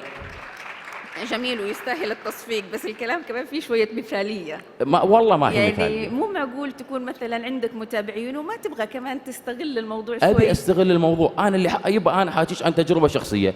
أنا شخص حتى هذا الباج موجود، سانست سلايدر ريستورانت، هذا أول مطعم فتحته. لو أن أنا غني ودخلت كثير من وسائل التواصل الاجتماعي كان أملكه بالكامل. أنا أملك نسبة بسيطة من هذا المطعم. ليش؟ لأن ما طلعت فلوس من سناب شات. كان أخلصك أنت من ترجعي. أنا من رديت الكويت قعدت مع شركات الإعلان، خلاص يقولون لك عندك معاش يبلغ قيمته 30,000 شهريا، 30,000 دينار يعني 60,000 باوند. يعني أنت خلاص صرتي غنية. أنا أقعد مع زملائي، يعني ما بقول زملائي وزميلاتي، بس في ناس مشاهير أصبحوا يملكون عقار بلندن والكويت وعماير، خلاص عدوا مرحلة فحاش الثراء. ليش ما تبي تقول زملائك يعني حاسس انه مثلا اللي هم بيسووه او بيقدموه شيء غير محترم مثلا؟ لا، في منهم من يقدم الاشياء المو محترمه، بس ما يعني بالنهايه معرفتي فيهم سطحيه، فانا اللي معرفتي فيه سطحيه ما اسميه زميل. طيب جميل. عمار، يمكن عندك اكيد تعليق على الكلام اللي كان بيقوله علي، لانه قريب من اللي كنت بتقوله. اعتقد موضوع الشهره احنا فقدنا اساسا قيمه القدوه في مجتمعنا، ولهالسبب يعني صار لي رسالتي في الحياة أساساً أن أنا أصنع أشخاص قادرين أنهم يسوقون لذاتهم من خلال الاستشارات ومن خلال التدريب، ولدرجة أن حتى تركت عملي وتفرغت لهالموضوع. السوق اليوم محتاج فعلاً الشباب الموجودين معانا هنا اليوم في منتدى مسك، بما أن احنا نتكلم عن رؤية 2030. كل شخص على فكرة له بصمة ممكن يخليها بهوايته، بخبرته، بعمله، بسلوكياته، بتصرفاته، بالذوق، بالتعامل. لا نشوف أن الرؤية هي برامج راح تكون موجودة وداخلة في موضوع السعودية، خلينا نشوفها أول شيء في سلوكياتنا، في نقاشاتنا، في حواراتنا. لما بنترك الساحة اليوم لأطفال للأسف لا عندهم قيم، لا عندهم أخلاق، لا عندهم سلوكيات، ويأخذون المتابعين بالملايين ونقول أن هذيلا ناس قدوة، أتوقع أن احنا اللي قاعدين نفرط في شغلات معينة في مجتمعنا. للأسف اليوم في ناس قاعد تأذي أمه أو أبوه ويصورهم بالإعلام الاجتماعي وأقبل على اسمه أنه يكون مشهور. في ناس اليوم قاعد تعلم أطفالنا ألفاظ أسوأ مما يعني سمعوه في أي مكان، على الرغم أنهم في أسر محافظة أو في المدرسة أو غيرها. بس بتعمم أنت يا عمو. أنا ما قاعد أعمم، يعني في نماذج عندها ملايين. أنا ما أتكلم عن العمومية، بس أنا أتكلم عن تصرفات للأسف المفروض تكون منبوذة في أي مجتمع. اليوم قاعد الجمهور يرفع من قيمتهم بنشر هذا الموضوع في الواتساب أو في السناب أو باللايك أو حتى بالمتابعة. آن الأوان أن احنا نوجد نجوم يقدمون لمجتمعنا قيمة، عندهم منفعة، عندهم خبرة، عندهم فعلا المجتمع يستفيد منهم. وهذا الشيء شفناه بالإعلام الاجتماعي، شفنا ناس رسامين كانوا معنا بالمدرسة أو بالجامعة ما كنا نعرف عنهم، اليوم لوحاتهم تزين الشوارع. أنا أعتقد اليوم إحنا نفخر بهذه السواعد الموجودة، ناس عندها بحوث في الفضاء، ناس عندها مجلات علمية، ناس نتكلم عن تفوقها في الدراسة. خلينا نعيد الموازين مثل ما إحنا يعني تربينا عليها وعرفناها. جميل هذا الكلام. أنا أختلف حقيقة، أعتقد أن نظام القدوة هو كأن نموذج لمحاولة وضع سيستم واحد أو قالب واحد لما هو صحيح أو اللي يجب أن يكون، لكن اللي أعتقد أنه هو زي نظرية العرض والطلب. هذا اللي المادة اللي أعطيكم إياها، وإذا كان الجمهور يتفاعل معها فهذا اللي يحتاج الناس، وهي عند الناس. فهي صار المادة اللي نقدمها صارت عند الناس. إذا كان واحد الناس قبلوه وحبوه مهما كانت هذه المادة، لو أنا أشوفها أتفه التافهات، هي مقبولة عند هذا المجتمع من الناس، وقد لا تكون مقبولة عند مجتمع آخر من الناس. التحدي هو اللي يبغى يصنع محتوى مميز ومفيد، هو ليس تحدي يا الناس اسمعوا محتواي المفيد، هو تحدي كيف أن واحد يقدم هذا المحتوى الجديد بشكل مختلف تماما، بشكل فعلا يجذب هذا الجمهور الموجود. يعني باختصار زي رأسمالية الأفكار خلينا نسميها. عندك السوق اللي هم الناس، وعندك المادة اللي هي البضاعة حقتك. فهذه البضاعة تحتاج أن تصنع بشكل معين وتلعب فيها وتعدل فيها لما تجذب الناس بالشكل الصحيح. فنموذج شوية أنا أختلف أنه لا يجب أن نكون بهذا الشكل أو ننفع الناس بشكل معين، وأعتقد أن الأهم الآن اللي يبغى يصنع محتوى جيد هو التحدي عليه هو كشخص إنه يقدم هذا المحتوى بأشكال مختلفة تخلي الناس هذول اللي يتابعونه فعلا لأن فعلا يحسون عنده قيمة معينة. يعني إياد أنت جاوبت على موضوع مهم كثير الناس بيسألوا عنه، إنه طب أنا بقدم محتوى جيد لكن ما بوصل لعدد متابعين أو لشهرة كبيرة، والناس بتروح لمثلا الكوميديا في الناحية الثانية. هذا خيار الناس كمان. بالنسبة لي مشكلته مو مشكلة الناس، مشكلتك أنت إنك ما قدرت تقدم محتوى يجذب الناس. مو منطق ان اقول للناس لو ادعموني، لو سمحت يا الجهه الحكوميه ادعمني انا ولا احط انا. هذا تحدي عندك، وهو في النهايه مهارات تاثير او مهارات اعلاميه. خلينا نقول اذا كان عندك مهارات اعلاميه الكافيه تقدم محتوى حقك بشكل جيد فلك الساحه. اذا ما استطعت ففي الساحه هذه المزدحمه جدا جدا جدا بالافكار والاهتمامات والمحتوى المقدم فانت ممكن خسرت هنا. إذا تميز محتوى أنت بتقول يعني، بس عشان نعطي للناس بعض الأشياء اللي يقدروا فعلا يشتغلوا عليها. ابتكار جديد في المحتوى، هذا الأكيد. تميز في المحتوى، تغيير الأسلوب في طريقة تقديم الأشياء. لما أتكلم عن محتوى علمي وأتكلم عنه بشكل خطبة، معليش ممل جدا. كيف أدخل هذا المحتوى العلمي مع شوية ترفيه على سبيل المثال؟ فهذا تحدي صعب وما في إجابات سهلة له، لكن يحتاج الكثير من البحث والمحاولة والخطأ. أنا أعتقد موضوع البساطة، يعني اليوم اللي يقدم مجلدات من الكتب أو موسوعات من الساعات البسيطة في ثواني، يمكن على سناب شات نتابع كثير من الناس اللي يمكن أضافوا لنا أو استفدنا منهم، أو حتى فلسونا بعضهم خلونا نسافر برا. فالفكرة الأساسية أن قيمتك أنت بالبساطة اللي تقدمها. الشيء الثاني، إذا ودك فعلا تكون شخص مسوق لذاتك، أصنع لك ثقافة، يعني اتعب على المعلومة الموجودة. اليوم احنا في جلسة الإعلام الاجتماعي، اليوم احنا كمجتمع نقول سوشيال ميديا، مع أن البديل موجود. فالثقافة مش أن أنت تتكلم باللغة الإنجليزية، الثقافة أن أنت تأخذ بعض النماذج المناسبة لمجتمعاتنا وتجيبها، تدرسها، تأخذها من كتب، تأخذها من محاضرات. أصنع لنفسك فعلا كاريزما تتعب عليها، لأن الموضوع ما راح يجي بالساعات، راح يجي فعلا أن تكون عندك خطة وأهداف في حياتك. أنا قاعد أشوف يعني الشخص ما راح يقدر يقدم محتوى إلا ما يشعر بمسؤولية تجاه مجتمعه، تجاه الناس المساكين اللي يمكن ما يعرفون المجال اللي هو تعب فيه. احنا حسيتك كأنك تراجعت شوية وبطلت تحمل الناس المسؤولية. المسؤولية من الناس اللي تابعوا الناس المهرجين، هذه يعني ذنبهم. لكن في ناس اليوم ودها فعلا تروح للنجومية مش للشهرة. الشهرة ممكن بعض المواقف تصير يعني بطرفة عين وما نعرف من الشخص شلون صار مشهور، لكن أنا أسعى للنجومية. الشخص اللي يترك بصمة في مجاله، يمكن تكون حدوده معروفة في الناس البسيطين أو تكون انتشاره على مستوى العالم. الربط الآن هو في موضوع ما تقدمه معلومات، ما تتعب فيه من محتوى، والبساطة اللي تقدمها للجمهور، وتحاول دائما تبين تطورك من تطور الناس اللي يتابعونك. احنا يعني الفضل بعد الله سبحانه وتعالى الناس اللي يتابعونا. لو ما في حد اليوم الجمهور ما يعطينا أخطاء وانتقادات أو يعطينا اقتراحات، ما راح نتطور. وهذا شيء أساسي للمؤسسات اللي اليوم اللي موجودة معانا هنا في المنتدى، وحتى الأشخاص.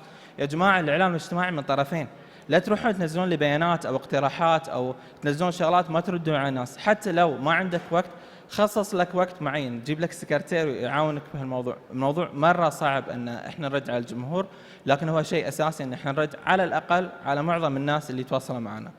أنت كمان تكلمت على أنه الناس ونقد الناس. أحيانا نقد الناس ما بيكون موضوعي، وأحيانا بنشوف ظاهرة مثلا زي التنمر حتى على مواقع التواصل. ما أعرف إذا يمكن تعرضت لشيء زي كده علي أو كيف تعاملت معاه؟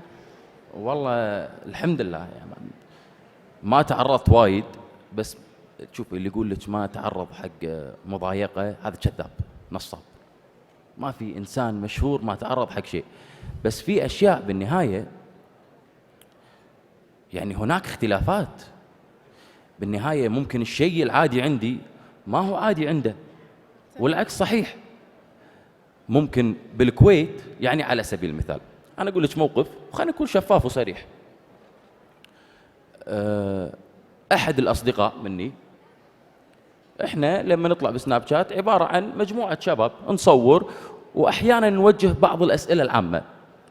فما أدري على يوم اشترى علي كان أسأل واحد من الشباب، قلت له على سبيل المثال عادي تروح تحتسي القهوة مع زميله؟ احنا بأمريكا وقاعدين ندرس، فقلت له فرضا بالكويت أنت قاعد وتبي تروح تحتسي القهوة مع زميله معك بالجامعة عادي، فإحنا ناخذ آراء الشباب. عادي اللي يقول لك لا ما يجوز، واللي يقول لك عادي ما فيها شيء، بناء على آراء الشباب تختلف. فواحد من الشباب قاعد يطالعني الحين، قاعد يسوي نفسه ما قاعد يشوفني، قال إيه عادي أروح ما فيها شيء، زميلة صديقة معاي بالجامعة أروح أحتسي معاها القهوة وأرجع، وأمي وأبوي يدرون بعد ما فيها شيء. ويروحون في الناس أنت شلون وما يصير وترضاها وشلون ترضاها على نفسك، وعاد سيل من الشتائم بجميع وصلت النقطة. ايه سووا لك هاشتاج بعد ولا لا عاد ما وصل لمرحلة الهاشتاج. أعتقد الشهرة يعني موضوع حلو، وأتوقع علي ممكن يفيدنا أكثر، لكن أعتقد أن الشهرة هي وظيفة وليست أني بصير مشهور نقطة. هذا وظيفة لها التزامات معينة ولها تبعات معينة. زي ما تكسب منها في خسائر تجيك منها، المضايقات قد تكون أيضا أنك تحتاج طول الوقت أنك تكون متجدد وتقدم محتوى أيا كان هذا المحتوى، لكن دائما موجود موجود موجود. متى ما اختفيت اختفوا الناس معك. فهي ليست أني بصير مشهور نقطة، هي فيها التزام وفيها بالضبط وظيفة معينة. بس أعتقد يمكن صارت حساباتنا كلنا على مواقع التواصل بمثابة وظيفة، يعني حتى لو مثلا شخص ما له علاقة في الإعلام أو الأضواء أو إنتاج أي نوع من أنواع المحتوى بس رايح يقدم على وظيفة، أنا كصاحب عمل يمكن حدخل أشوف حساباته. ويمكن حتى مثلا في مواضيع الزواج، يعني بنت تقدم لها ولد حتدخل تشوف حساباته مثلا. فهل صارت فعلا حساباتنا زي السي في؟ هذا السؤال موجه لي. تفضلوا يعني عبروا على. أنا أقول لك شغلة. طبيعي من خلال معرفتك ان الشخص هذا من يتابع راح نوعا ما تنكشف لك بعض من شخصيته. هم راح اشطح شويه بس ببين موضوع بسيط بسناب شات او وسائل التواصل الاجتماعي. هناك تنازلات قاعد تحصل يا جماعه، هناك تنازلات قاعد تحصل بشكل كبير. انا كشخص لما اقوم من النوم عندي جمهور يتابعني، فما أبي أفقد هالجمهور. ومتى ما حسيت بالخطر أن الجمهور بلش، ما أتحكي عن نفسي قاعد أتحكي بشكل عام، متى ما حسوا أن الجمهور بلش يفقد متابعتهم لازم يرفعون الليفل شوية، سواء عن طريق أنهم يبينون أو يعني يضعون جرعة بسيطة تعتبر زيادة حق الخصوصية على أساس الناس تعرف زيادة، على أساس خلاص ما يسحبون عليه.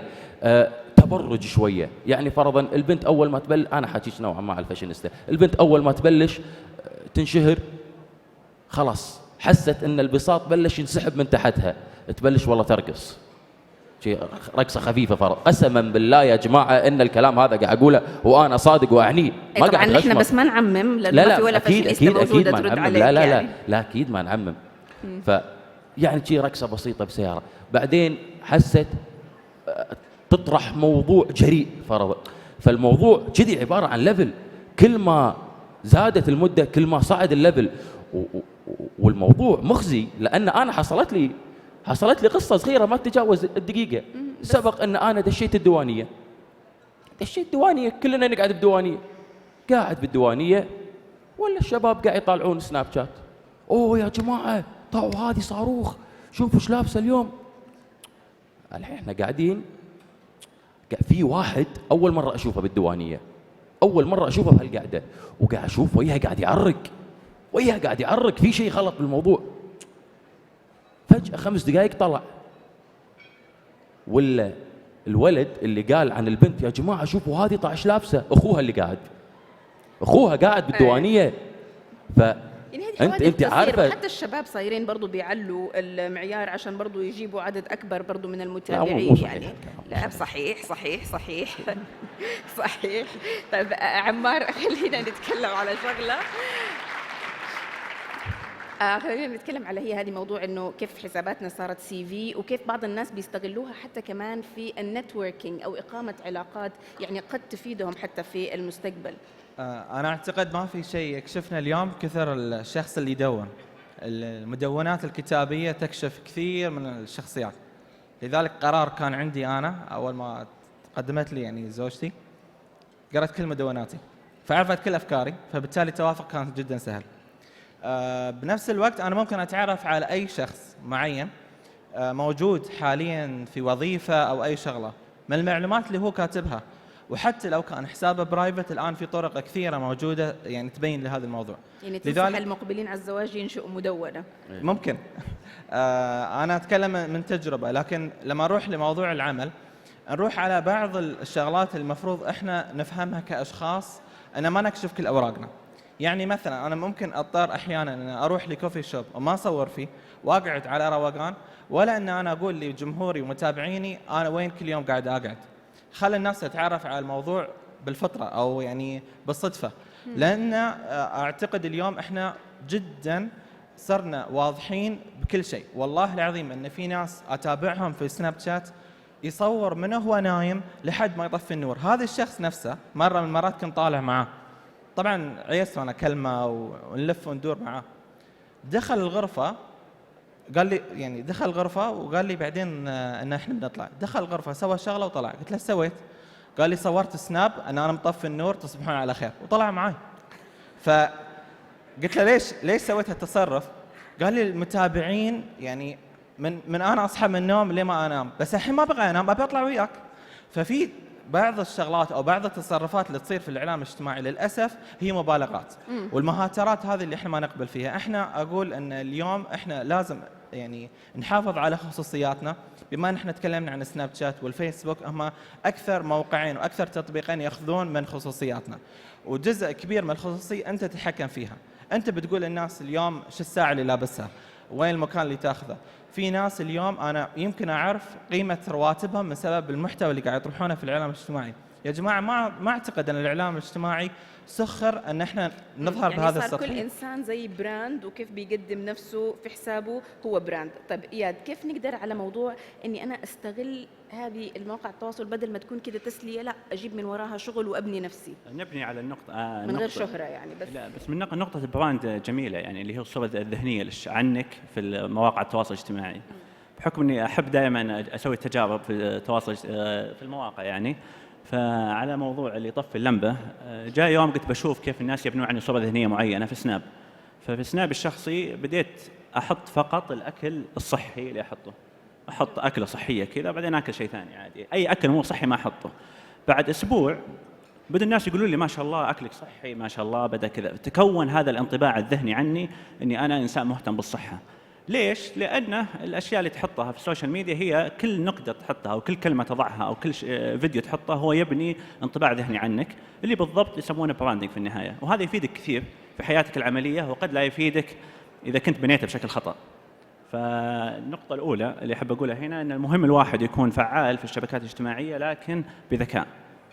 دائما يتخيل وش الانطباع الذهني بيكون عنه، إذا كان يشوفها كوسيلة للنجاح في الحياة العملية وليست فقط وسيله فضفضه. انا اضيف شغله بعد، يعني الان جوجل يعرف كل شيء، يعني مجرد اذا بقابل شخص اكتب اسمه في جوجل تظهر لي كل بياناته، تظهر لي كل صوره، وحتى الاشياء اللي هو يحاول ان يمسحها بتكون موجوده.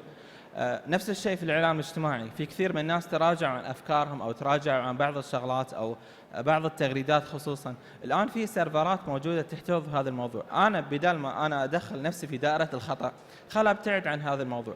دائما انا اقول في قرار معين قبل ما تنشر فكر الناس راح تتقبل منه، ايش راح تشوف منك. في ناس ترى تصور سنابات اكثر من مره يعني لان تبغي فعلا ظهر الموضوع بكواليتي. انا ابغي نفس الحرص هذا اللي الشخص لما يصور سنابه ويفكر اكثر من مره، يفكر في معلوماته وبياناته في خصوصياته، لان الموضوع جدا مش سهل. اليوم احنا نملك قانون الجرائم الالكترونيه، بما ان احنا تكلمنا عن هالموضوع.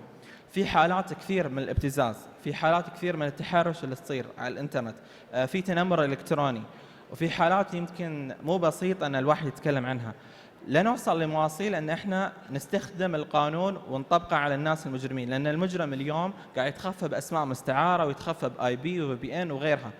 اليوم حتى ما ندخل في دائره المشاكل هذه، علي انا كمستخدم اراعي المعلومات اللي انا انزلها. نعم. واتاكد تماما من موضوع خيارات الخصوصيه، لان في بعض المواقع اليوم تنشر او تحتفظ او تبيع بياناتي بدون ما انا اعرف عنها. طيب جميل، انا بس بدي اعطي وقت للناس عشان اذا عندهم اسئله، بس قبل كده بدي اخذ منكم سريعا شخص تشوفوه ناجح في استخدام مواقع التواصل وشخص فاشل. ابغى اسامي بصراحه كده وكده على طول. اياد. انا فاشل اتحفظ، ما في ابدا، اسف. يعني اكيد في ممكن في ذهني بس مو بالمكان المناسب ممكن احكي عنه. طيب حلو.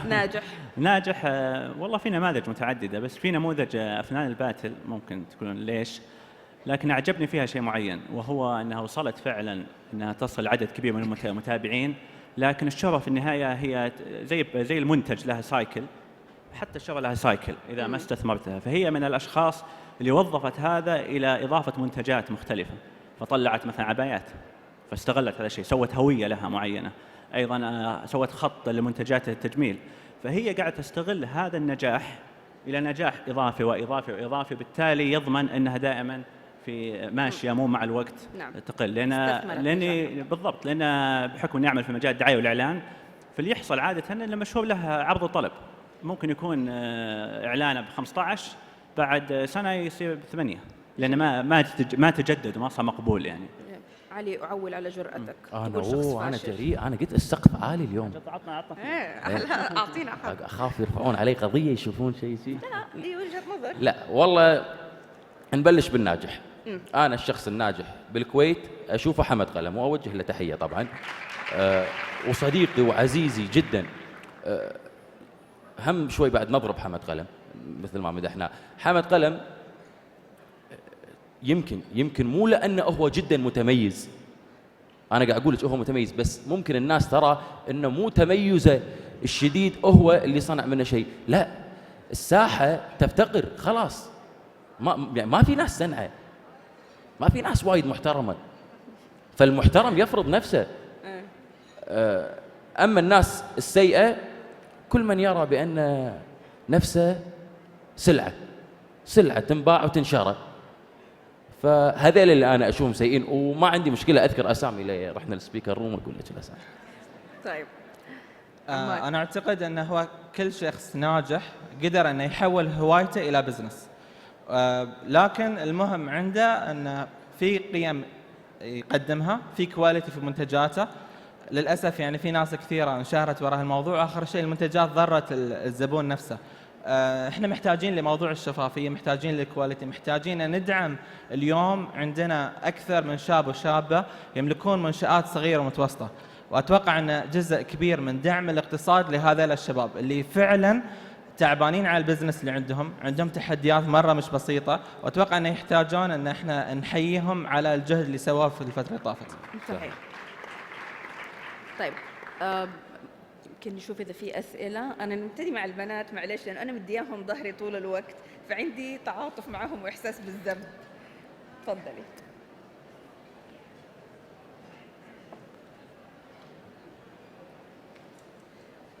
مساء الخير، معك هند الدهمش. سؤالي إذا سمحتي للأستاذ عمار محمد. هناك حديث متفاوت حول القدوة والمحتوى وعلاقتهم بالشهرة.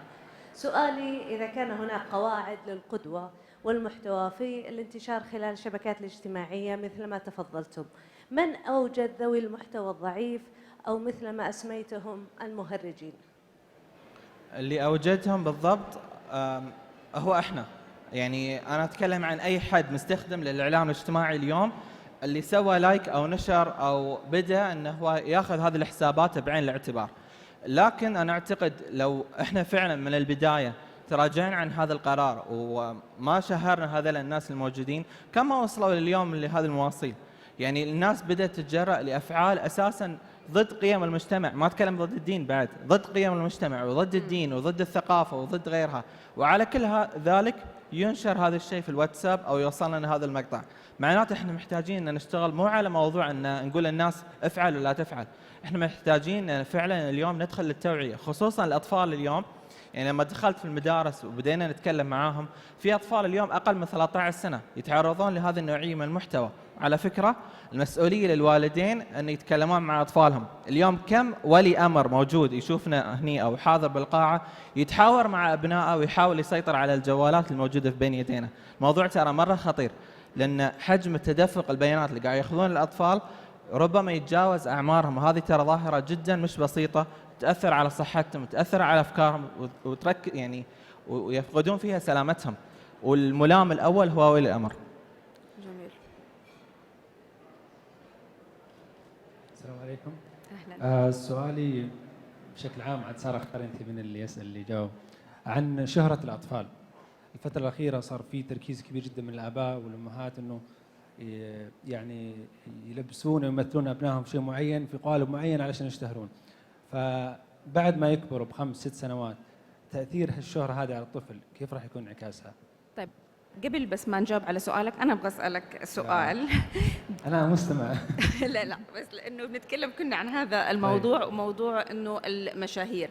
أنت يعني عندك شركة، لما بيجيك شخص بده يعلن عند أحد، هل بياخذ صاحب المحتوى الهادف ولا بياخذ اللي عنده فولورز كثير وبيعمل نكت؟ بصراحة هو باختصار يبحث عن الشخص أو عن للجمهور المستهدف موجود عنده. يعني على سبيل المثال أنا عندي منتج متعلق بالرياضه، فبحث عن الناس مهتمين بالرياضه، ما اروح عند واحد يتكلم في السياسه ولا واحد يتكلم في اقتصاد وغيره. هو يبحث عن الجمهور المستهدف، ما يبحث عن الشخص، بغض النظر سواء يقدم محتوى هادف او غير هادف. أوكي. هو هدفه انه يوصل منتجه للشريحه المستهدفه. طيب يعني صار في ذكاء في اختيار مين الشخص اللي يروحوا له. طيب خلينا نتكلم على موضوع شهرة الأطفال والمقاطع اللي بتنتشر. تحب تعلق يا إياد على الموضوع؟ اي انا اقول والله الشرها على الابو اللي مخلي بنت ولا ولد صغير للحين ما امكنه انه يعني بالنهايه لازم الشخص هو اللي يكون صاحب القرار. هذه البنت الصغيره ولا الولد الصغير ما صنعت قرارها بيدها، فاذا كبرت وهي ما تبي هالشيء شود الابو الزمها بهالشيء غصب. يكونوا شايفين انه كيوت. كيوت عاد عند ناس، وهي المهمه هي مو الكيوت. المشكله وين ساره؟ انه الان الاباء صاروا عيالهم يصرفون عليهم، يعني الولد يجيب فلوس لامه وابوه، وهذا ترى شيء مو بسيط. يعني ان انت قاعد تستخدم اطفالك وعيالك اللي المفروض تربيهم على انه يفتح حسابات في الاعلام الاجتماعي وتخليه يعبر بطريقته العاديه. على فكره ترى الاطفال يمكن لا قدر الله يصابون بالحسد والعين، وهي مجتمعنا ما شاء الله يتكلم فيها وايد. غير عن هالموضوع ان اساسا قانونيا ممنوع الطفل يدخل في الاعلام الاجتماعي. كيف ترضاها انت كولي امر ان طفلك ينسب او يتجرح او تصير له مشاهد معينه من الناس؟ على فكره وايد من الشغلات تاثر فيها مجتمعنا. اليوم الطفل لما يدخل مجمع تجاري ويتلمون عليه الناس، شنو ذنبه مسكين انه هو تدخل الشرطه وطلعه من وسط هذول الناس؟ الطفل حالات الطفل براءته صراحه. يا تتفق معاهم ولا تعارضهم؟ والله اتفق، لان يعود الموضوع تكلمنا عنه اللي هو موضوع البراند. فلما قلت لك كل ما حطيت شيء انت قاعد تبني صوره ذهنيه عنك. مشكله الطفل انه يكون في مرحله الديفلوبمنت التطوير، فهو قاعد يتغير طول الوقت. فلما تبنيه بشكل معين هو في احتمال عالي انه يتغير خلال فتره المراهقه ثم اللي بعده واللي بعده، فقد تكون الصوره الذهنيه المسبقه عنه امام الملأ قد يتعب منها بعدين. النموذج عالمي اللي هو المغنية الأمريكية مايلي سايرس لما طلعت في ديزني كان لها طابع معين، ثم لما غيرت طابعها الفني دائما تهاجم لأن صورة الناس الذهنية عنها هي ذيك البنت الكيوت الكويسة. الحين لا طلعت بشكل أكثر جرأة، فما في أي قبول لها، مع أن في زميلاتها كانوا كثير يعني يسوون نفسي تسوي بالضبط بس عادي قابلينها. أسعد الله مساء الجميع. ميسون أبو بكر من التلفزيون السعودي وكاتبة في صحيفة الجزيرة. برد على سؤالك أستاذة سارة، بقول لك الدكتور عيد اليحيى على مواقع التواصل الاجتماعي استطاع أنه يقدم معلومات وافية سواء عن تاريخ المملكة أو على قناة اليوتيوب حقته الإرشادات الصحية اللي هو فعلا متعمق فيها. هناك نماذج سيئة جدا لا يعني يصعب علي حصرها، لكن في بعض المؤسسات الرائدة هنا في فضاءات أو الفضائيات اللي منعت أو أوقفت عمل هؤلاء المشاهير اللي يعملون فيها، اللي استغلوا سناب شات ومواقع التواصل الاجتماعي إنهم يتحولوا إلى ترويج للسلع، لأنه هذا الإنسان المشهور هو قدوة للآخرين. على وسائل التواصل الاجتماعي ما نقدر مثلا نعمل حد أو فاصل، رغم لا يجب أن يكون هناك ميثاق إعلامي على وسائل التواصل الاجتماعي، ويجب أن يكون هناك مطاردة قانونية. لكن أنا أحيي كل الفضائيات وكل التلفاز اللي لم ما كانوا راضين عن نجومهم اللي هم صنعوا منهم نجم إنهم يتحولوا لترويج لسلع ما، لأنه هذا الإعلامي هو قدوة، ويجب أن نفرق ما بين الإعلامي الذي يعمل على شاشة معتمدة وما بين كل الناس اللي تحولوا لإعلاميين عبر الآيفون اللي موجود في يدهم. تحية أخرى لكل من يقدم معلومة ولكل من يحمل رسالة إعلامية قدمها ولو أنها طغت على الجانب التجاري. أيضا هناك محمد الحربي الإعلامي من قناة العربية يقدم ما بين وقت وآخر على اليوتيوب مقاطع رائعة وترقى بذائقتنا. شكرا. شكرا على المداخلة، وأنت ذكرتي يعني زملائي فأنا منحازة وحأيدك. تفضل. لما أعرف هناك في تفضل. السلام عليكم. محمد القحطاني مقدم برامج في قناة 24 رياضية ومحرر صحفي في مجلة اليمامة. سؤالي للأستاذ علي الفضالة، يعني احنا شاهدنا في فترة سابقة كان الإعلامي لما يطلع للسطح يكون يعني شخص مر بتجارب عديدة، واحنا درسنا في الإعلام ومارسنا الصحافة ونزلنا في الميدان في التحقيقات، يعني يجلس الشخص سنوات كثيرة حتى يصل للمستوى المطلوب اللي يقدر من خلاله يقدم نفسه للآخرين. اللي احنا شايفينه في السنوات الماضية مع السوشيال ميديا انه يظهر اشخاص كثير وللاسف محتوى هابط، يعني صعب انك تقدر تسيطر عليه. واحنا لو نشاهد كل يوم في مواقع التواصل الاجتماعي بالذات تويتر تصبح على خبر القبض على سين وفي المساء القبض على صاد. كيف نستطيع حماية أبنائنا من صراحة الأشياء اللي احنا قاعدين نشوفها في السناب شات؟ وأيضا هل يطلق على كل شخص يعني يستخدم السناب، هل أستطيع أن أطلق عليه إعلامي؟ لأنه شاهدنا المشاهير في السوشيال ميديا بشكل كبير جدا، وأصبح بين يوم وليلة يعني تشاهد شخص مشهور. فأتمنى تجاوبني أستاذ علي الفضالة، وشكرا لسعة صدرك. حاضر، من عيوني الثنتين أفا عليك. ولازم تفهم أن عشان أنت تكون مشهور بسناب شات ما هو مطلوب مني أن أنا أروح أتخرج من كلية الإعلام على أساس أفتح لي سناب شات ويكون عندي حساب. فالموضوع أنه بيوم وليلة أنت تصير مشهور. مثل ما قلتها، أنا أقوم من النوم أقرر أبي أصير مشهور، أقدر أصير مشهور. أروح أسوي لي أي فعل هابط، أجيب لي 3-4 يصوروني، أنشر الفيديو بالواتساب، الناس بتدور على حسابي وبتتابعني. هذا إذا أنا أبي أصير مشهور. بس الصعب أنك أنت تصير مشهور وما هو أي مشهور. مشهور سيرته حلوة، حسن السلوك، الناس تتابعك لأن تقدرك وتحبك، ما هي تتابعك لأنها تدور المسخرة. وظيفتك أنت كأبو أو وظيفة الأخوات لما يكونون أمهات إنهم يتابعون عيالهم. من يتابع؟ إيه بس هو يمكن نقطته تحديدا كانت على موضوع استخدام الكل لمفردة إعلامي، صار الكل إعلامي. فهو بيقول إنه يعني هو شخص تعب واشتغل وطبعا غيره كثير من الصحفيين طبعا لهم كلهم التحية، بس أكيد. إنه في جهد وعلشان بعدين ينقال عنه صحفي وإعلامي. لا، أنا عن نفسي المشاهير بالسوشيال ميديا هذيلا ما أسميهم إعلاميين. الإعلامي اللي تخرج من كلية الإعلام خذاها بذراعه 4 سنين درس، هذا الإعلامي. أما واحد طالع لي بيوم وليلة السوشيال ميديا تعال إعلامي، لا يبا وين قاعدين؟ تتفقوا مع كلامه ولا تصنفوهم إعلاميين؟ أنا عندي نقطة، ما يمكن أن أقول حق الشخص أنه مدون وهو يستخدم مواقع التواصل الاجتماعي إلا إذا كانت منصة تدوين مثل ووردبريس أو تمبلر أو بلوجر. وسائل الإعلام اليوم قاعد تظهر ناس تقول أن هذا الشخص مدون وهو ما عنده موقع إلكتروني أساساً. طلعوا مفردة جديدة، مدون على مواقع التواصل. ما تنفع. يعني أنا كشخص متخصص، إحنا ندرس الإعلام الاجتماعي اليوم وعندنا منهج أكاديمي وراء هذا الشيء. الإعلام اليوم محتاج أن يكون جدا قريب منا، أن إحنا نوجهه ونعطيه المصطلحات المطلوبة، خصوصا أن نفس ما قلت مجالنا على فكرة مجال اللغة الدارجة فيه باللغة الإنجليزية. لليوم إحنا من دخل الإعلام الاجتماعي على فكرة من 2007 أو قبل هذا الموضوع 2003، يعني الموضوع صار له سنين على فكرة أن ندخل فيه. لكن اليوم إحنا محتاجين لموضوع التوعية. أنا أعتقد الأطفال اليوم آن الأوان أن احنا نشوف مقرر للإعلام الاجتماعي في مدارسنا. أنا أتكلم على مستوى الخليج لأن الهجوم والحرب علينا اليوم مو بسيطة. عندنا هذا الشيء مناهج واتيكيت وكل شيء، بس عشان الوقت خلينا ناخذ أحد من السيدات. السلام عليكم، أنا لمى. أبغى أسأل كيف أثرت السوشيال ميديا على حياتكم في البداية؟ يعني أثرت سلبيا ولا إيجابيا، وكيف كانت بدايتكم؟ جاوب أنا، شفتهم قاعد طالعوني كنا. أنا بنسمع صوتك بشكل سريع لأن باقي 3 دقائق. أنا شخص انشهرت بأمريكا، أصور يومياتي ويا ربعي، نحاول ننقل حياة الطالب المغترب بكل شفافية وعفوية. هذه طريقة الشهرة. شلون أثرت؟ أنا أول شيء ما أثرت علي لأن قلت لك بداية الموضوع أن أنا بأمريكا فما في أحد يسلم علي ولا تعالوا خلينا نصور. عشت التأثير يوم رديت أمريكا، فقدت الخصوصية واستفدت من وايد أشياء. مثلا اليوم أنت معنا، تفضل. سلام الرحمة.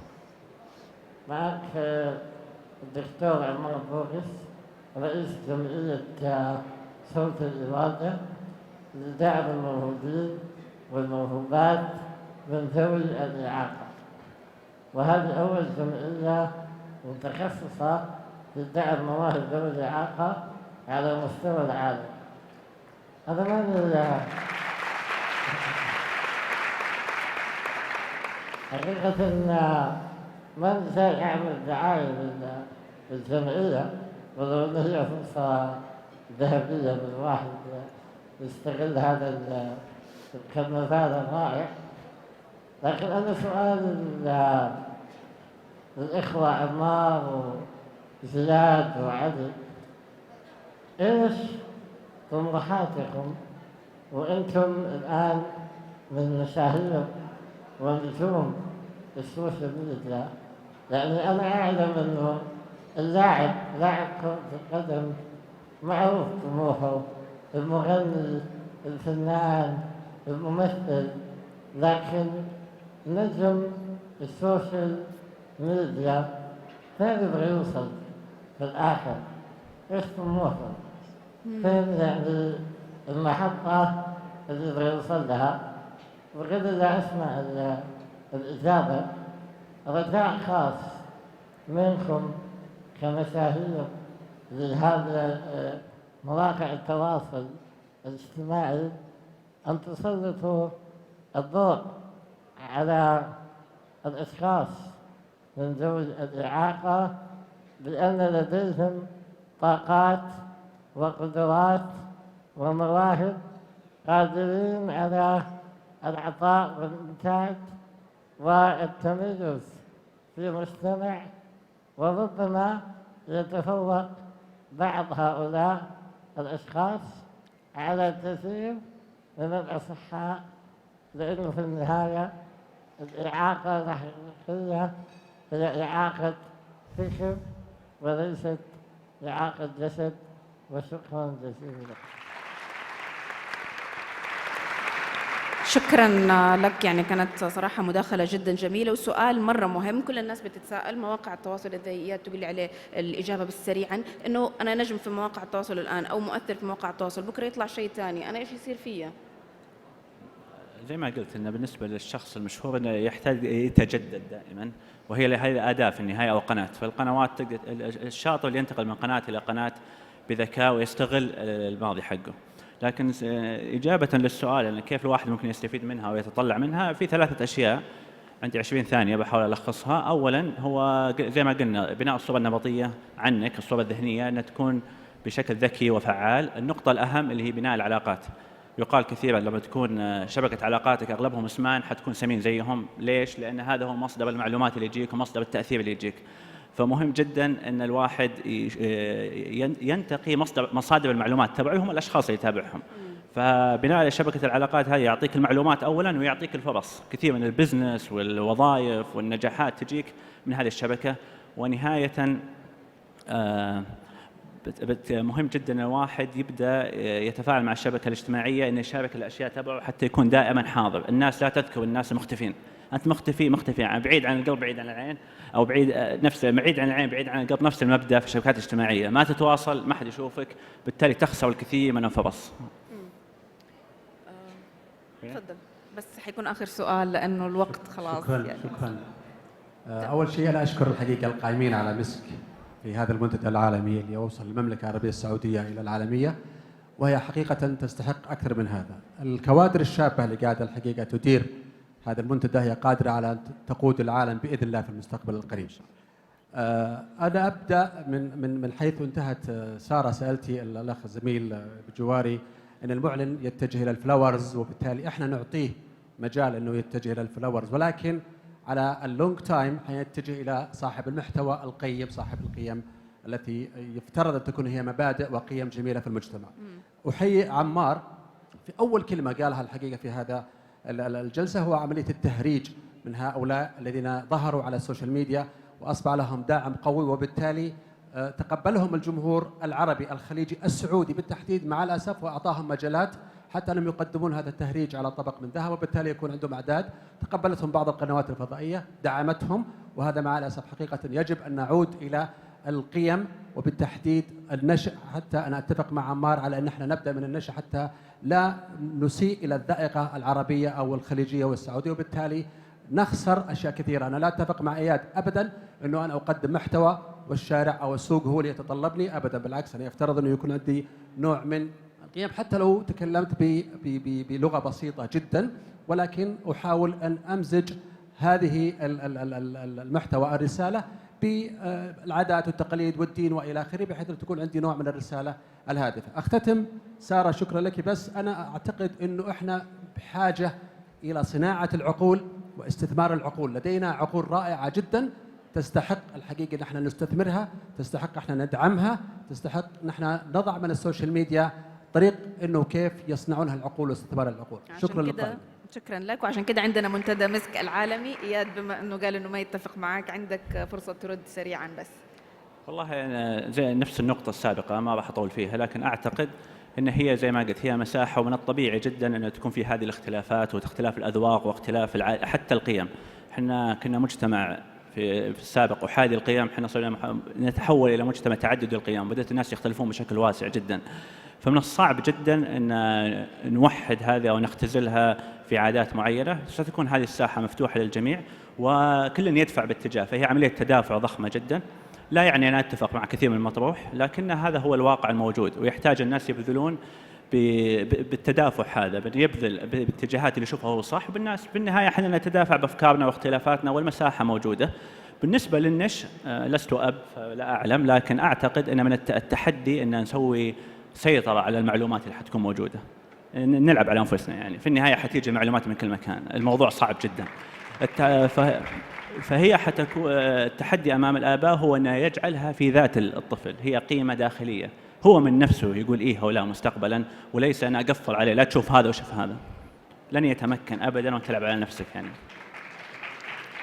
طيب أنا بشكركم على مشاركتكم معنا اليوم. سريعا مرة حيقتلوني. كلمة أخيرة. الكلمة الأخيرة، خلونا نستثمر في الإنسان.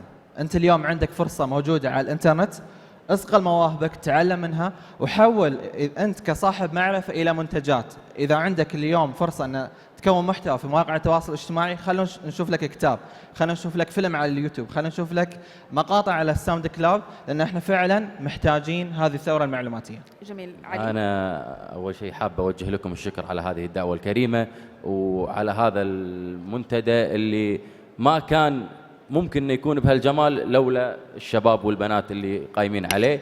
والنقطة الأخيرة، كلمة بومزين دائما أنا أكررها، صالح المزيني، كن أنت التغيير الذي تراه بالعالم. وشكرا. شكرا لكم، شكرا على المشاركة، وشكرا على الحضور والاستماع. للأسف داهمنا الوقت، ولا كان ممكن ناخذ أسئلة أكثر، بس شكرا لكم.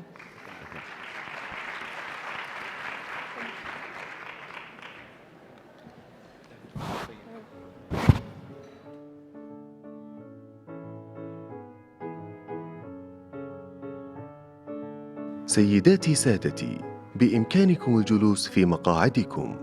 برنامجنا سيستأنف بعد 10 دقائق. Ladies and gentlemen, please take your seats. Our program will resume in 10 minutes.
سيداتي سادتي، بإمكانكم الجلوس في مقاعدكم. برنامجنا على وشك الاستئناف. Ladies and gentlemen, please take your seats. Our program is about to resume.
سيداتي سادتي، بإمكانكم الجلوس في مقاعدكم. برنامجنا على وشك الاستئناف. Ladies and gentlemen, please take your seats. Our program is about to resume.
سيداتي سادتي، بإمكانكم الجلوس في مقاعدكم.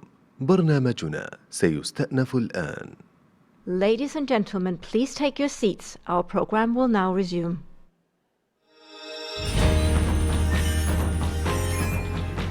The future begins here. With a vibrant society and an ambitious, thriving nation, Here, we unpack the toolkit of the future.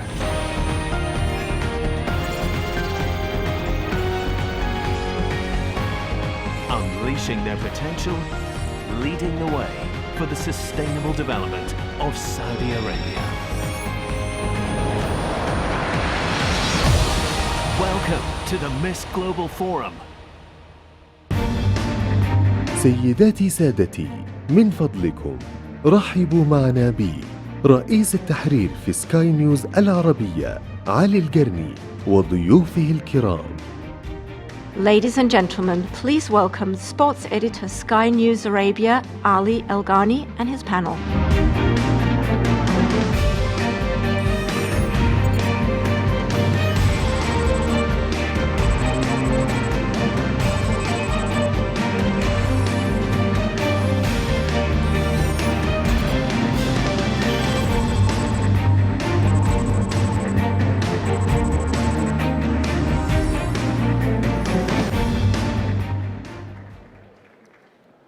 Distinguished guests, ladies and gentlemen, assalamu alaikum, thank you. As you heard, my name is Ali Gharni. I'm the head of sport at Sky News Arabia, and it's truly an honor to host the session that we are having here today.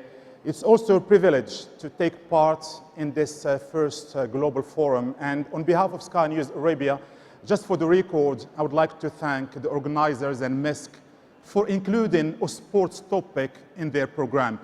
As the session will progress, you will see that this topic is of paramount importance to us. It concerns us all.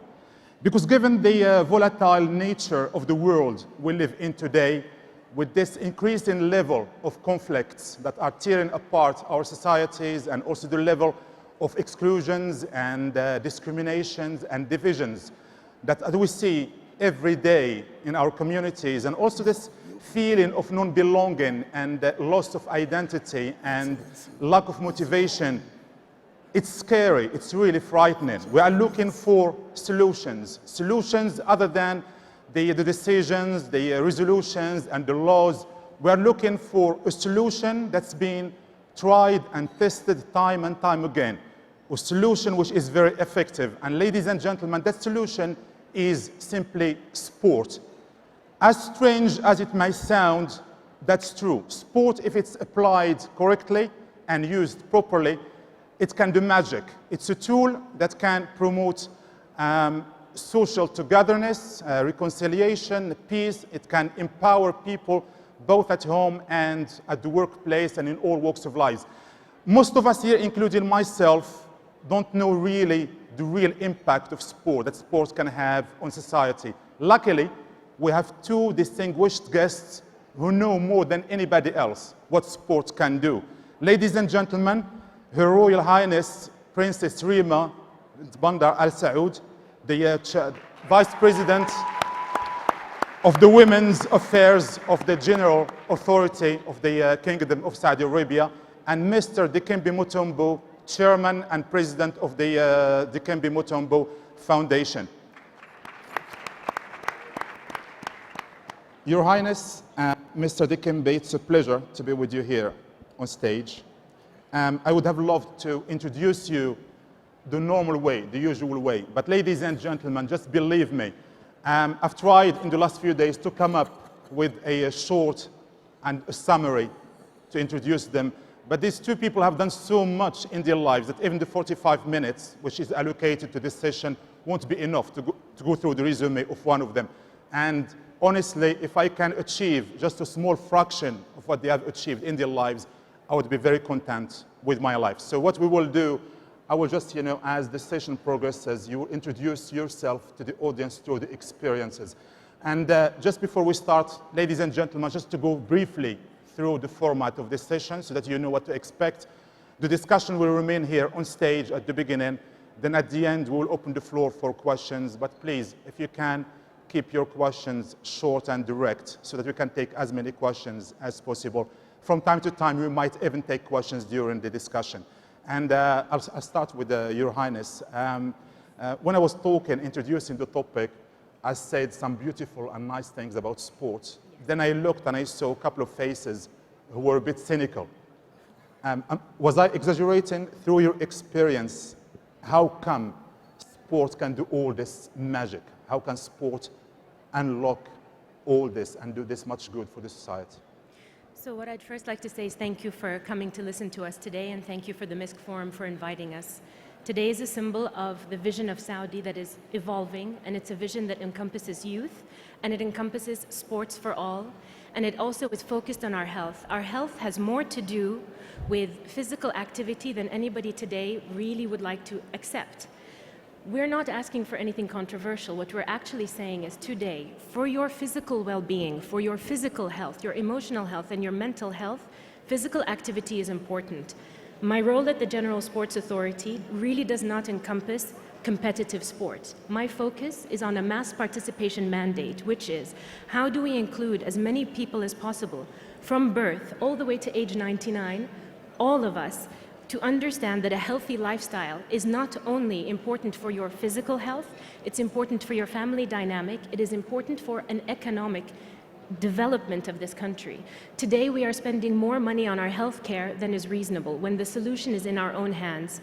That solution is be more physically active. So my role today is to focus on the integration of women into the world of physical fitness, not exclusively the world of sport. Physical fitness affects you emotionally, mentally, physically. It is your personal well-being, and then it creates a healthy citizen. And our goal and our role as a government entity is to allow this nation to have more opportunities for physical fitness and physical health. And that's really what I'd like to express to people. Competitive sport is the icing on the cake. It is also the role of the Olympic Committee and the federations. My role is to create a platform of healthy citizens in collaboration with the other members that work with us at the General Sports Authority. We're a partner to the health sector, and it is our role to reduce the pressure that's coming to them. So when we talk about sports, I beg you not to be cynical, because I'd like you to look at sport as a small part of the ecosystem of the health network, and I'd like you to think of sport as a small, actually a large part of the ecosystem of the economy, which we will get to in a minute. Dikembe, I heard you once, you were talking for the UNICEF program, and I heard you using the expression, sport can teach you soft skills. And it was funny, I laughed a bit, I said, coming from a big guy. And ladies and gentlemen, I know what you're thinking about, he's a big guy. But just wait and see how big his heart is. This guy has been voted in America as the most generous athlete in the world, with millions given to charities through sport. So, Mr. Dikembe. Thank you. So, Dikembe, when I heard that, the soft skills, can you tell us through your experience, what soft skills has sport taught you, and what are you trying to teach with all this work and initiatives? First, I want to say thank you to MiSK for having us here, because without this conference, I didn't know that I would have an opportunity to come to Saudi Arabia for the first time. So I'm very happy for being invited here. Thank you so much.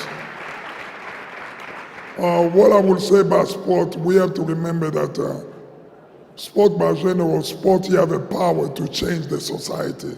Sport you have a power to change the world. By participating in activities, like the Highness say, it allowed to have a great society, especially when it comes to our young people. We cannot talk about the development of society if we don't invest in the future generations that are coming. And I think that's one of the reasons here we are meeting here this weekend, because we want to put all of our resources together to find a way which will be best for our young people to grow in a society where they can be healthy. And the sport will be something that will bring to them, allow them to be healthy, to stay away from all of those diseases that is destroying the fabric of our society. I was lucky, not because I was 7'3". I was lucky because I embraced this game of sport or basketball, which allowed me to becoming who I am today. Not just becoming famous, just becoming a great athlete, a great basketball player. You have a chance to make fortune, and I use that fortune to go and make a difference in society That was the reason why my wife and I decided to go and build a $40 million hospital for the poor in Africa. Because we believe in sport. Sport can change the world, and so sport can change our society. And we can do it here in Saudi Arabia. Our young people need to be active. They need to have something else to do, can bring them together and can keep them getting out of trouble. It's very important for our young people.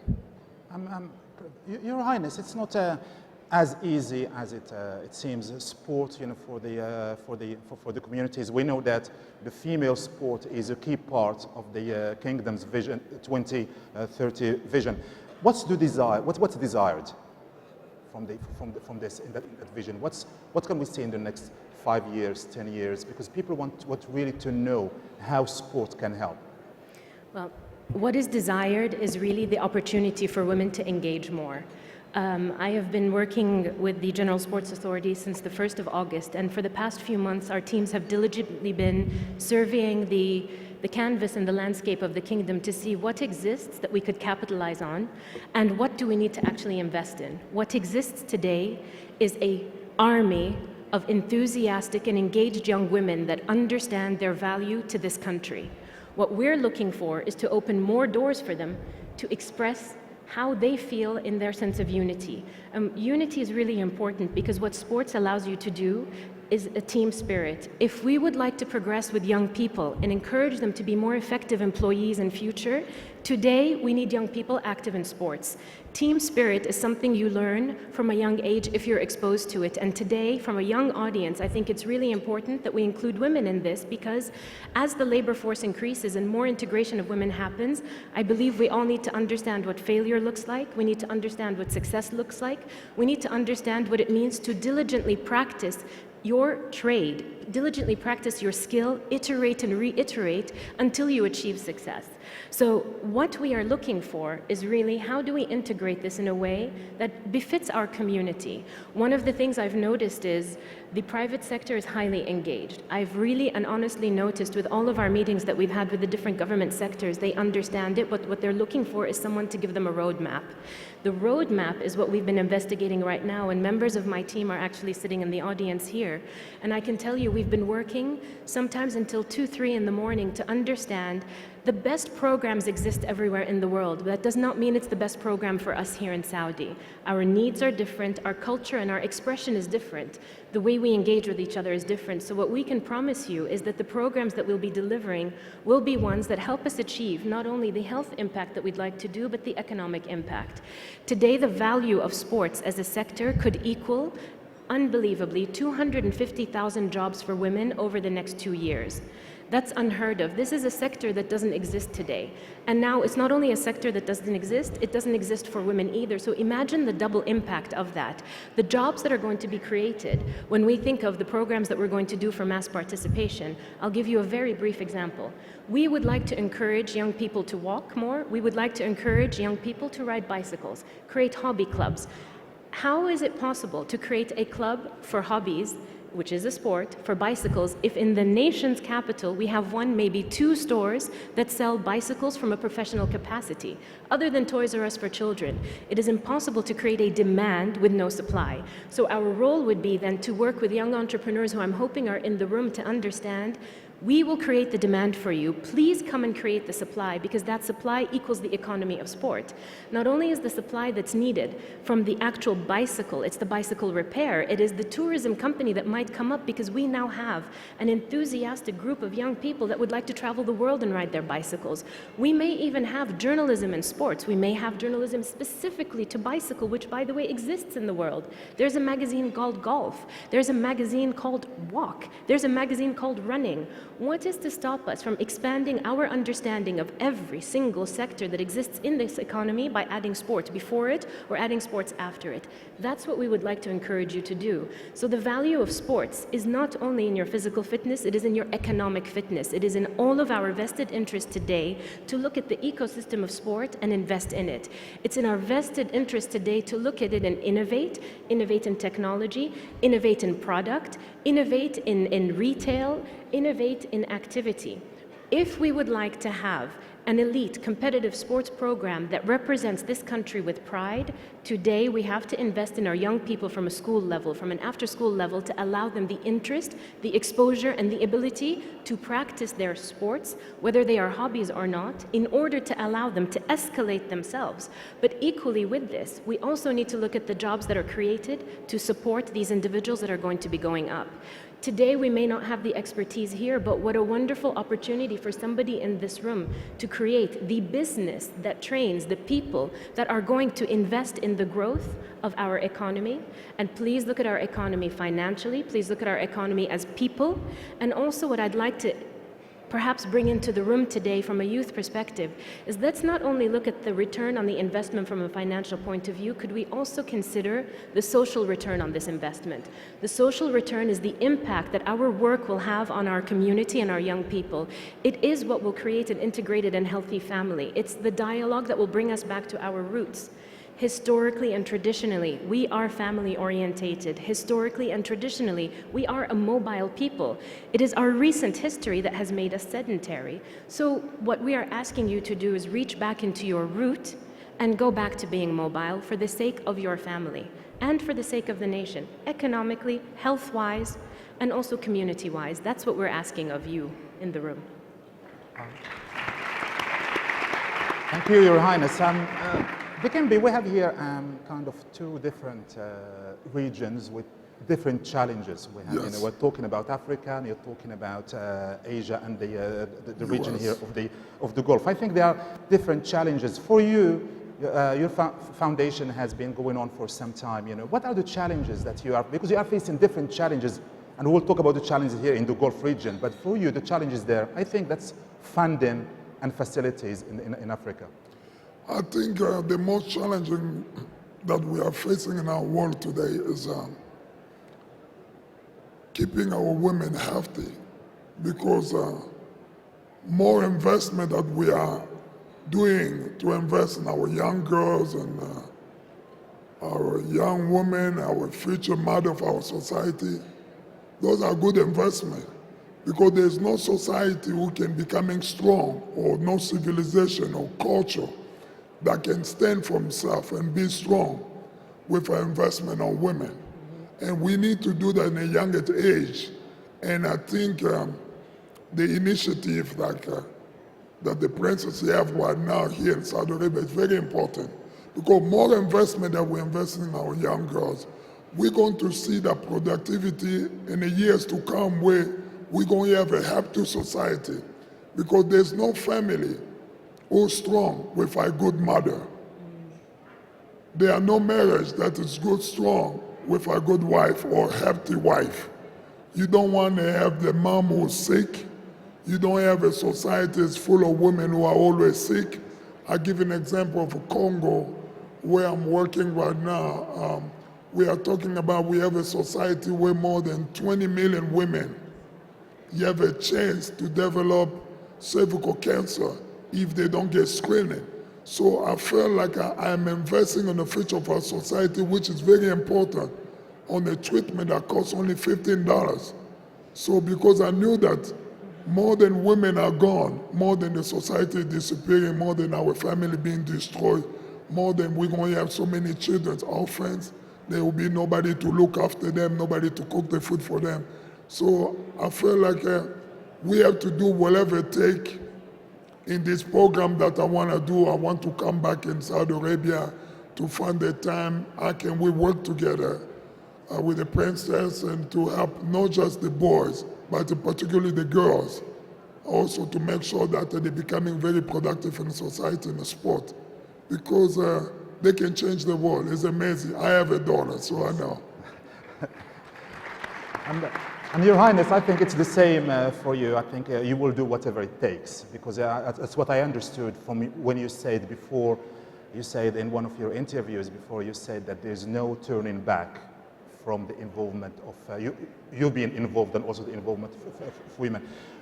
When did you, because if anyone hears you talking, they would get the impression and the idea that you've been involved in this since I don't know when.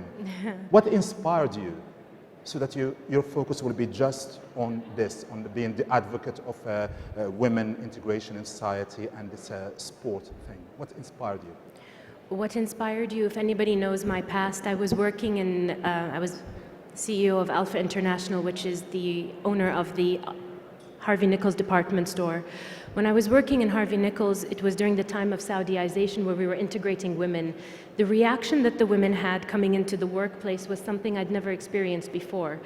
And learning their particular stories showed me multiple things. There are certain skills that cannot be taught just in a vocational training program. There are certain skills that you will only actually learn when you engage in life and when you engage in the workplace, but you engage in your community. And I found it very, very important for me to champion these women for financial independence. Financial independence means employment. But what I learned when we were talking about financial independence is if you are making all of your money and spending it at the end of the day on your health care, that's actually not independence. And that is not self-sufficiency. For a woman to be self-sufficient, she has to map out all of the different sectors of her life that are important. Family is absolutely and vitally important. And it's the core blood of our nation. We are a family, faith-based nation. So everything that we do will always revolve around our faith, and it will always revolve around our family, no matter what. So how do we enable a woman to take care of herself and be strong and take care of her family is to allow her the resources to do that. And that is really work and employment. And that's one of the Vision 2030 mandates, is to increase women's opportunities in the workplace. Now, the beauty of what I'm being asked to do now, and the reason I'm so passionate about it, is it's employment for women and it's health. I'm also very active with the Zahra Breast Cancer Association. And what I've learned from my involvement with them is multiple diseases actually have a same baseline of side effects: depression, emotional exhaustion, physical exhaustion. And what I've also learned from the experiences I've had from my wonderful, wonderful colleagues at Zahra is there's a lot of preventative work that can do. Many diseases you can't avoid. If it comes to you and God has actually given you that challenge, that's your challenge. But as a community, if we are healthier previously, before this disease or before this challenge, and the disease might be stress. The disease doesn't necessarily have to be cancer. Whatever your challenge is that's coming your way, your body and your soul and your spirit will handle it much better if you're physically fit. So physical fitness is so vitally important. So when Prince Abdullah asked me to come and do this, I believe it was for a number of reasons. Number one, because of the experience I've had with integrating women into a sector that they weren't available, that wasn't available to them before, but also because of the health focus that we had working with the Zahra Breast Cancer Association. And I wish I could take credit for the work that Zahra does, but I cannot. The Zahra Breast Cancer Association focuses on the holistic health of a woman. The expression of our attention is breast cancer, but the work that we do applies to women's health generally. And I'm very, very passionate about that. So to be given the opportunity to positively impact the women of this nation at a larger scale than just the work that I could do with Zahra or with the women in retail, for me was such a profound honor that I hope if I can achieve a fraction of the dreams of the women of this country, I hope I can deliver that, because that's a burden. I'm ready to do it, but to do it, I need everybody's support. And the support that I need is your faith. I need your patience. I need you to communicate with us and tell us what you need. Shortly, we're going to put up the email addresses that we've assigned for us. But we all have to recognize the change that must evolve involves infrastructure, so there's a cost to that and there's a timeline to that. It involves planning and strategic implementation, which we can do at a shorter rate, but it involves partners. My goal and my objective is not for us as the General Sports Authority to run everything, do everything, and own everything. My goal is to make us an enabler, to enable the community and the private sector to participate in this dialogue. Otherwise, we are oppressing a private sector, which is not healthy. So we're trying to look at this to engage you. So my challenge today is look at every sector as a private sector, look at the world of sport, communicate with us, and tell us, how can you help? How can I enable you to help this nation? How can I enable you to dream and create and innovate? How can I enable us all together to really be this future that should be closer? It could be 2030, but if we work harder, it could be 2020. If we really, really believe, it could be tomorrow. But that belief is not resting on my shoulders. I will enable if you engage.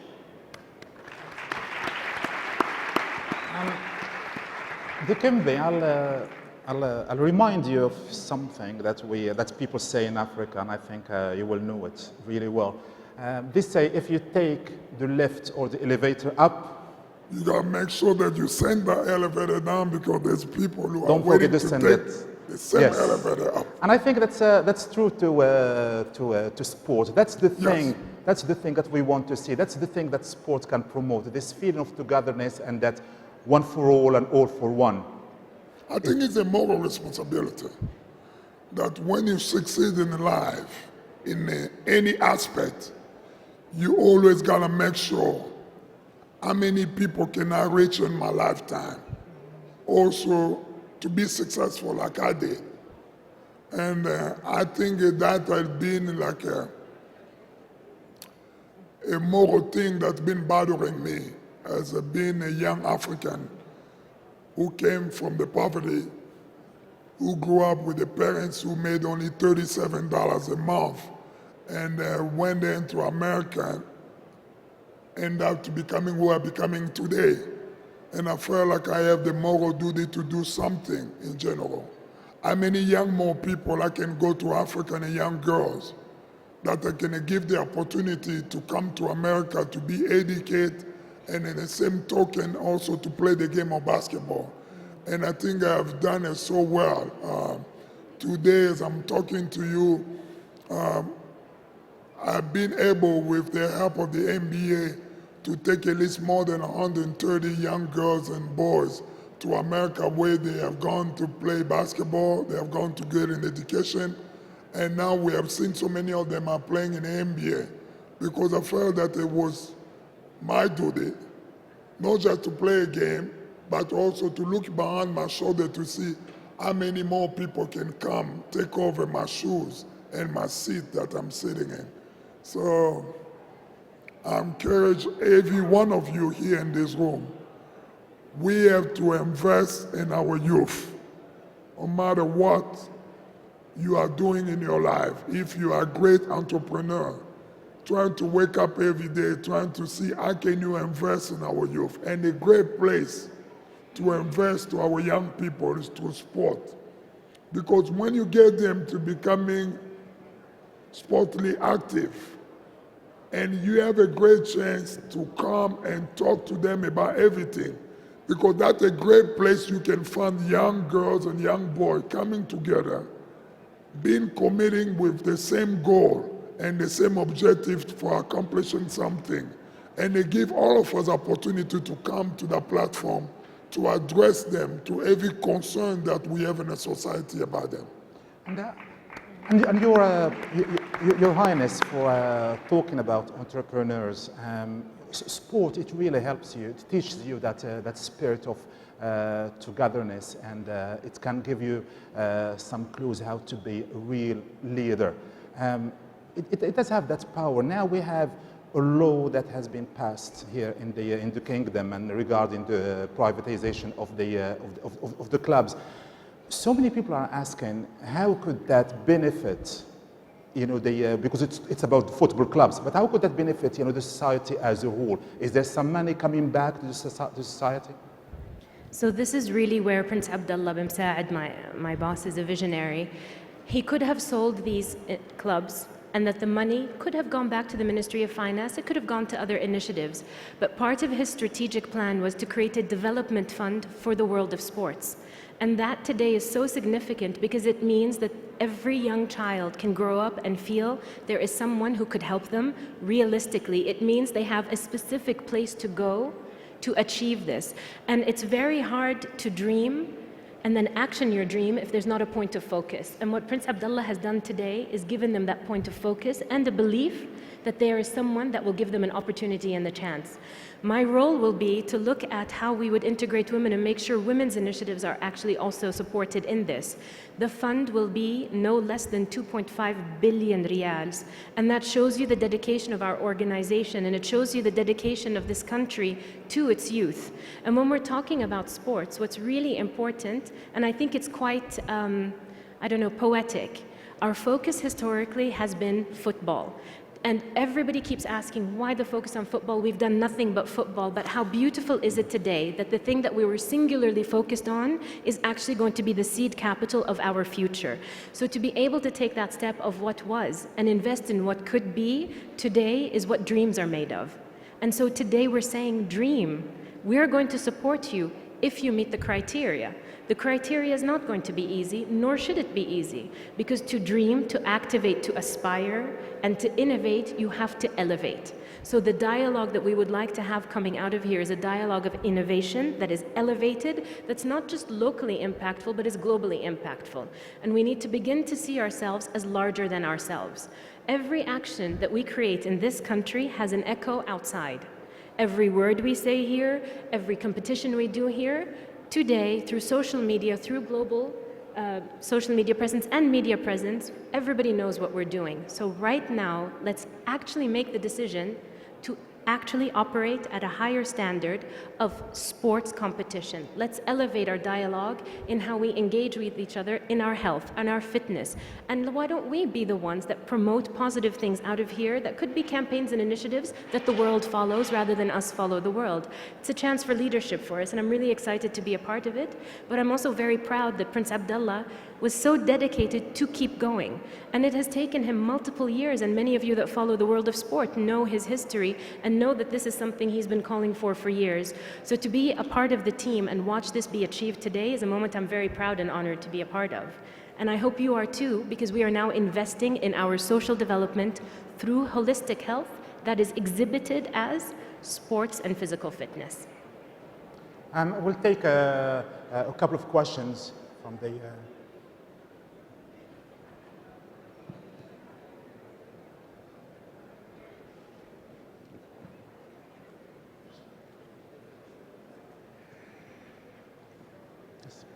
Yes, please.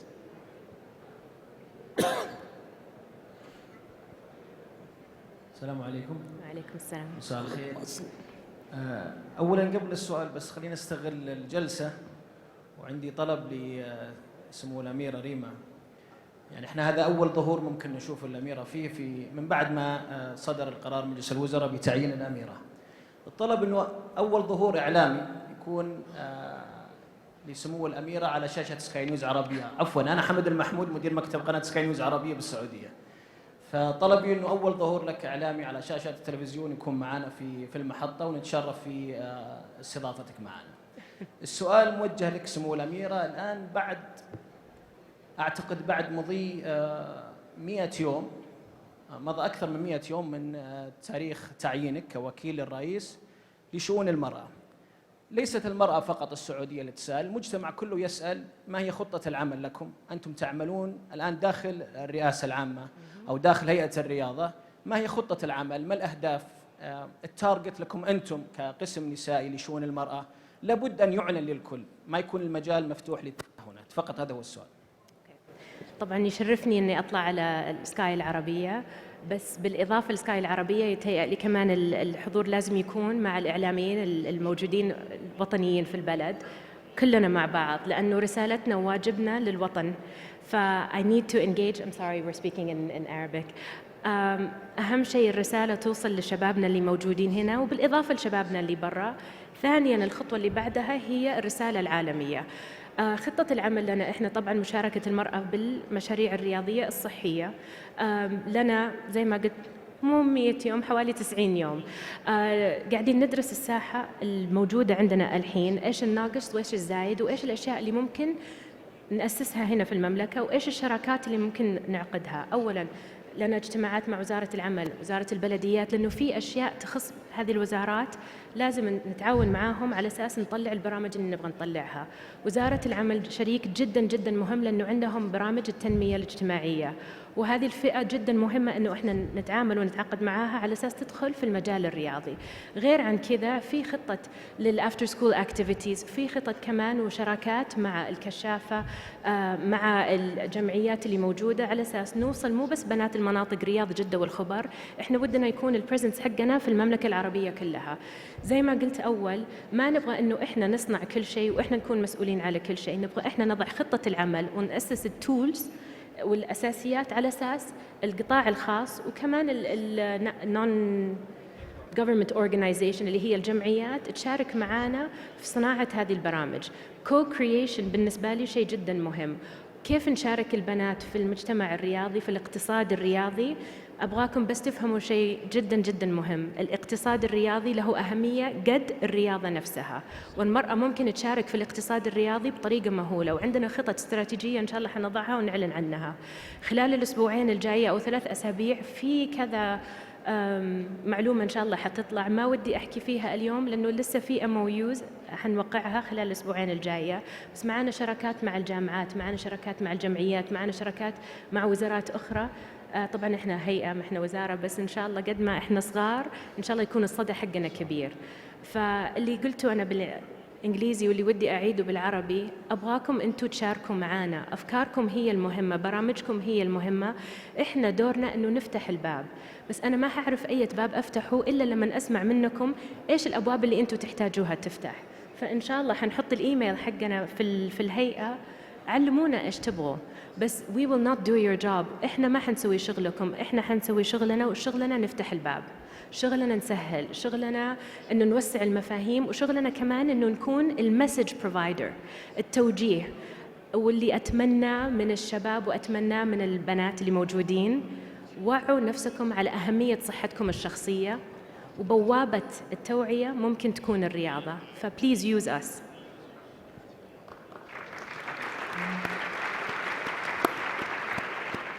Thank the chair and the speakers. I want to thank MiSK. Today she introduced for us one of the godfathers of the Saudi women. I want to congratulate all the Saudi women and say that your dreams will come true if we have a leaders like Princess Rima. Really, we are very proud. We are very proud, Your Royal Highness. I am Dr. Talal Al-Harbi. I'm the chairman of Riyadh Special Needs Club. I have heroes, disabled people who play basket, and they are heroes all over the world. My concern is about the disabled ladies. I think they are suffering a lot, and they are like in a hell. So please, Your Royal Highness, we need you to put this in one of your priorities. Disabled ladies is really need. I try to invite them to my club, which is under the authority, but the rules and still not allowed me. So we are looking, Your Royal Highness, to know what you're thinking to do for the disabled ladies. Thank you very much, and really we are very proud to see you today. Thank you. So disabled women are a particular focus for us because today they've been isolated in so many fashions, both socially and economically. And I know I'm boring you all with my focus on the economy, but the economy is so important, and it is what will drive opportunity. To be able to integrate different sectors of this community, whether it's women, whether it's disabled, whether it's children, whether it's orphans, whether it's families on social welfare, the programming that we would like to do is to integrate the community as a whole. Our strategic partner with that is the Ministry of Labour and Social Welfare, and we've had a series of meetings with them that are so inspiring to understand that yes, we may have the program, but they have the belief and the facility to create the impact nationally. And we will be launching those programs, and I'm very excited to speak about them. We're finalizing the agenda. When it comes to the agenda and when it comes to my policy with press, I really don't like to say something I'm not ready to tell the full story about. And I really don't like to present half stories. If I present a half story, it allows a vacuum for interpretation. The programs and the projects that we are working on are so impactful and so necessary that when we present them, we will present you not only with the agenda, we will present you with our strategic partners, we will present you with the impact that we expect, and we will also be calling out for the public sector's engagement to take what we believe we can do to make it much larger. So this is where I would ask for patience, but I do understand we need to communicate better, and I do promise to communicate better. The issue has been we have been so entrenched with the work that we're doing to deliver the product that we need, because today on a women's level, we're late, and the only thing I can tell you is سامحونا على التأخير. For the ladies, من جد سامحونا. We're working on it, and we're working very diligently. Is a woman there? I promised you, and I will take you. I'll keep my promise. Well, but we have a question here. We have just for the sake of balance, we are talking about sport, the sport spirit. So we have to take one from our ladies here. مساء القيادة والريادة في الرياضة. تلقت الأندية السعودية بشرى بخصخصة الأندية الممتازة. نشكر كل من قام على جهودكم. سؤالي سمو الأميرة نوف المشاري معك. هل ترى سمو الأميرة قياديات سعوديات في مجال الرياضة من خلال إنشاء أندية نسائية رياضية؟ شكرا للجميع. وخير مثال سموكم الآن. الله يسعدك. الأندية الرياضية تعتمد على الفيدريشنز نفسها مسؤولة أنها فعلا عالميا لازم يكون لها ظهور نسائي. إحنا دورنا كالهيئة العامة للرياضة أنه نسهل عليهم أنهم يدمجوا المرأة في برامجهم. دمج المرأة في برامجهم لا يعني التنافس المرأة مع الرجال في الرياضة، يعني أنه يكون لها سير في الرياضة المعنية حسب البيئة حقتنا، حسب المعايير حقتنا إحنا، بس بالتعاون مع الجهات العالمية، لأنه كل رياضة لها شروط معينة، والرياضات اللي ما تناسبنا ما حننفذها، والرياضات اللي تناسبنا حننفذها. بس ثقافة الرياضة هي اللي لازم تتوسع، لأنه ثقافة الرياضة ما هي الرياضة نفسها، في الرياضة المجتمعية، وأنا دوري أنه نوسع مفهوم الرياضة المجتمعية ونوسع المشاركة في الرياضة المجتمعية مع فريق العمل اللي موجود في الهيئة العامة للرياضة، وطبعا التوجه حقي للنساء والopportunities اللي نبغى نفتحها لهم. أندية رياضية في الكورة الصراحة اليوم ما أتوقع حتكون فيه، لأنه ما هو الاهتمام حقنا بالكورة بالذات، لأنه صراحة في أشياء كثيرة لازم نركز فيها قبلها في الأساس نفسه. فدوري خلال السنة الأولى والسنة الثانية الأساسيات اللي لازم تكون موجودة على أساس ننمي الرياضة المجتمعية وصحة المرأة عن باب الرياضة، وبعدين حنبني عليها. وطبعا نساعد الفيدريشنز اللي موجودة في المملكة إنه كيف هم ممكن يدخلوا المرأة في النماذج حقتهم إن شاء الله. I will take our question, but just before that, because our time is nearly up. And I will ask the organizers if they can allow us to have 2 more minutes, please. I apologize for the السلام عليكم. أولاً خلوني أطلب في الحقيقة تقديراً وتقديساً لهذه المرأة التي تمثل المملكة العربية السعودية، وأرفع العقال حقيقة لهذه ريما بنت مندر بسلطان. حقيقة لدي رسالة الحقيقة لكل من يحارب المرأة السعودية أو يستهين بالمرأة السعودية أو يحاول التقليص من دور المرأة السعودية، فهذه حقيقة أكبر نموذج وأكبر رد على كل من يحاول أن يقتل الإبداع أو يوئد الإبداع في المملكة العربية السعودية. سؤالي سمو الأميرة، احنا كلنا فخورين فيك شبابا وفتياتا أبناء هذا الوطن، هناك عشرات الآلاف من أمثالك. السؤال المحدد exactly، هل لديكم خطة في هيئة الرياضة حتى لا أطيل الوقت لإدخال الرياضة في المدارس والبدء الانطلاق من المدارس؟ شكرا جزيلا. أولا شكرا، حرجتني بس شكرا مقدرة. وترى أنتم شايفيني أنا في 1000 أكثر مني وأحسن مني موجودين في البلد وبتعامل معاهم يوميا، وأنا فخورة بالتعامل معاهم، فإحنا فريق عمل والجهود جهود واحدة. الرياضة في المدارس هذا واجب وزارة التعليم، وإحنا علينا أنه نعطيهم أو نساعدهم في المناهج اللي ممكن تطبق. عندنا خطط ودنا نعرضها لهم إن شاء الله، المواعيد معاهم جاية، بس في طرق جدا بسيطة ممكن ندخل الرياضة في المدرسة، لا تكلف رأس مال ولا تكلف جهد كبير، وممكن نستعمل المدرسات اللي موجودين حاليا في وزارة العمل وفي تيار الوظائف اللي عندهم. فإن شاء الله عندنا خطة قاعدين ندرسها مع جامعة نورة ونبغى نعرضها على وزارة التعليم، بس هذا يتهيأ لي إذا نبغى نغير من النمط حق حياتنا ونبغى نغير من الفكر لازم نبدأ من المدارس. وما هي فعلا مسألة تغيير، أما مسألة إضافة. خلينا نضيف الرياضة والمفهوم الرياضي الصحيح الجديد اللي هي تخص الصحة الشاملة، هذا هدفنا. فإن شاء الله لنا خطط مع وزارة العمل إن شاء الله، بنخاطبهم إن شاء الله. Thank you.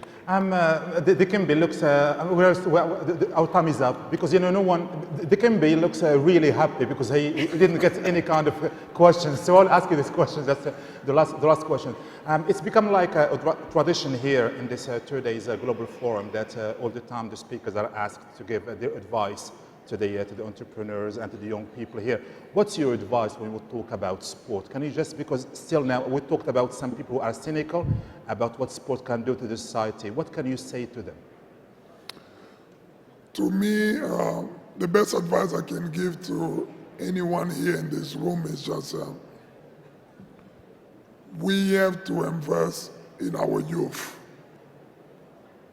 If we want to serve the future of our society, we have to use all of our tools that we have to give to the next generation, make sure that we prepare them to grow in a better environment where they can grow, they are healthy, they are educated, they are fit, they can stay productive in a society. If we don't do it, we're going to have a failure society full of sick people, full of crazy people, full of non-disciplined people.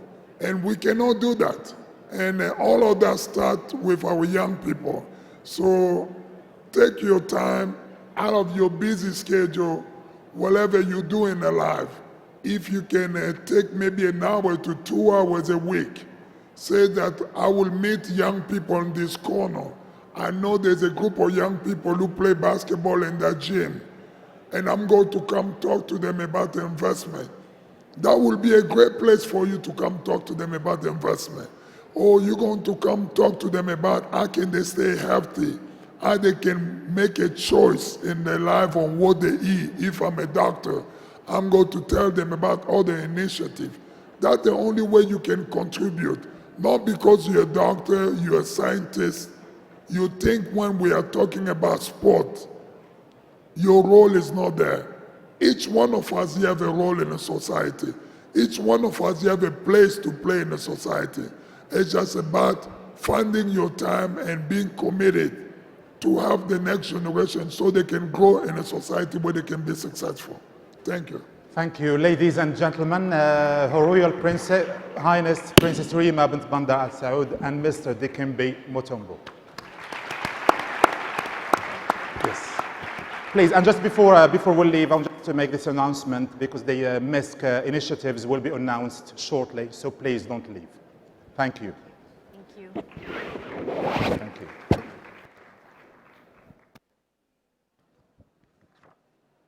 Ladies and gentlemen, we have an extraordinary program prepared for you this afternoon. Stay tuned for the MiSK initiatives and for a powerful closing with four-time Olympic champion Mo Farah.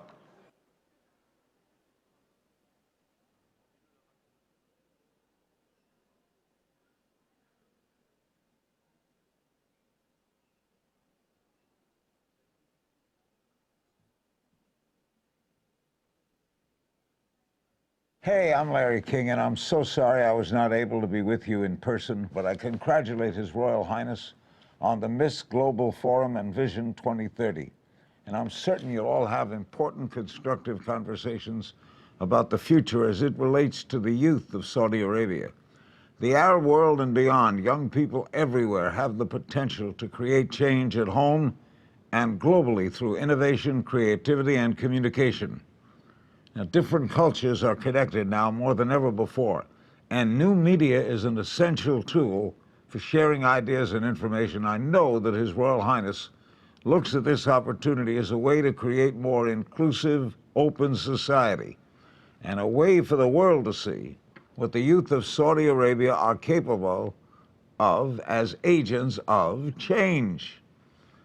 In my almost 60 years as a broadcaster, from radio to television to digital, I've been a bit of a disruptor myself, having embraced the changes in the way we communicate.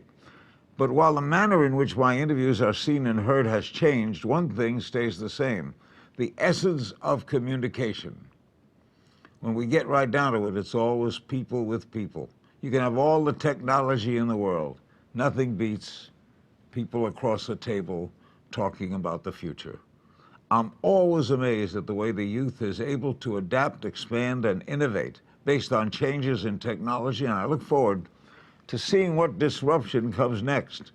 I know the goal of the forum is to inspire, empower, and nurture the next generation, and I hope to be with you in the near future to help continue this conversation. I'm really looking forward to it. Have a great meeting. Can't wait to get together with you. Thanks again. سيداتي سادتي، من فضلكم رحبوا معنا بالمدير التنفيذي لعرب نت عمر كريستيدس وضيوفه الكرام. Ladies and gentlemen, please welcome on stage CEO ArabNet Omar Christidis and his panel.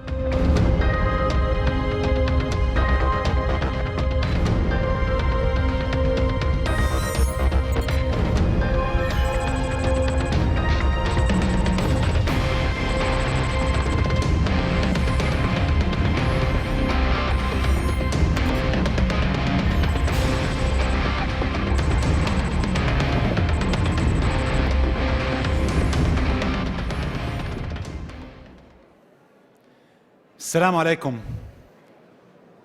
Hello everyone, and thanks for staying with us and for joining us. We've got two giants of the media world with us here today to talk about one of the hottest topics, disruption. And I know that we could spend a full day discussing this topic. We only have 40 minutes, so we're going to try to get through as much as possible. We've already had a brief introduction about our panelists on the screen. Abdurrahman Rashid is a media expert and, yes, a celebrity here in Saudi Arabia. Very well-known columnist with Sharq al-Awsat. JB Perret is the CEO of Discovery Networks International. And before we kick off, JB's got a short video about Discovery Networks that we're going to show.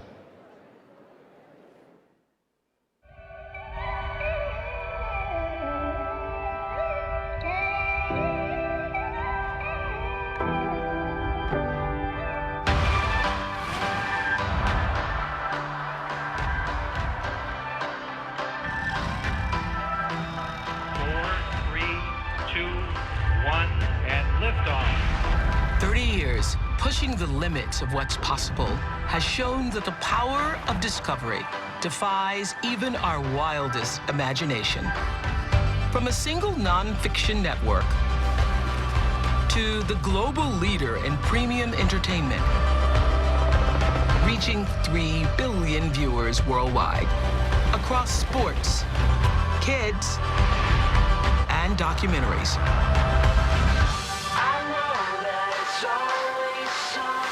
From TV to digital to mobile. With hundreds of millions of streams and fans worldwide.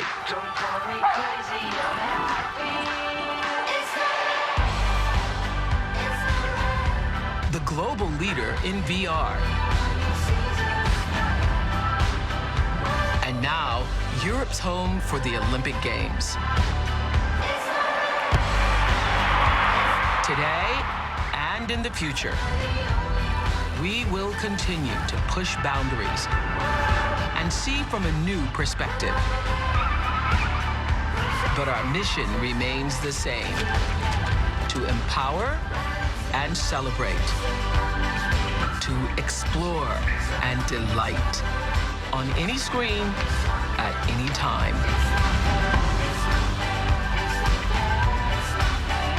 Because we know when it comes to what's possible,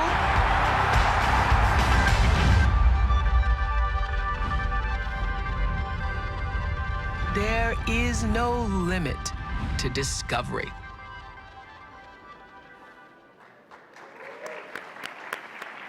Some really beautiful images there. Thank you. So before we kickstart, I wanted to straw poll our audience quickly. How many people here in our audience are working in the media sector or are interested to work in the media sector, if you'll raise your hands? Okay, great.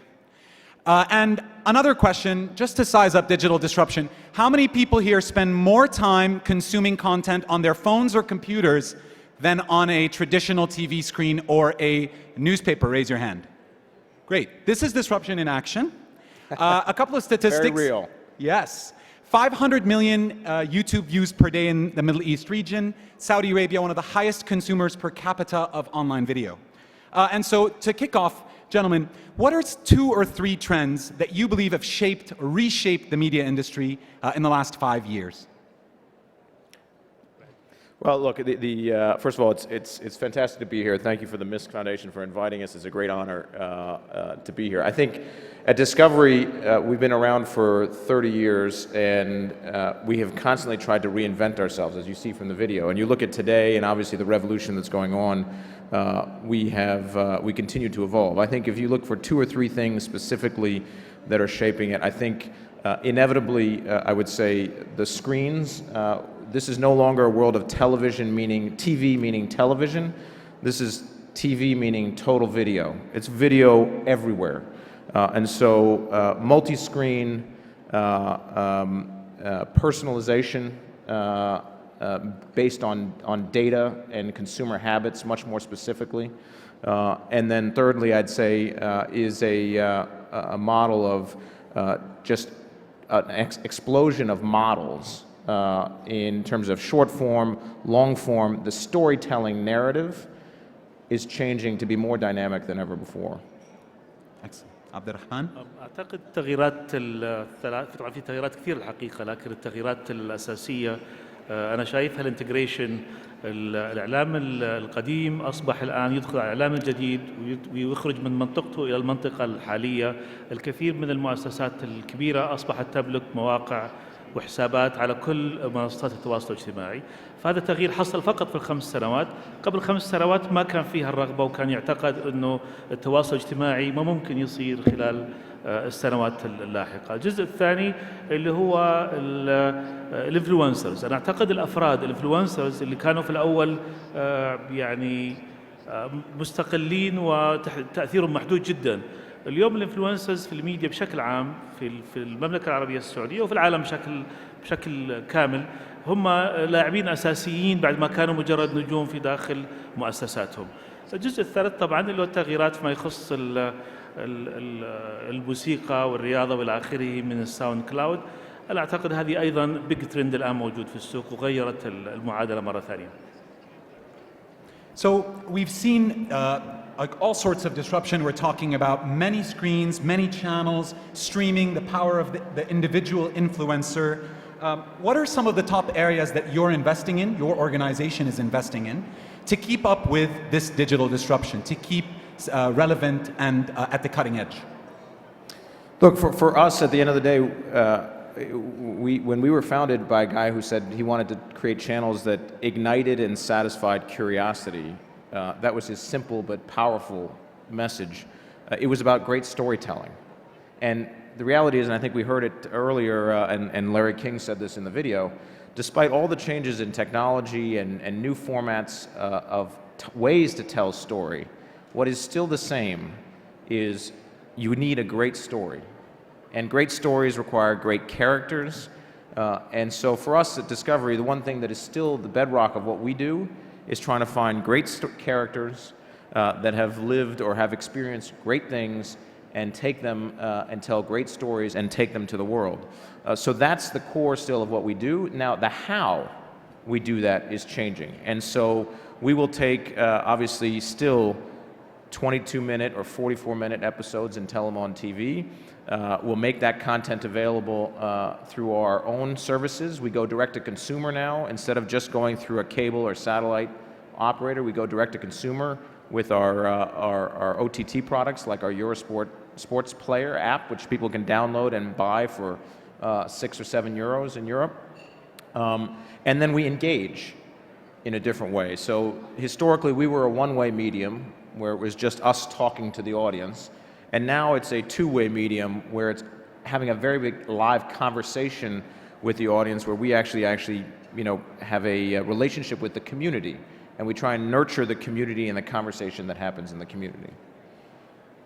بتسمعوا كلمتين أعتقد اليوم في السيشن هذه تحديدا مكررة، اللي هي كلمة البراند وكلمة الكونتنت المحتوى. حنضطر نحكي فيها يمكن عدة مرات في صياغات مختلفة، لأنه هذه بالضبط اللي موجود حاليا. من المؤسسات الموجودة القيمة الرئيسية عندها براند. البراند إذا هي ما تطور وتدخل على السوشيال ميديا، البراند نفسه واللي ينقص ويصبح أقل أهمية. الجزء الثاني اللي هو المحتوى. المحتوى هو أهم حاجة موجودة حالياً سواء على السوشيال ميديا ولا على الأولد ميديا ولا حتى على اللي نسميها نيو ميديا. هالثلاث فئات مختلفة.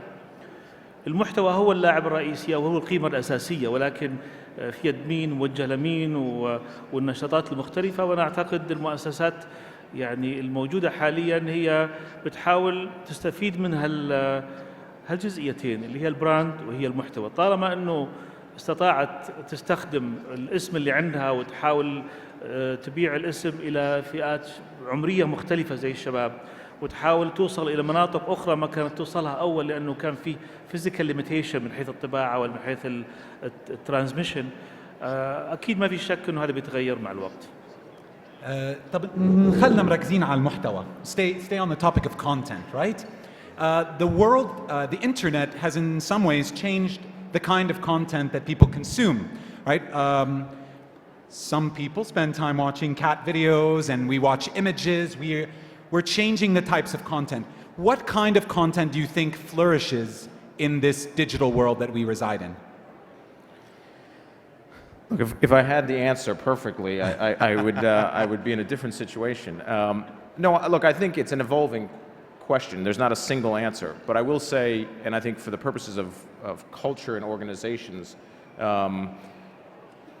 we've learned that we've been very good long-form storytellers. What's working today on most mobile devices is more snackable content that actually is digestible in minutes when you have a break or you're at a bus stop or you're, and we all do it. You take out your phone and you're sort of looking for some immediate entertainment or gratification.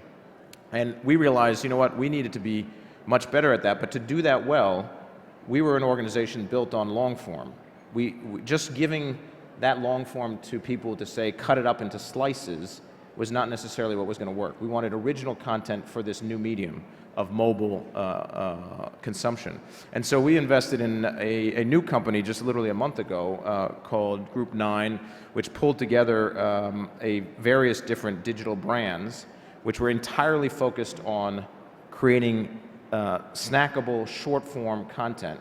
And we're now, through this group called Group 9 and the 4 brands that sit within it, we're the #1 news producer for Facebook, for example, with a brand called Now This. And all that group does is short-form clip content. It's as much about the content as it is about the technology, and the technology and the algorithms understanding how do you actually title the content to make it appealing to people. When it's working, how do you actually feed it to more places? When it's not working, how do you take it down and replace it to another? And so we have created this separate organization with a separate DNA, with a separate technology organization that is learning about how you feed the mobile. And we're now doing almost 4 billion views a month on social and on digital. Is it only the length of the content that matters? Or is it also the content itself? I mean, we see a lot of light entertainment content. Sometimes it's really difficult to package serious, thought-provoking content in short form and really make people stop and reconsider. What do you think of that, Abdurrahman? Or the first question as well. أعتقد يعني إنه الكونتنت هي التحدي الرئيسي، والقناعات اللي كانت عندنا أول إنه من الصعوبة جدا الواحد يصنع كونتنت محتوى، ثبت خلال السنوات القليلة الماضية أنه مو صحيح. بالعكس، تصنيع المحتوى بالنسبة للأفراد أصبح ممكن، لأنه أصبح عملية تصوير، عملية التحرير، عمليات الإرسال، عمليات الاستخدام، ستريمينج تحسن كثير، يعني صار ممكن يكون في ستريمينج لدقيقتين ونص 3 دقائق، يعني يمكن احنا we are short of live streaming but almost there يعني في اللايف ستريمينج. هذه كلها تقريبا أصبحت مهيئة للأفراد ومهيئة للمؤسسات الصغيرة ومهيئة طبعا اللي هي المؤسسات العملاقة. فبالتالي أنا أعتقد أنه زي بتحكي عندك 2 بليون تقريبا 2 بليون viewers right 4 بليون viewers، يعني هذا الرقم الضخم كله قائم على شغلة واحدة، على نوعية الكونتنت.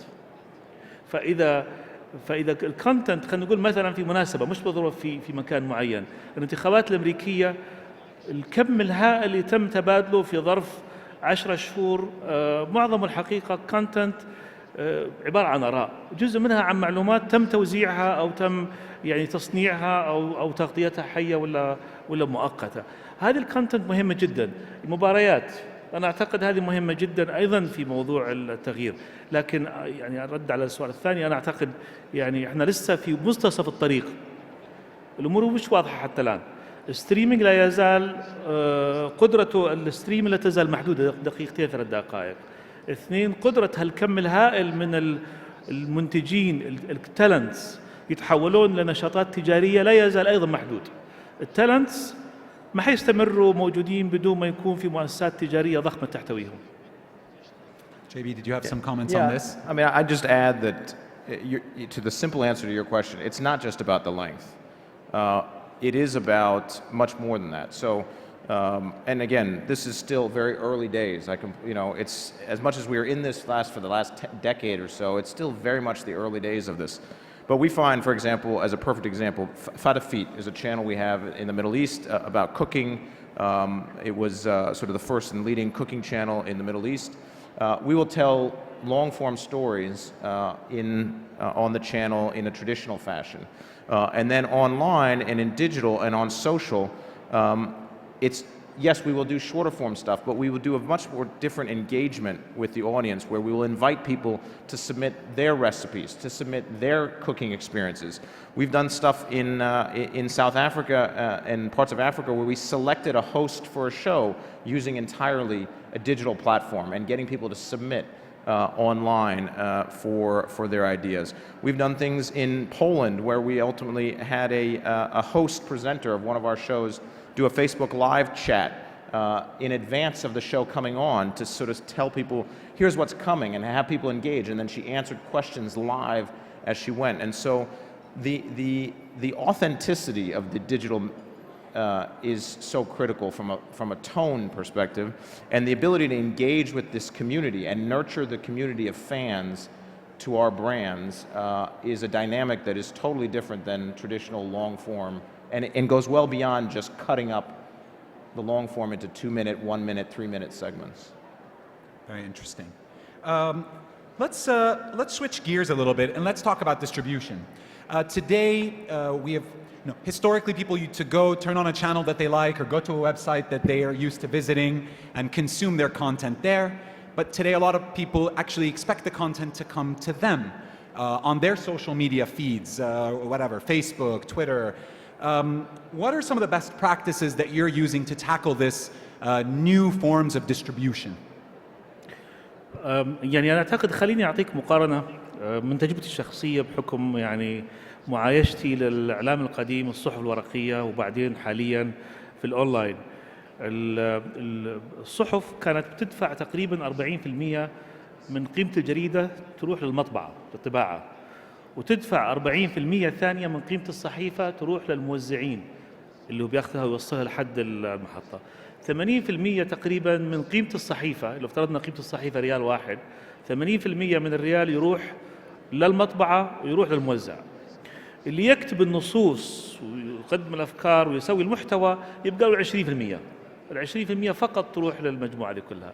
الحقيقة مع وجود طبعاً الديجيتال ريفولوشن والأشياء اللي تغيرت في السوق، ما عاد صار قصة الموزع مهم جداً، بالعكس الأونلاين ما في تكلفة كثيرة، ولا صارت قصة البيع في المنافذ مهمة اللي بياخذ 40%. هذه الأموال طبعاً ذهبت كلها إلى المحتوى، معظم الأموال تحولت للمحتوى، فأنت بتصرف فلوس على الصحفيين أكثر وعلى المصورين وعلى التغطيات والأخبار والمعلومات. هذا من ناحية التوزيع على الطريقة القديمة والتوزيع على الطريقة الحديثة. المشكلة الرئيسية حالياً مع الديسربشن اللي حصل، وهذا عنوان الجلسة اليوم، هو فعلاً في حاصل اليوم في نوع من التشويش ونوع من الفلتان. مداخيل المالية للصحف والمؤسسات التعليمية الإعلامية القديمة معظمها جاية بالدرجة الأولى من الإعلانات وبالدرجة الثانية من التوزيع. الإعلانات انخفضت وراحت للأذرز بشكل عام، والمبيعات طبعاً انخفضت بشكل عام. أنا في المؤسسة اللي أشتغل فيها اليومين هذه فقط هم سرحوا كل جهاز المبيعات اللي عندهم، نحكي على مئات السيارات وآلاف الموظفين. هذا كلام حصل اليومين هذه، وبالتالي لأنه ما عاد صارت الحقيقة توفي، صار في تكلفة عالية على التوزيع التقليدي. الآن بالنسبة للمعلومة، إذا بنقل المعلومة خلينا نقول مثلا عن طريق اليوتيوب ولا عن طريق الواتساب بشكل كمنصة نهائية أو عن طريق تويتر أو فيسبوك. تكلفة إنتاج المعلومة يعني حاليا قليلة، لكن كتوزيع ما هو مشكلة، ولكن الوصول للناس بشكل مركز أنا أعتقد هذه هي توزيع الوصول للناس واستهداف الناس. أعتقد هذه القصة اللي لا تزال حتى الآن طور التغير والتحول، ونوع من الكونفيوجن اللي هو أيضا موضوعنا اليوم. والجزء الثاني أنا أعتقد مهم اللي هو الجزء التجاري مهم جدا.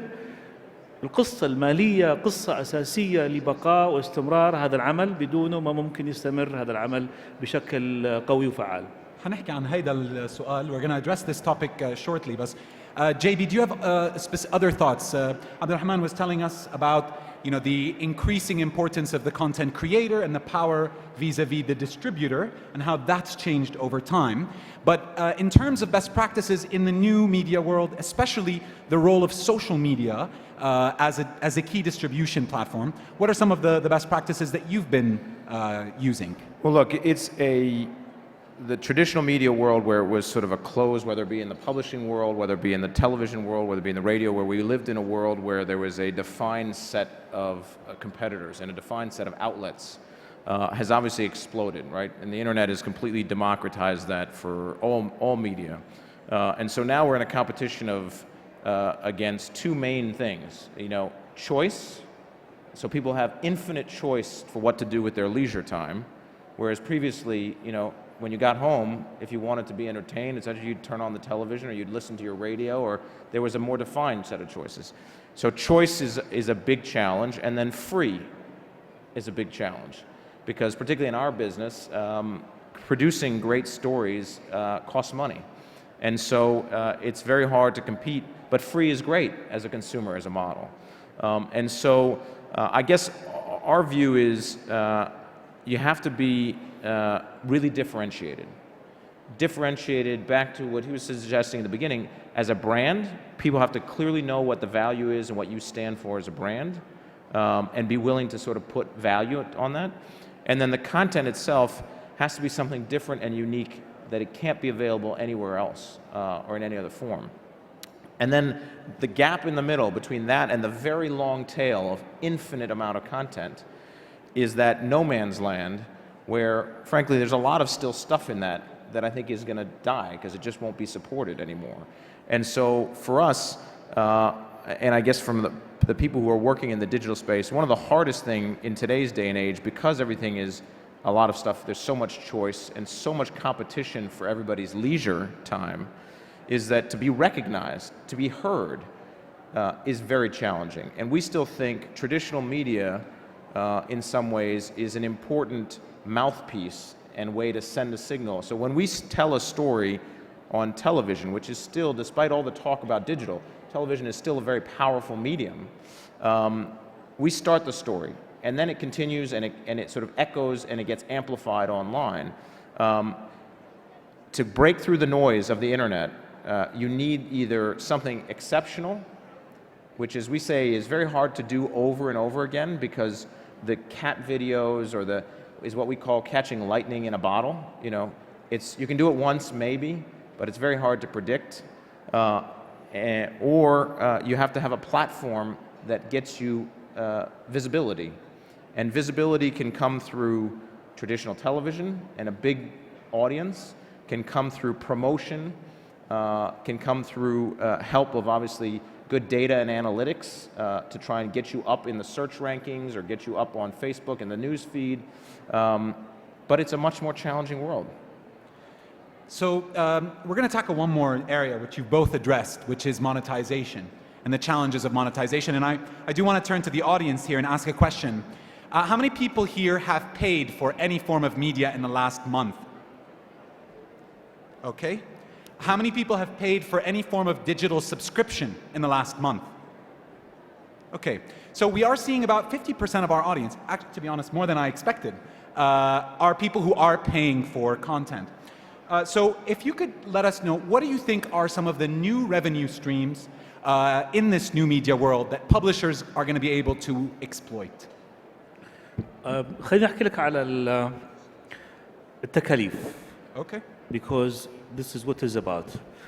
يعني بتكلف القصة يمكن في محطة العربية حوالي $15,000 للقصة الواحدة دقيقتين ونص. فأنت بتحول إذا بتسويها عن طريق شركة مجهزة لهذا العمل. إذا أحد عنده التليفون وبياخذ يصور يسوي قصة وعنده آب لإديتنج يقدر يسوي دقيقتين ونص مشابهة تقريبا مجانا إلا فقط تكاليف وقته هو شخصيا. فبين أولموست تقريبا $1 و$15,000 للقصة الواحدة في فرق يعني كبير ضخم جدا. ما في شك إنه في تغيير في التكاليف. يمكن it's your job to tell us I'm right ولا لا. الفيلم الواحد على ديسكفري ممكن يكلفك $1,000,000 للساعة. ما بعتقد انه بسهوله to monetize the system السوشيال ميديا to produce the same quality ب $20 ولا ب $40 ابو $1,000,000 الى $20. طبعا ما في شك انه التكنولوجيا غيرت things، بس التكاليف والمونتايزيشن للعمل الاعلامي والعمل السوشيال ميديا بشكل عام في نوع من الديسربشن اليوم، وهو ديسربشن ايجابي، اشياء ايجابيه كلها موجوده. يعني مش لازم انا ادفع $15,000 للقصه الصحفيه، ولا المفروض انت يعني نتوقع انك تدفع $1,000,000 على الفيلم على محطه ديسكفري مثلا. انما بشكل عام التغييرات سريعه جدا، ولكن الادوات موجوده، القصص موجوده، الناس الكريتيف موجودين. الفارق الوحيد في هذا الموضوع انه جمع هالفئات المختلفه اللي هم الناس الموهوبين والكريتيف برينز، وتحويلهم الى مصانع عمل، الى مؤسسات، الى ناس ينتجون اعمال ابداعيه بشكل مختلف عن الطريقه القديمه. انا اعتقد هذا التحدي لنا جميعا، اما يكون في كونفرجنس انه الشركات القديمه مع العقول الجديده يشتغلوا مع بعض، او العقول الجديده يكون في نوع من الجويننج مع بعض مع مؤسسات مستقله، ويأسسوا شركات مستقله ضخمه جدا بحيث تتحمل التكاليف. لكن مونيتايزنج العمليه دي كلها من ناحيه التكاليف، مونيتايزنج من ناحيه الدخل اللي هو طبعا موضوع معقد اخر، وهذا اذا ما في دخل كافي هذه المؤسسات وهذه النشاطات ما تستمر. So we know media is struggling to monetize. Yes? And we know that this $15,000 2-minute video, you can't monetize it right now online. And we know that traditional publishers are letting people go. The question is, how do we actually make the money? It's a great question.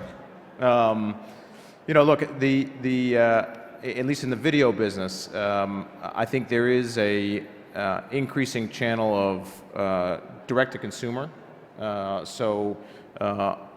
Again, most of our brands are passion brands where there's a very defined but passionate community around Discovery or TLC or Animal Planet or Discovery Kids.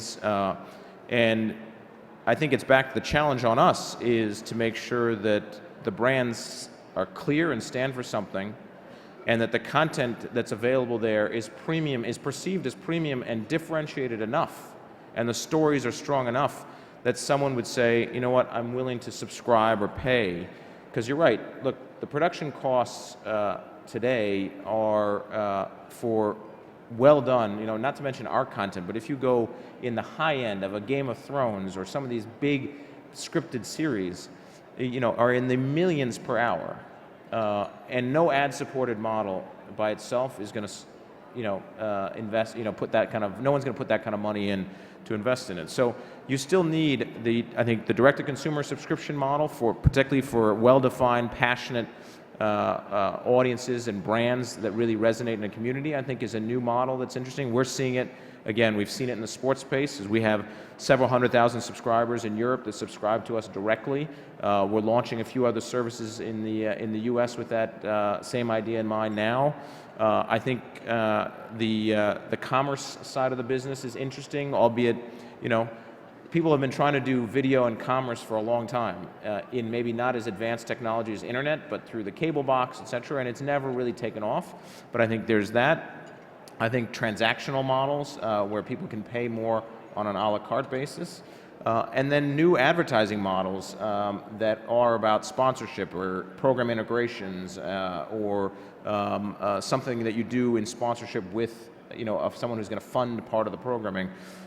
I think there's a whole bunch of different models that are still, a lot of them being tested in the early days, but there's not one yet sort of proof point that says this is the way to do it. Great. Can I just... Yes, and I will, in the meanwhile, ask the audience if you have questions, please prepare your questions, raise your hands, because we'll be taking questions now. بالنسبة لي أعطيك السوق السعودية. أعتقد السوق السعودية سوق يعني متقدمة نسبيا، مش يعني بالمقاييس حتى الدولية مش سيئة. في كثير من الانفلونسرز ياخذوا مبالغ طائلة، ممكن زي لاعبين الكورة ياخذوا على مليون ريال 2 مليون ريال مداخيلهم، وهذه طبعا بعضهم الحقيقة ما كان حتى لهم وجود سابقا، يطلعوا على الانستنشاب، يطلعوا على الانستغرام، طلعوا على الفيسبوك، أصبحوا تويتر يعني were famous from it. They were not old faces. They are new faces, and they make more money than those who are traditional media stars. Even they are there. The question is how long and how much they can. So you don't see this lasting? No, I think this is where in step number one. We remember Facebook is only about 14 years old, something like that. Yeah. Twitter is about 10-11 years. It's recently. If you talk about Instagram, how old is it? 4 years?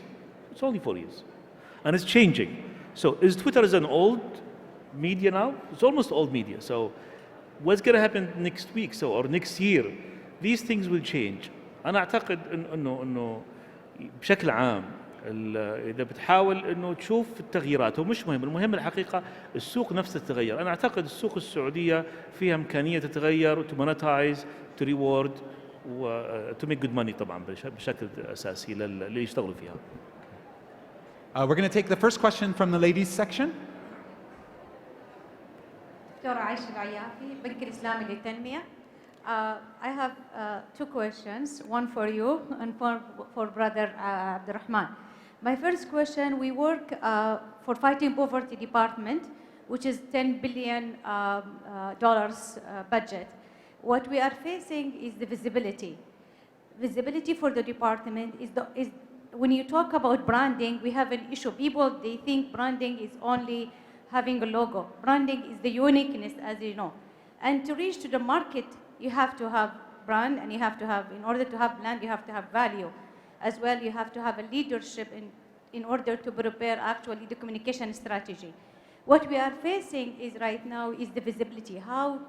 Since you are the only organization, Islamic organization worldwide fighting poverty, to be visible is only 7 years old. To be visible, what is your advice? So this is a question for you. Gentlemen. Branding strategy. Thank you. Look, the first thing I'd say is don't feel like you're alone, because you're facing the same challenges as companies like ours, and I'm sure thousands of others and millions of others face. So it's a very real challenge. I would say the couple things that I'd suggest is, number one, we've found success in social, and the social footprint is so powerful these days. And aligning yourself, once you've defined your brand and the proposition, I think there's two different exercises. One is trying to make sure you have a clear enough value proposition to your users and to who you're trying to target and the audience you're trying to appeal to as you get your brand better known. And then the second is, okay, how do you actually, once you figure that out, how do you get that awareness built? In the second piece of it, we found success in our talent.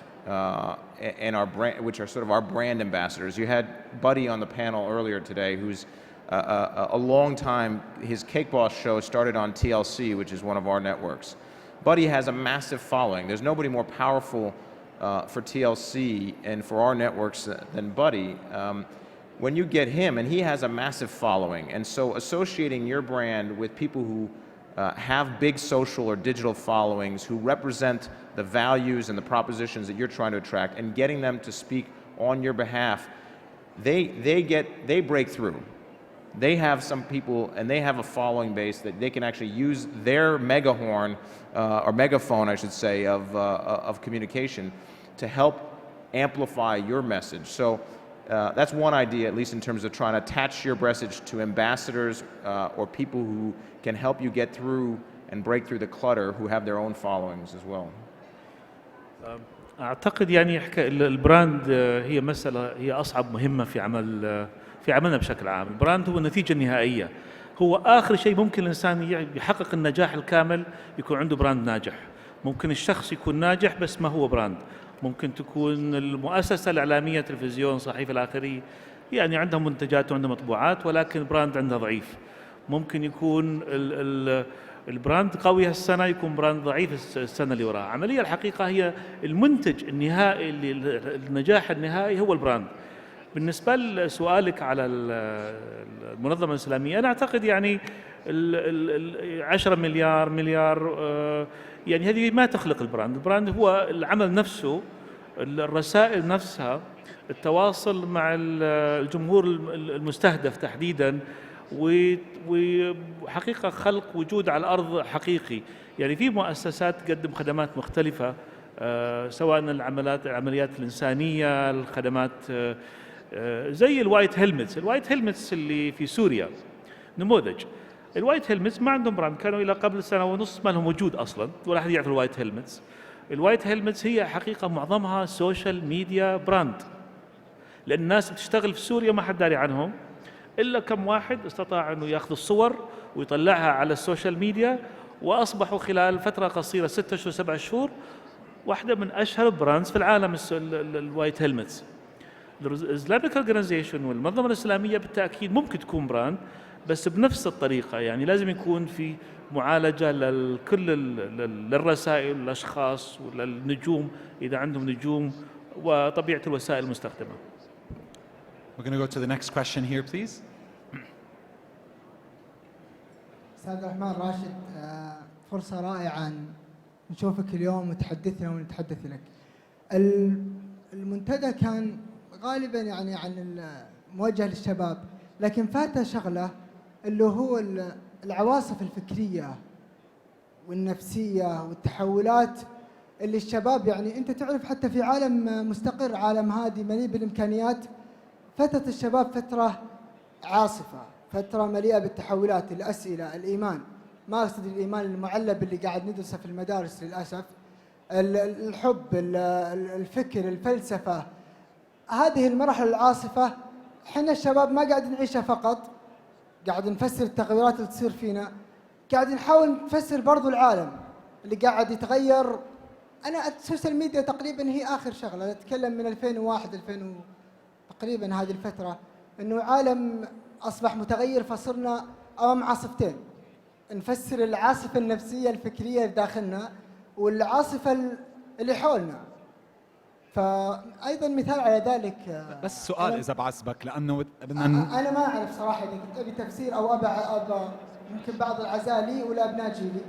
ايضا في شغله انه الشباب العربي غالبا محبطين، حتى الان في السعوديه والخليج ربما حياتنا افضل، لكن ما نقدر نعيش بمعزل عن الاحداث اللي تصير في دولنا العربية. الشباب في بريطانيا 70 أو 80% ما كانوا راضين عن البريكس اللي صار. الان الاسبوع الماضي طلاب الجامعات في امريكا واغلب الشباب في امريكا عاشوا صدمه كبيره بعد فوز السيد دونالد ترامب الرئيس الامريكي. انا بدي اضطر اقطعك، سوري ما تواخذني، بس استاذ عبد الرحمن، هل عندك توجيه للشباب بهالاوقات الصعبه والمتقلبه؟ يعني الحروب يعملها عاده الكبار، فبالتالي يعني الشباب ما لهم علاقه بشن الحروب. فان شاء الله يعني انتم يكون دوركم بعدين، انتم الناس اللي يكون السلام في وجودكم مش في وجودنا احنا، يعني اذا ما استطعنا نعمله الان. لكن هو شوف التغيير وش اللي حصل، اهم شغله في موضوع التمنيات والرغبات والآمال كلها موجودة طول عمرها على مدى التاريخ، ما في شيء جديد. الشيء الجديد اليوم فقط انه في وسيله انك تنقل هالرغبات وتتواصل مع اخرين من دون ما حد يقول لك لا روح يمين روح شمال. فبالتالي من الناحيه الايجابيه والتفاؤل انا متفائل كثير طبعا انه اللي تعبر عنه هو تعبير الناس كلهم، سواء الشباب في بريطانيا يبغوا يستمروا مع في الاتحاد الاوروبي، او الشباب في امريكا يبغوا مثلا صيغه مختلفه من الرئاسه والرئيس، او الشباب طبعا في العالم العربي يتمنوا يكون عندهم حريات افضل ولا رؤيه مختلفه. انا اعتقد هذه اهميه السوشيال ميديا، انه هالناس اللي عندها اصوات اكثر هي اللي بتكون مؤثره اكثر. Question from the floor, please. Yes, hi. Khalid Al-Athman, a question to you both. What is your predictions about the newspaper, the newspaper business? As I understood, is that in the past and in the present, we used to invest, let's say, a big proportion of the budget on distribution and printing, and now once we cut off the, let's say, the middleman or the printing and the distribution, does this mean that does this guarantee the survival of newspapers? So now you're reaching more people.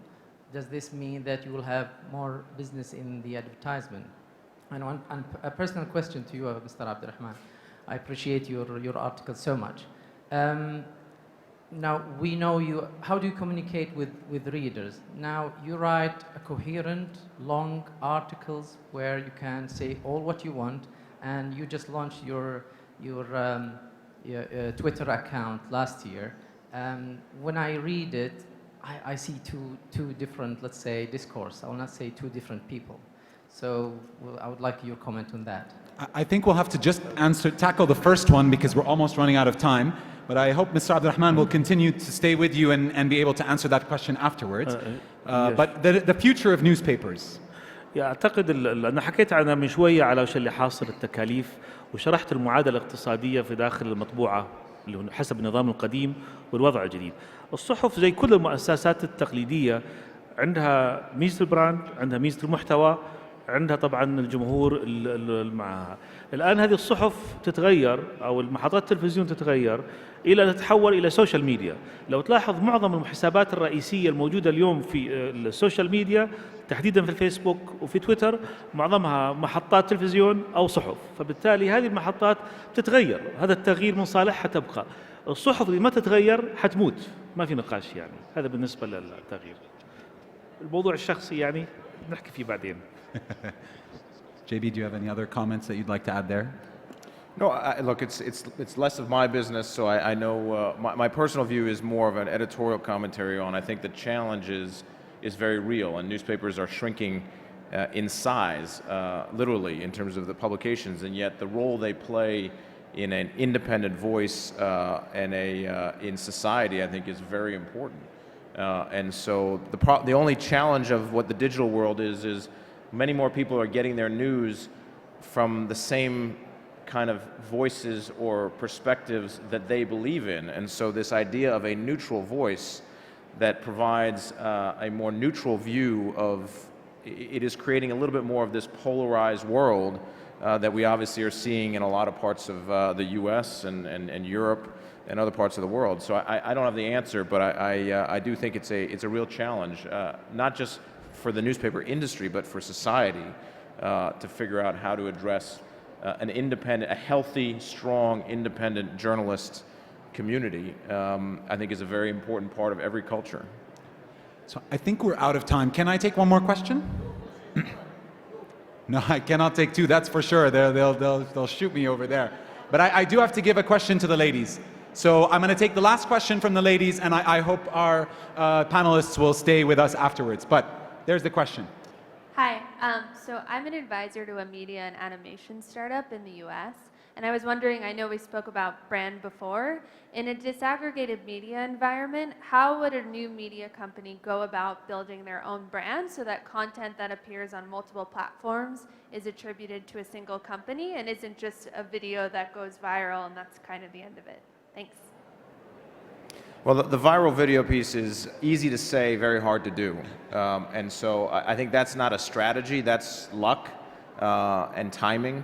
I think strategically, my best suggestion is you have to start with a very targeted view. If you're trying to build a new media animation, understanding exactly what are you going after. Are you going after a preschool demographic? Are you going after an older, and targeting that demographic and where the people that you want to get live on digital environments is, it's not easy, but if you can slowly build and super serve a community, and from there start using kind of a combination of kind of the digital equivalent of word of mouth and direct marketing to get your message out to the targeted communities and build off of that, is probably the best. The other alternative, obviously, is working with established media companies that have already big followings and trying to break through that way. So I think those are two doors that you can try and sort of go through. Gentlemen, thank you so much for joining us on this panel. Audience, thank you for being with us. Thank you. That's it. Thank you.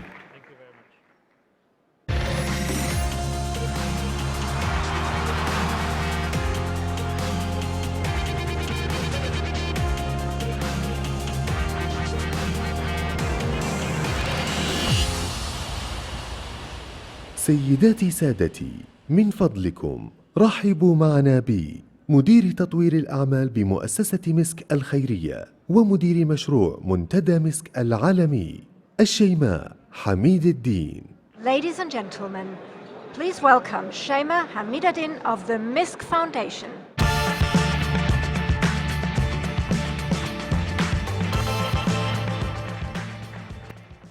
Assalamu alaikum.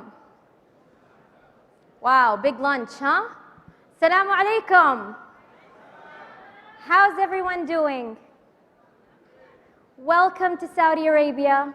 Welcome to Riyadh. Welcome to the first MiSK Global Forum.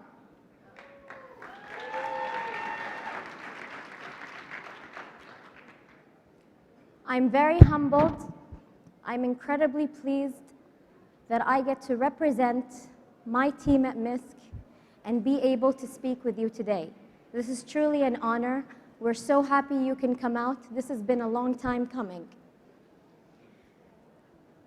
So I was hoping I can share a little bit about why we're here today. What's MiSK been going through? What's the point of what we're doing here? We at MiSK aim to build a society of knowledge, create opportunities, and uncover potential hidden talent in the youth of Saudi Arabia, ages 18 to 35. We hope to empower, inspire, nurture our youth in the fields of education, media, culture, and most recently, technology. Despite what some people may believe or think, it's been a very long, bumpy road getting to where we are today. MiSK was founded by the youth, for the youth, and by the champion of youth, Prince Mohammad bin Salman bin Abdulaziz. When we first started, the idea of a nonprofit was a foreign concept. Nobody knew what a nonprofit organization was. We had businesses, we had charities. What's the role of a nonprofit in the community? So we really lobbied, we really fought to get where we are today, to be officially recognized and registered and pave the way for many more nonprofit organizations today. When we first founded MiSK, it was the boom of the social media scene in Saudi Arabia. Perhaps some of you may not know, we are big on social media. We are incredibly big on social media. We have the highest viewership per capita on YouTube. We are one of the top Twitter users, making Arabic one of the top 5 languages in Twitter. That's all us. So we play a huge role in the Silicon Valley. We are these users. Sorry about the mic. So we decided we would create platforms for our youth to engage in. We want to give them opportunities to network, exchange ideas, talk about challenges, talk about opportunities, but more importantly, how does social media really benefit our community? How can we use this as a positive tool for our community? So we created events similar like this one to make sure that the youth have this opportunity and their voices are heard. So moving on from social media and events, we thought about our youth. Are our youth getting good education? Is the standard today, are we happy with that? So we decided we wanted to increase the chances of youth to get world-class education opportunities. We set our sights on Harvard University. And we lobbied, and we met back and forth for about a year until we were able to sign an agreement, a 5-year plan, to enroll our high school students in the Harvard Summer School program. I'm happy to say we've had 150 of those students that were able to participate in this program. And this, we noticed, increased the chances of our youth to be enrolled in Ivy League schools by about 20%. Okay? So we talk about engagement, we talk about education. So we thought, how can we contribute to the region? We've been looking very locally, but how can the region benefit some of our programs? Again, we knocked on doors. We reached out to different people, and we managed to reach out and get some response from our now partners at Khan Academy. We worked with them to localize over 1,000 videos in math, science, and history, free for all Arabic speakers to enjoy and benefit from. Great. So we check off regional. We're too ambitious for this. We're thinking global. So we had the opportunity and the privilege to discuss sponsoring and being a part of the UNESCO Youth Forum last year, which saw the biggest Saudi delegation in 18 years of its existence. We were doing well. Then the vision was announced, and we decided to hold back. Okay, so now let's rethink this. What have we been doing for the past 5 years? What's the vision? How can we align? What should we be doing moving forward? So we thought of 3 pinnacles, 3 cornerstones, if you will, that we believe will take us there. I'm happy to announce today the initiatives of the MiSK Global Forum, the MiSK Academy, MiSK Technovation, and the MiSK Booster.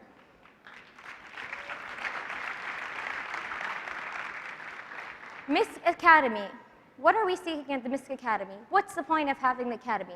Well, we looked into the Vision 2030, and we thought, do our youth have the skills to become the leaders of tomorrow? Are they equipped? So we're setting out to train and educate these youth in 3 fundamental areas: digital media, tech, and above all, leadership. So we trained our youth. What do we need to do now? We want to innovate. We want to inspire creativity. With MiSK Technovation, we are looking to commercialize and innovate and provide an atmosphere where our youth can create in the digital economy. We'll be focusing on 6 major focus areas: big data, artificial intelligence, cybersecurity, Internet of Things, cloud computing, and obviously programming. We're also very proud to join the Women in Tech movement.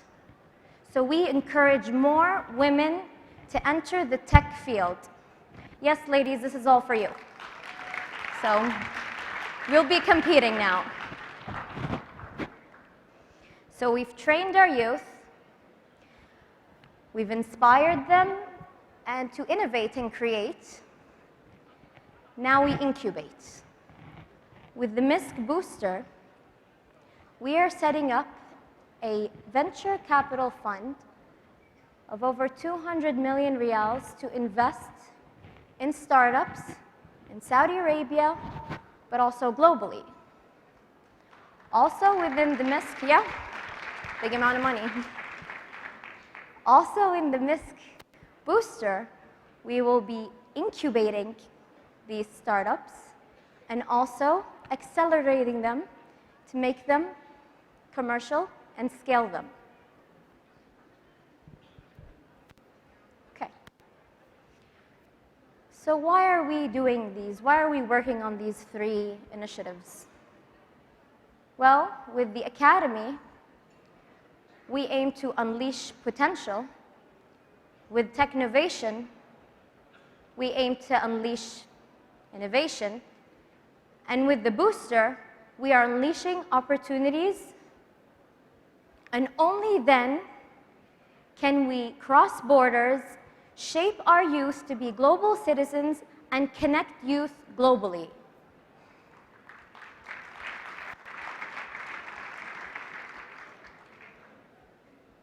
And only then can we reach these numbers and have 1 million programmers, 5,000 global leaders, 2,000 startups, and 50 companies training our youth.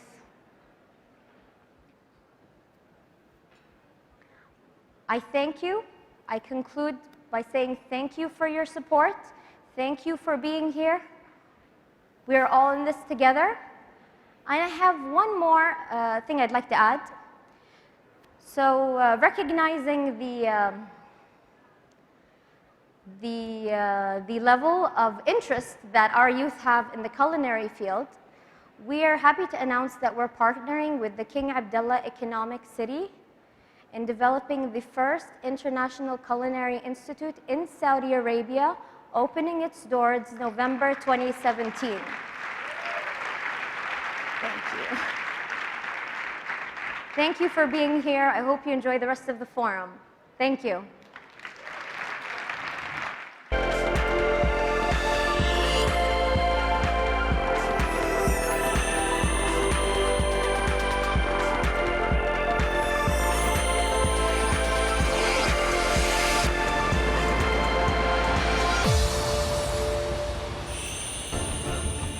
سيداتي سادتي، من فضلكم رحبوا معنا بالمذيع البريطاني عدنان نواز وضيوفه الكرام.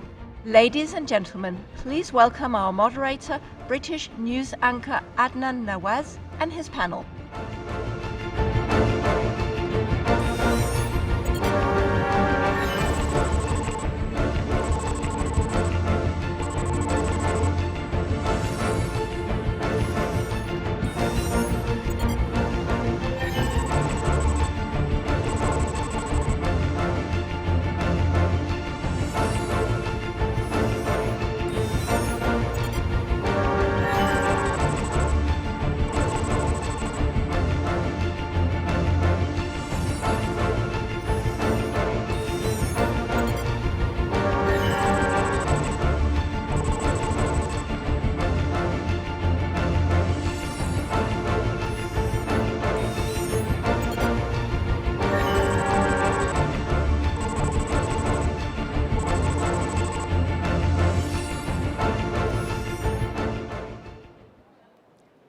Hello, everybody. Assalamu alaikum, distinguished guests, ladies and gentlemen.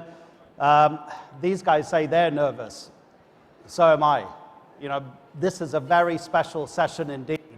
And it's my job to show you how these young people demonstrate the fact that the future belongs to the millennial generation. As you know, MiSK Global Forum 2016 is very much tied into the Saudi Kingdom's Vision 2030 proposals. And one of the fundamental tenets of Vision 2030 is, of course, the future of technology and the digital world. I mean, these are possibly two of the biggest game changers of the entire 21st century, and these guys know about it. It's much more important to them than VHS cassettes or Walkmans were to their parents. And these guys, again, they show it. I just want to tell you a very quick story. An American TV producer, a friend of mine, was flying to Paris. He was doing an interview with Olivia de Havilland to talk about Gone with the Wind. Gone with the Wind won 8 Oscars in 1939. Olivia de Havilland is 100 years old. She won 2 Oscars overall. His young assistant on the plane said to him, Mark, is Gone with the Wind about the de Havilland jet airliner? I haven't seen the film. The de Havilland jet airliner was the world's first commercial jetliner. Mark was perplexed. He was like, okay, should I be impressed with my assistant's knowledge of aircraft, or should I be horrified that this young man works in Hollywood, doesn't know Gone with the Wind or anything about Olivia de Havilland? So it's a question of, as we move forward into the future, how much the present is important to us and how much the past also shapes the future. My 10-year-old daughter recently, when I said to her, I've got a really serious problem on the computer, I don't know what to do, she took the computer, within literally 60 seconds she'd fixed it. You know, and this is the same 10-year-old who a few minutes earlier said, Daddy, can you help refill the stapler? So let's see, because these guys are going to drive the future. And that's what Youth Talk 2.0 Generation 2030 is all about. Thank you very much, 5 of you. And I'm not going to tell your entire stories about why you're here, the impressive achievements that you've made already at such a young age, because through you telling these stories, hopefully you can inspire your generation in the Middle East and around the world, and you can also help us, the older people, to understand what we need to do to help you to do more. So we have Thomas, Tayo, Dina, Fatma, and Kadi, different ages, but we'll start right at the back. You're not quite the oldest, Thomas, but you're sitting in seat number 1. Okay, you're 17 years old.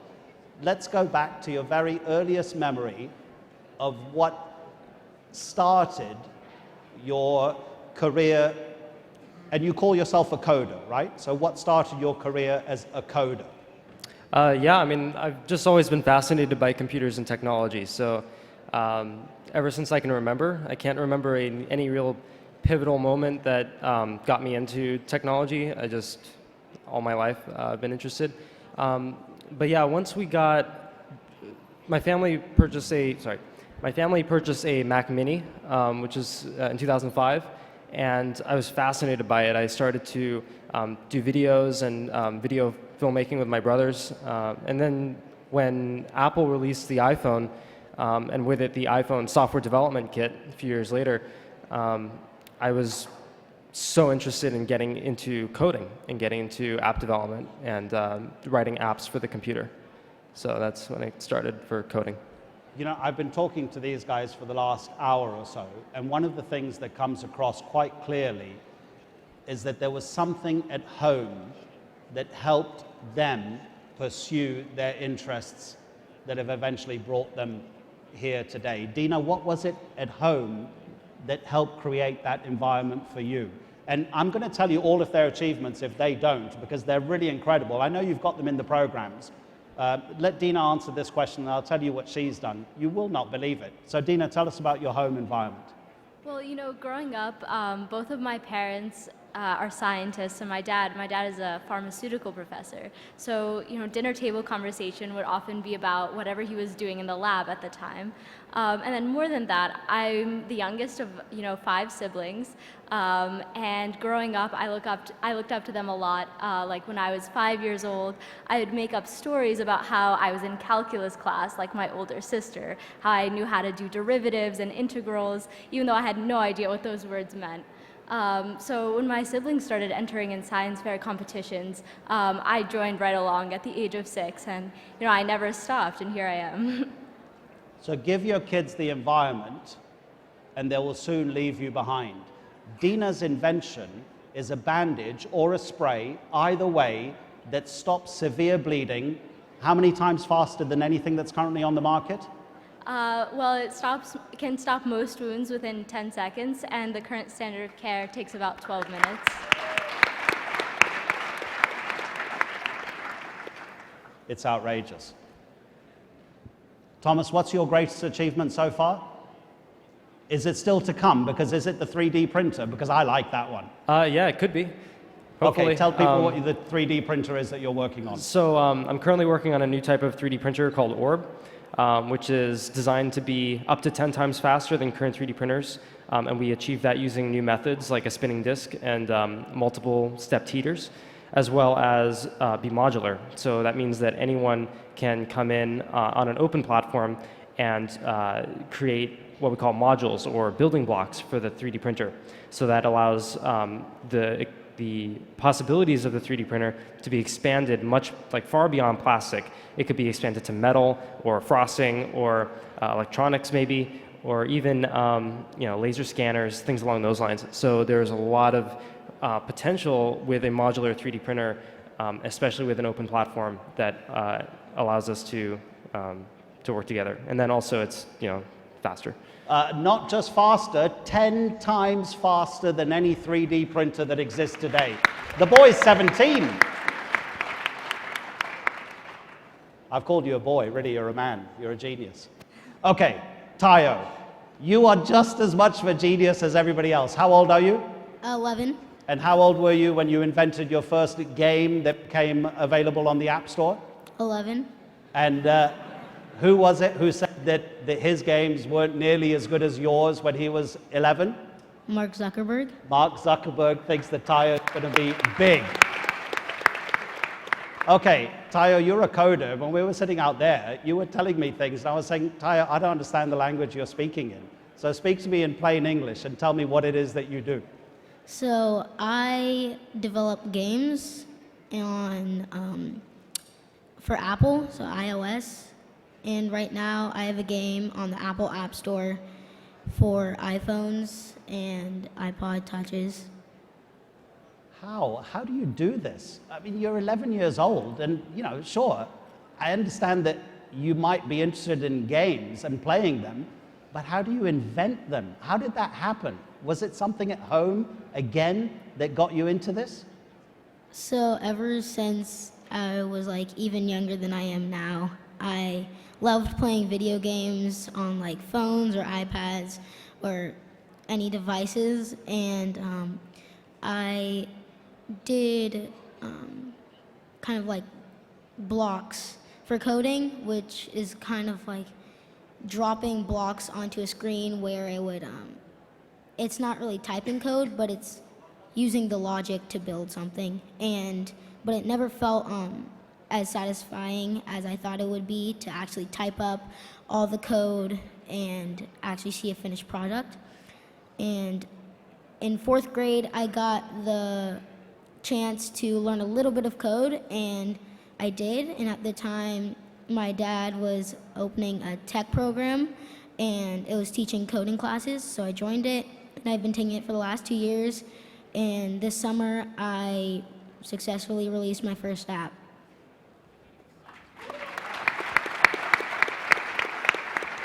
Okay, again, what's interesting here is that Tunde, Tayo's dad, has an academy called the Street Code Academy in California, which gives the most underprivileged classes of society in that part of California to come and learn coding, people who wouldn't be able to pay for these kind of classes. So Tayo joined that academy, and that's only given him more of the tools to do what he's doing. And if Mark Zuckerberg mentions you, the video is available on social media, I believe. You know you're doing something right. Okay, Fatma, you're going to help us translate a little bit for Kadi. Sure. But let's first of all talk about you. Your achievements are so huge, but the one that I like the most, only because it sounds so cool, is that you've been to the Robot Olympics. But tell us your background. Tell us what you're most proud of what you've achieved. I think everything I've achieved now is nothing to my ambitions to the future. But I'm happy to say that I've done something good for my age. No, come on, that's being far too modest. I'll say my greatest achievement is before getting any awards or something, seeing the smile on people's faces when I tell them I did this, and they would smile and say, "Oh, that would help the people. I'm very happy. We're proud of you." It's a responsibility, but I'm still happy about it. But about an achievement, I would say maybe getting higher places globally on my inventions. getting to meet people, go to the Robot Olympics and win there. That's something like a big achievement to me. When you look at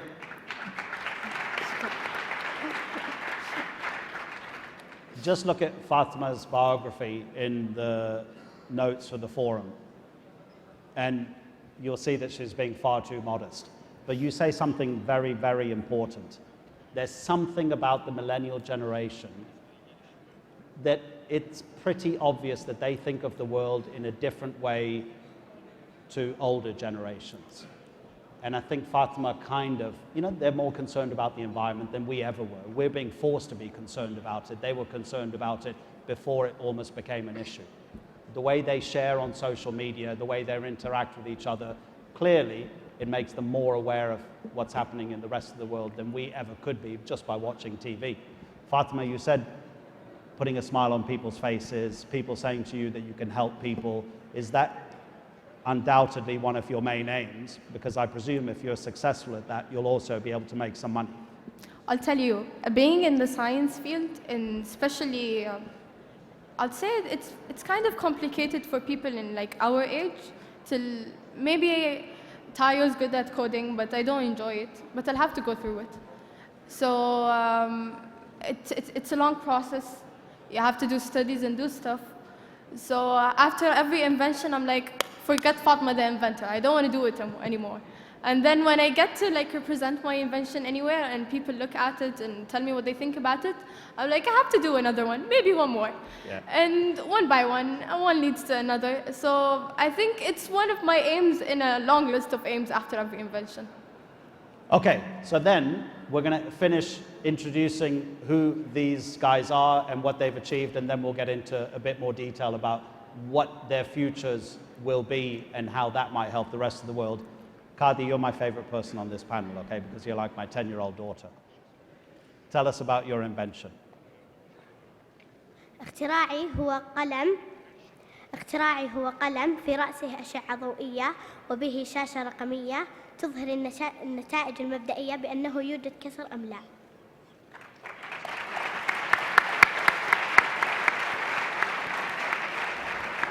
And Fatima's just going to quickly translate so that we can all understand what Kadi has said. So it's an invention that looks like a pencil, and it has a screen where you can detect broken bones without using X-rays.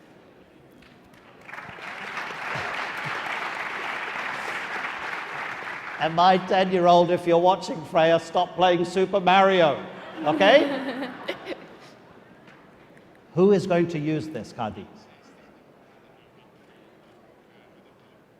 الأطباء الذين يتجولون في بيوت الفقراء.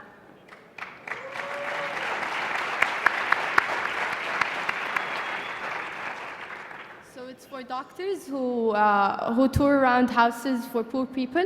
So it's not aimed for hospitals. It's aimed to like the lower people, the lower class people. Okay. Again, helping people. Guys, feel free to answer this as you wish. How does this fit in with your lives amongst your age group?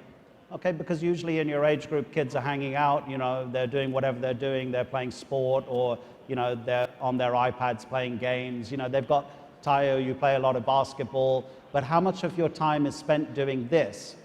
Because I'm guessing that you can't be so successful as you are now without dedicating almost your entire time to what you're doing. Do you have a balanced life in doing what you're doing? Thomas.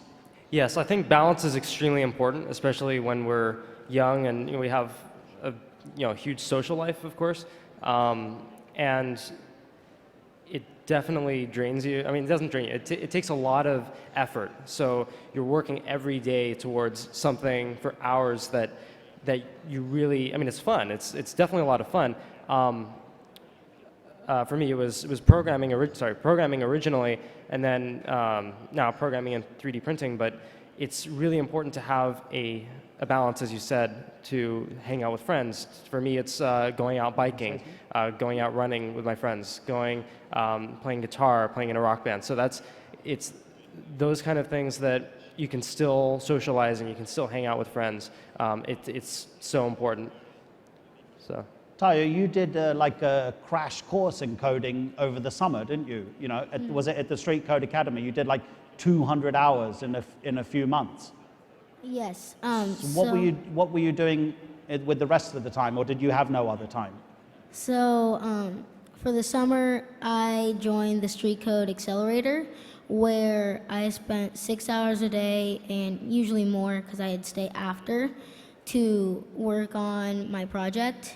And I didn't spend a lot of time outside of that doing much, just because when I get into like coding, it's hard for me to stop.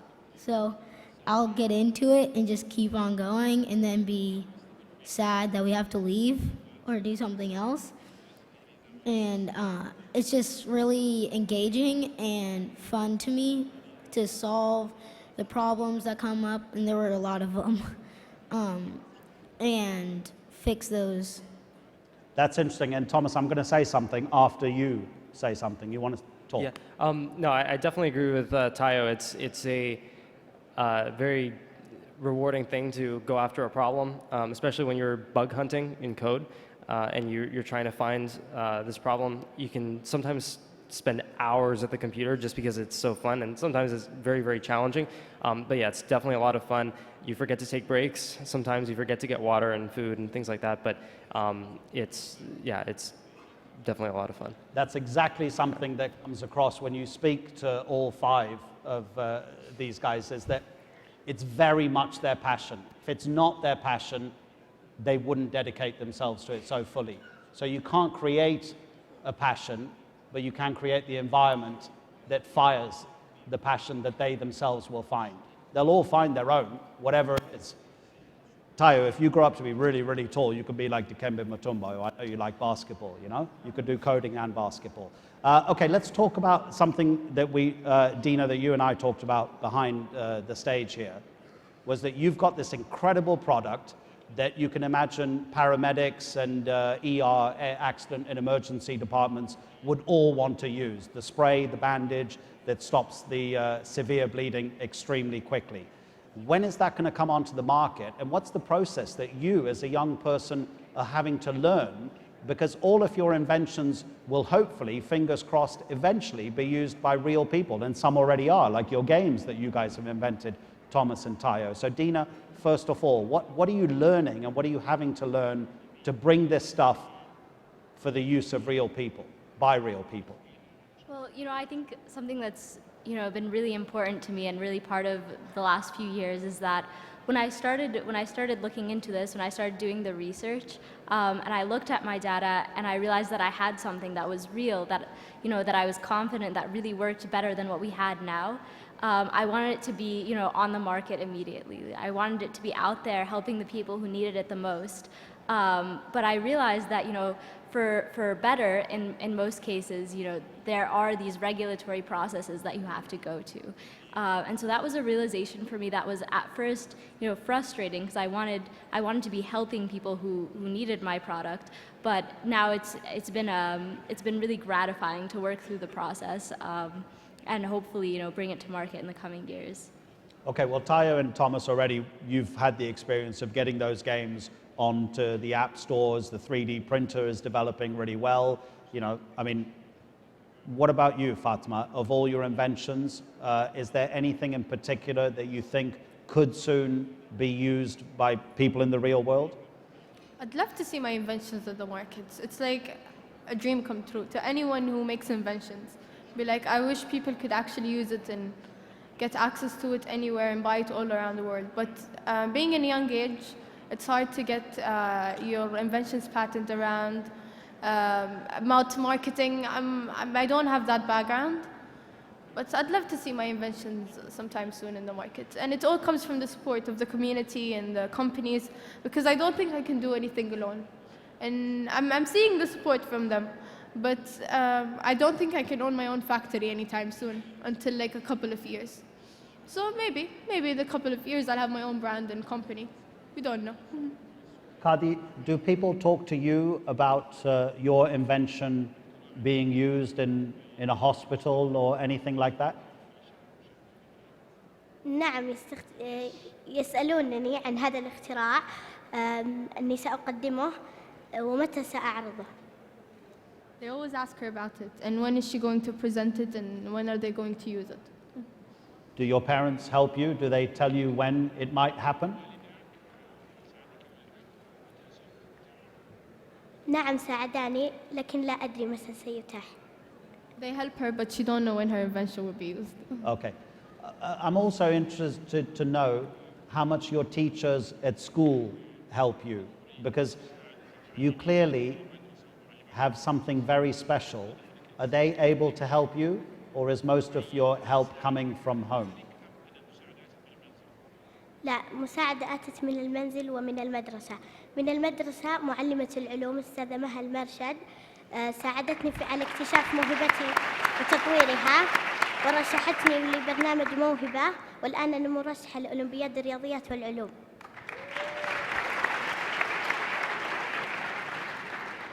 I didn't get to hear the last part, but she said both gave her support, and especially her science teacher.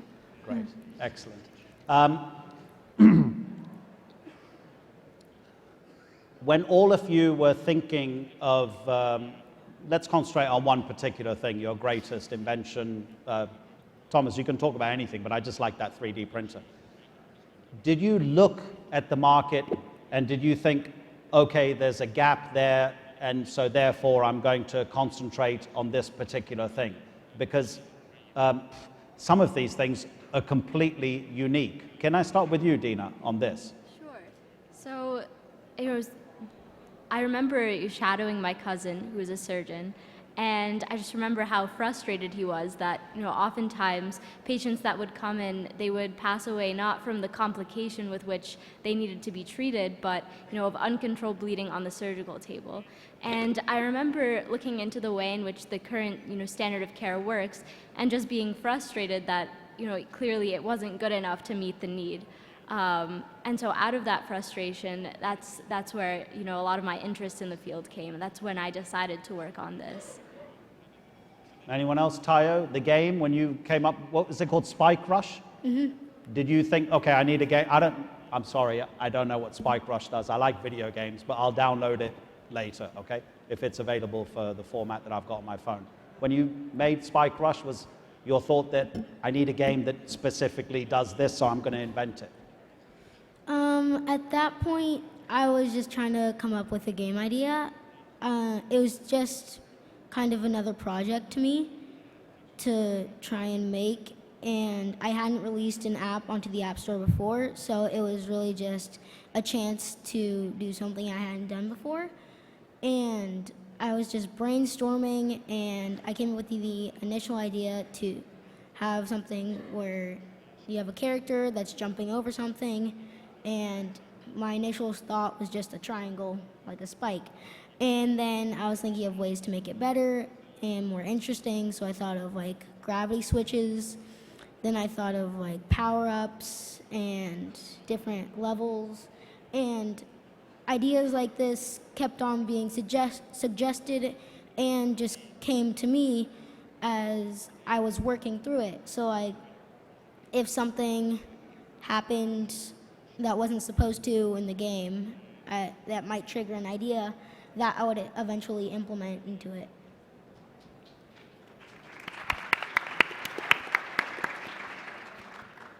Okay, Thomas, say something, or I'll ask you a different question. It's up to you. Yeah, so Orb was really born out, so the Orb 3D printer was really born out of, like Dina said, frustration. Frustration that something wasn't there. I didn't really see, it wasn't so much looking at it from a business perspective and looking at a gap in the market. It was really about 3D printers were very, very slow. Are very, very slow. They take multiple hours to create one print, whereas a 2D printer, that prints paper, takes a few seconds.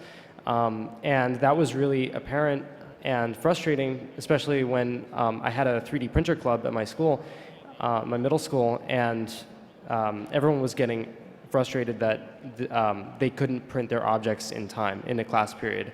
You could only print 1 or 2 objects. So it became it became something that I really wanted to improve on.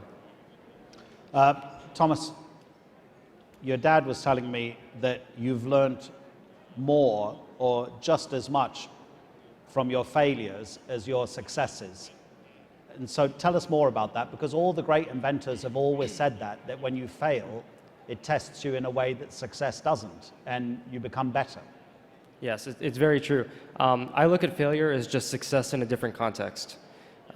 So when I fail, when something doesn't go right, and sometimes it goes so wrong, you've put in so much work. For example, I had, there are so many examples, but I'll just give one.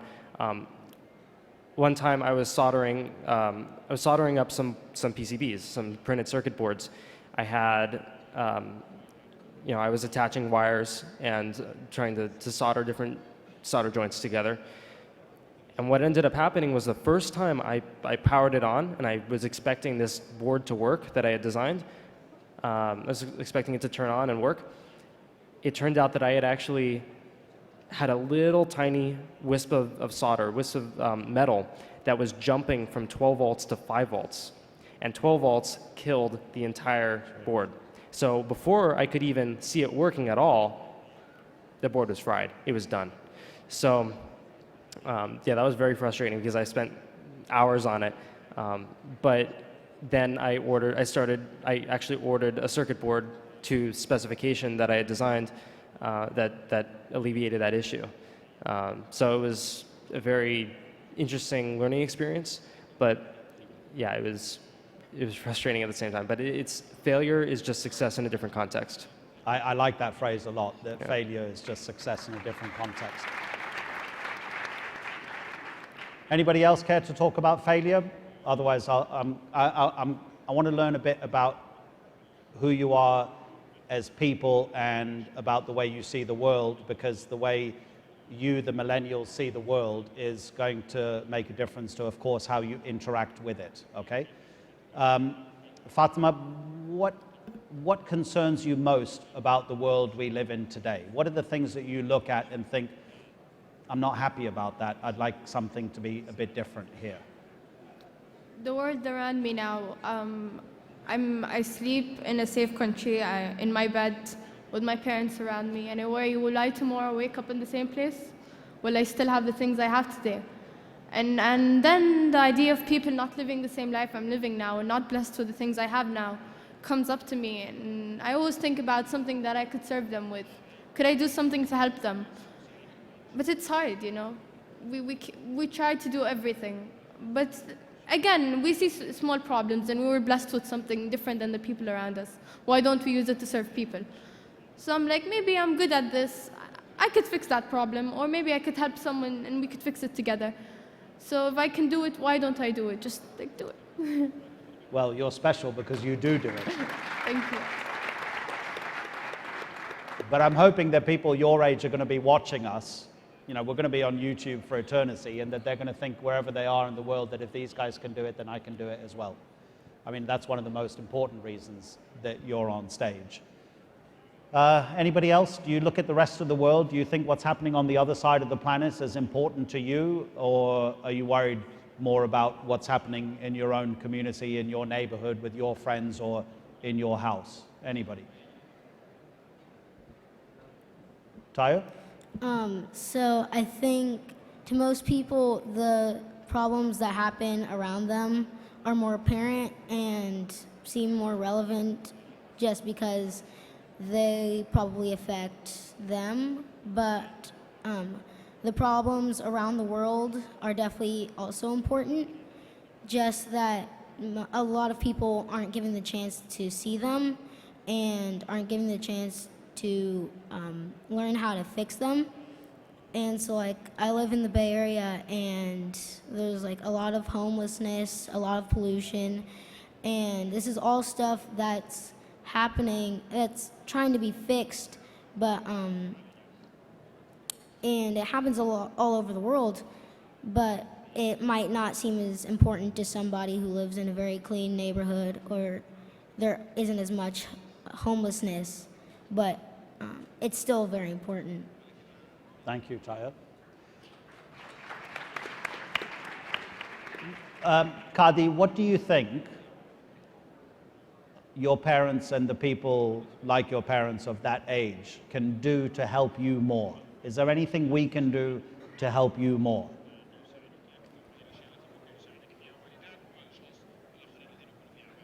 أتمنى من الكبار الاستماع لنا والإيمان بقدراتنا وأن ما نفعله ليس للتسلية، وأتمنى من الكبار مساعدة الأطفال على اكتشاف موهبتهم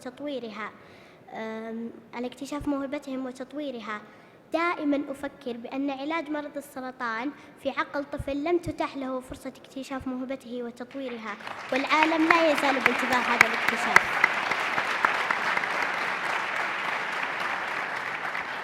Can you help us, Fatima? Sure.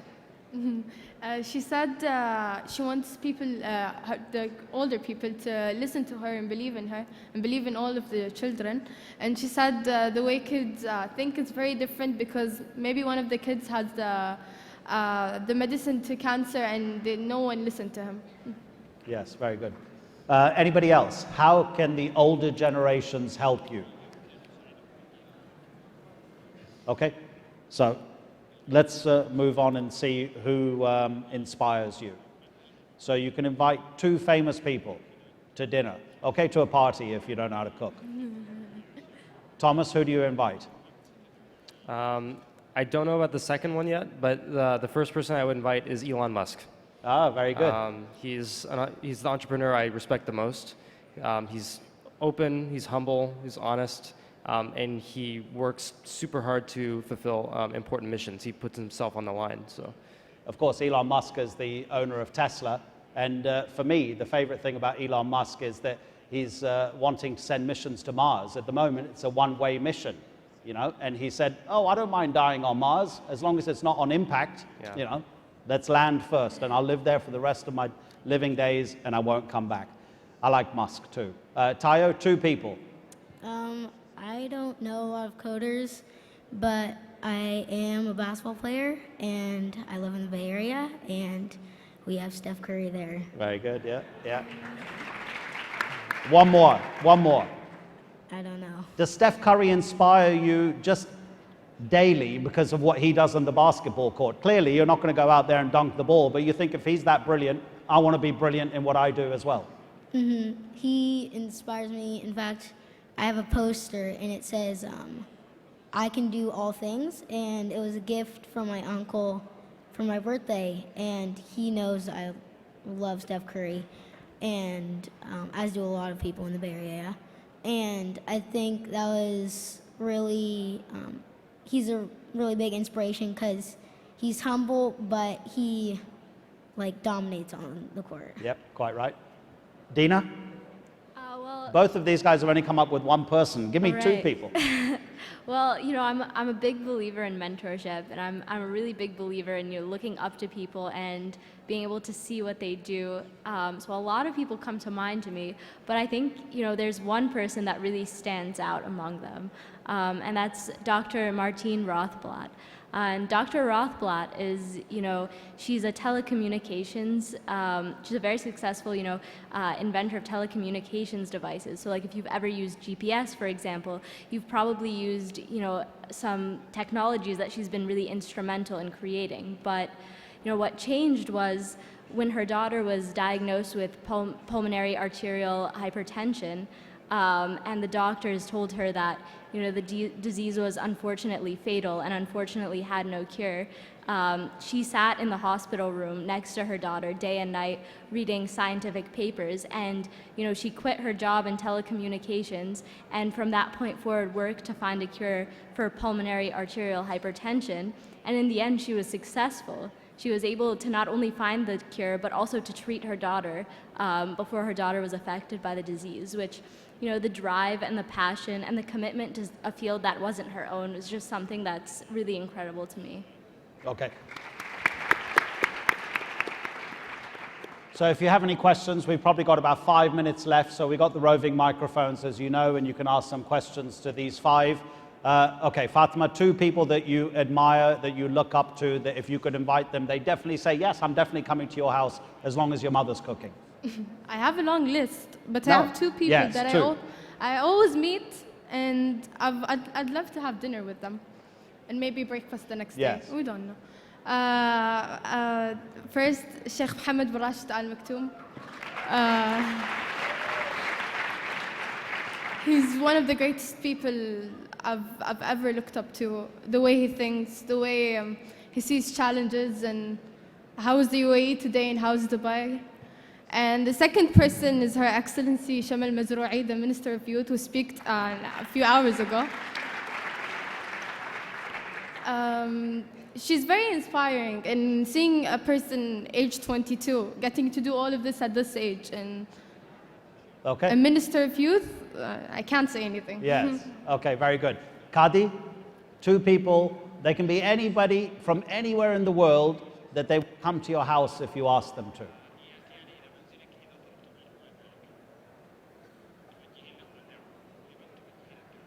No. Nobody? No. Okay, okay.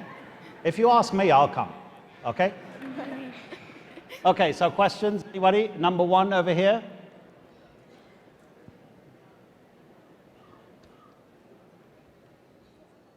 Hello, my name is Ragat Talib. I'm a computer science student. I have a question for Teo. Do you recommend for new app developers or any person who's trying to advance their skills with programming to use open source code or to just rely on their logic? Well, that's a good question. I think that it's helpful to have open source code, and you should definitely take advantage of that. Like, I know I search Google a lot, and I get a lot of code from other places, and once you've finished your project, I don't have like any open source accounts or anything, but it's helpful to post your code on that so that other people can do the same. So yeah, I do advise it. Thomas, you got something on this? Yes. Open source, I mean, we're all based on open source. So if you look at even your Macintosh or your Android phone, or the internet itself is all based on open source technology.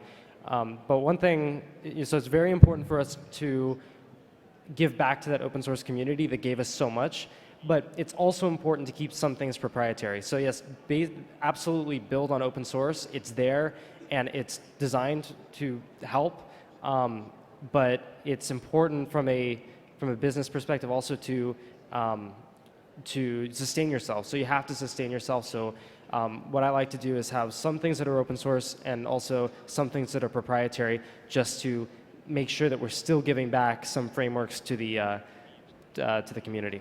Okay, we only have 1 minute left, unfortunately, and the whole program today is running over, so I'm going to have to go over here. Sorry. Okay, over there. Hi, my name is Dissa. I'm from Indonesia, and I work with deaf children in Indonesia, and you guys are amazing. My question would be, if you guys have one superpower to help you achieve your goal, what would that be? Thank you. Okay, very briefly, all of you, in as few words as you can, if you had a superpower to help achieve your goal, what would it be? I don't know, I'm sorry. Okay, no problem. I don't Tayo. know. I'd have unlimited patience. Unlimited patience, excellent, yeah. Dina? I would probably have to say, empathy, or the ability to know where the greatest need is. Yes, very good. Oh, very good. Okay. Fatma? I'd love to travel in time, see the future, and come back. Yes. No superpower? No. Okay.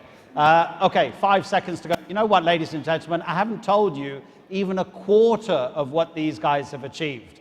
They're all available, I'm sure, on social media. You can speak to them here. Their parents are also here. Together, they amount to a kind of a Marvel group of superheroes anyway. But they're flesh and blood.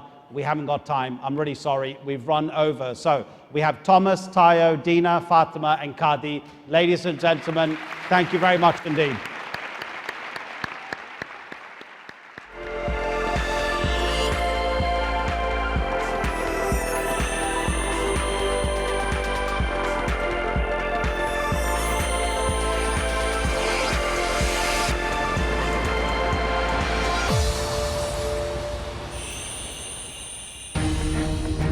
سيداتي سادتي، من فضلكم رحبوا معنا بنائب مدير الشرق الأوسط فريق عمل استراتيجية الشرق جيسيكا عاشور وضيوفها الكرام.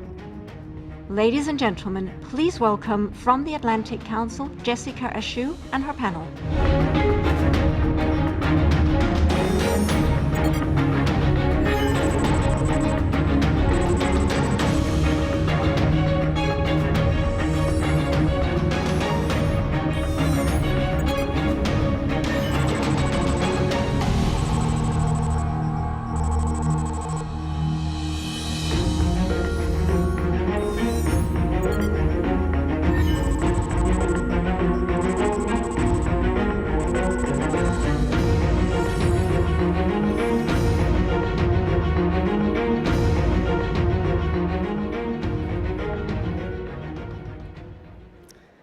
Assalamu alaikum. I'm so excited to be here, and I'm glad that you're all here too. But can I just say that was a really difficult act to follow. You go from dynamic young people, and now we are not quite as young, but young at heart, hopefully. But the topic of today's panel is really important to empowering young people, like we saw in the last panel, and ensuring that they have the tools to achieve their dreams even more than they already have. The topic today is education and how we can use knowledge as a driver of innovation. I don't come from the education field. I work in a think tank in Washington, D.C. We focus on foreign policy issues and specifically on security issues in the Middle East is a big part of my work. I was in Riyadh earlier this year, in February, as part of my current research project under the leadership of Madeleine Albright and Stephen Hadley, and we're looking at how we can enhance long-term security in the Middle East. And it was very important to us to speak with people in the region and be sure that we were getting regional perspectives and it wasn't just Americans talking to each other. And the consistent thing that we heard from every Arab country that we went to, including Saudi Arabia, when we talked about these security issues and the crises and the wars in the region, was that education is more important than anything else in setting the region on a more positive agenda. And so with that spirit in mind of seeing education as a strategic investment rather than just something that's nice to do, I'd like to start our panel off by asking, how are global forces reshaping economies today, and what are the skills that people need to be successful in these changing economies? Perhaps we could start with Dr. Hayat. Bismillah ar-Rahman ar-Rahim. Assalamu alaikum. Good afternoon, everyone. It's a good question and it's a big question to answer. For me, the trend what I see is artificial intelligence. And we are coming as you know, of the digital world. Other trend I can see is our real progress is slowing down. What do I mean by that? Is our old theories is still collecting dust, and as we come into the world of engineering, the amount we know of science and technology is still very small. So we tweaked here and there to be able to make a progress. But the majority of that field actually is unknown, and we need to encourage that from a young age about how to break, our challenge theories. So for me here in Saudi Arabia, we very much try to drown ourselves in knowledge. Knowledge is part of the recipe, but not innovation. So if we want to encourage innovation, we need to fire up imagination, we need to fire creativity, because this is the future of sustainability. So I think artificial intelligence is the trend, but if we need to really make a difference here in Saudi Arabia, we need to change the way we teach, and we need to fire imagination and creativity from young age. Thank you. You mentioned changing the way we teach. Mark, you are involved with one of the largest education companies in the world. Tell me, what changes are you making in how you work with governments in terms of how they seek to educate their people? So, I just following on from, the way that we teach, there's really three broad trends that we're seeing that are impacting education.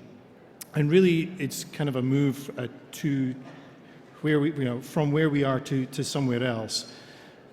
One of them is, time-based education. So everyone starts at the same time and everyone goes through a convoy, if you like, of education, and everyone finishes at the same time. And however you've gathered your information and knowledge at that point of time, that's kind of where your station in life is. And what we're seeing is that trend's being broken by it being much more about personalization. So actually my journey in education is different from the person next to me because I come to it in a different place. So how do we use technology to enable personalization of education and break that down? The second piece is this notion of inputs versus outputs. So, I start with a notion of it's about a qualification or a certificate, and much more we're now moving towards mastery of a topic or skills that people actually can have, that they can prove and then apply in different ways. And I think those two pieces are then, moving towards this, ability of informal and formal education beginning to blend together. So if you think about access for MOOCs, and if you think of traditional face-to-face education, it's not really an either-or. It's a bit of an and where both of them have to sit hand in hand. So you get this break of no longer cohort-based education but individual, mastery versus topic-based, and then informal and formal blending together as one. Jean-Loup, you're the president of KAUST, one of Saudi's best, finest educational institutions. I was wondering, what types of things do you think are important to implement at the lower levels of education in this country, at the primary and secondary levels, to make Saudi students better, more successful candidates for places like KAUST and other top universities in the world? Yeah, I'm likely the person the less qualified to say that, because I represent a slice of education from my past in California and now here, looking at research, graduate education. So I'm not the person qualified to talk about education at the lower level, at the primary level. However, given that all my life I did work with scientists, engineers, and I see what is needed for their preparation, and those scientists and engineers are the ones at large who drive innovation, who drive new developments, who create new businesses. I think you need to make sure in your education system that young people are trained very well in the basic sciences, basic knowledge, that they learn how to be critical, that they learn to be curious, ask questions. And that applies to Saudi Arabia, and in fact it applies to any education system in the world. And if you look at countries which have made dramatic changes over the past 40 or 50 years, you could take Singapore, Korea, some of the northern countries, they made very, very strong efforts in education and creating very high intensity, but also engaging people, young people, to be curious and ask questions. You mentioned a number of attributes for success that we would consider soft skills that aren't necessarily on the tops of people's minds when they think about education reform for the future. The emphasis is often on science, technology, engineering education, which is extremely, extremely important and always highly prized, particularly in this part of the world. However, critical thinking, teamwork, resilience, these are all things that are transferable to many, many different industries. So how can we inculcate these types of soft skills into the population at large through education programs? Perhaps Dr. Hayat might want to comment on this. I think I sit in many different global platforms. I'm a member of the Shura Council, so it's very important to think, to link science and society and link science to the policymaker. I'm also one of the 10-member group who are being appointed by United Nations to facilitate science and technology for the SDG goals.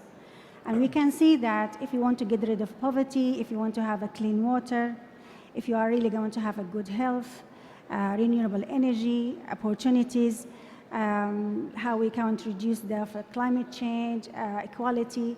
We need to embed it, science and technology for, I think, not most, for me, for most of the decision makers made by the government. So we need the decision makers to be very much not educated, to be scientists, to be engaged with them and translate the importance of science to the decision maker, because that's the real changes happen.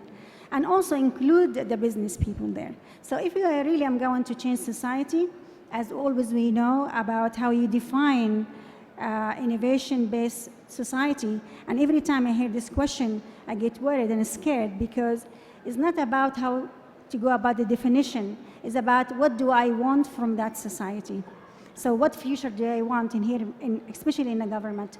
What future do I want? What type of vision I'm going to have? Then I can go back and work step by step.